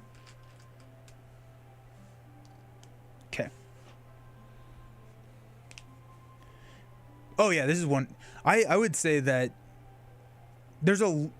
I would say that a medium quest in Lord of the Rings Solo is probably harder than like the hardest quest in Marvel Champions. Maybe not. Ronin's pretty rough.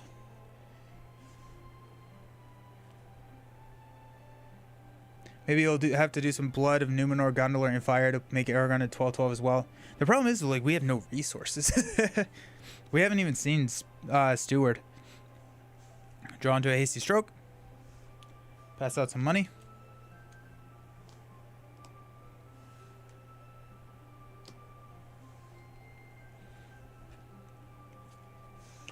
Let's spend a resource here to play Elven Light from our discard pile. Draw into Dwarven Tomb.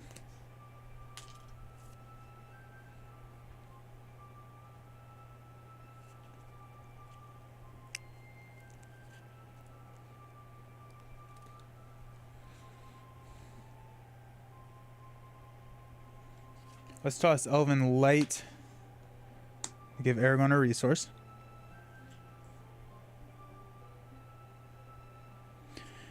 Unfortunately, we have to block with the swordsman again because we don't have it.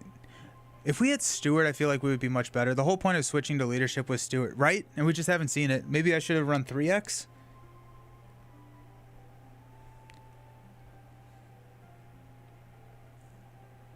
Okay, we're going to play 1 for a Snowborn Scout.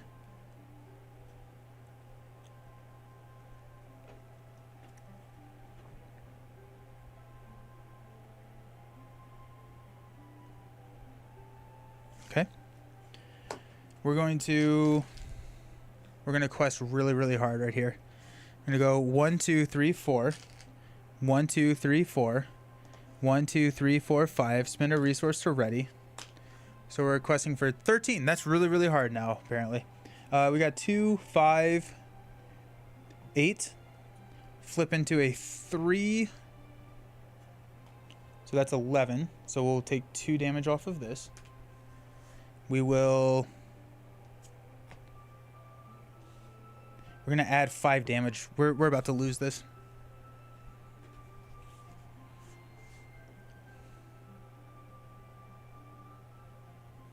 Three X Steward, since you can discard extras, sounds pretty good. Yeah, I think that's the right call. Okay, we'll block here. No, we lose. We lose, don't we? Because we're adding 6 damage, which is, so that's lethal. Cool. Yeah. That's tough. Well, why would you add 5 damage? Oh wait, that's no longer a thing on the quest. That's no longer a thing on the quest. Good call, good call. Good call. Well, I mean, they've talked about that. The creators of Lord of the Rings and Marvel Champions share a lot of the same DNA. But the... Oh, and both of these have a resource. The idea behind Lord of the Rings is, like, it is a tough world to be in, and, like, they translated those thematics into the mechanics pretty well. And then, we're leaving that out there. No, we're not. Because we can toss Steed in front of it. But then, like, Marvel Champions, you want to feel really epic. So I'm going to block here. Attack destroys each character. Deal 1 damage to each flame location in play. We'll block here.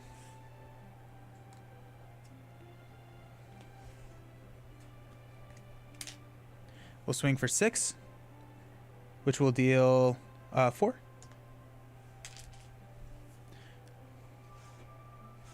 A flame here. And we'll stand up. Increase threat. Draw into... Hey, another Cleavering Stone. That's what we wanted. Money. Money. Money.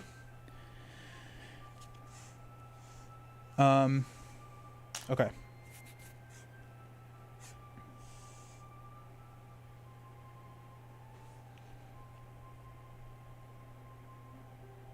We'll toss Cleavering Stone to give Arwen a resource.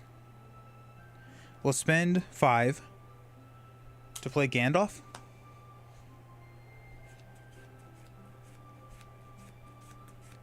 I just feel like in solo, heroes should have double HP, or they should produce an extra resource or something.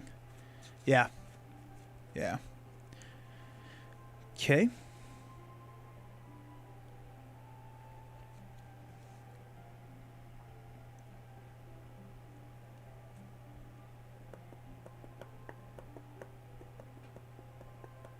Okay, so I think the play here, the play at this point, is...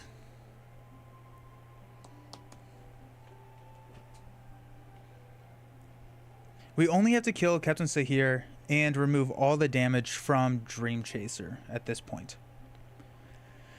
So if we block with Gandalf here, we take an undefended attack on Arwen and we lose her. We get in a lot of trouble if we, like, don't... I don't know.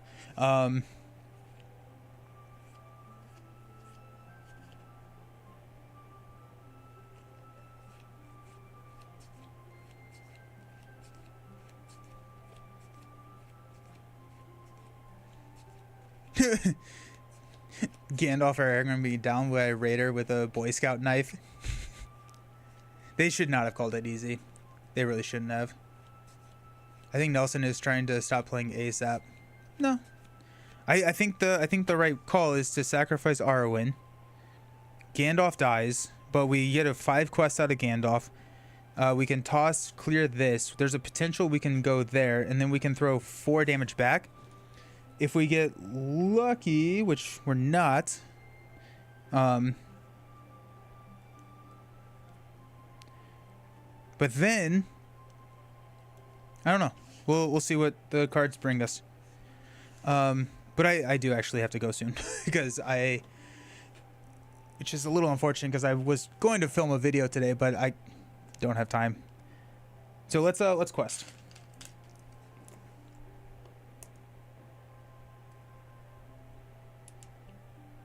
So we got...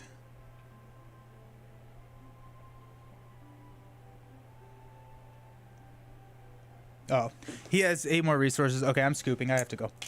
Yeah, because he has to place 4 resources. Yeah, that's ridiculous.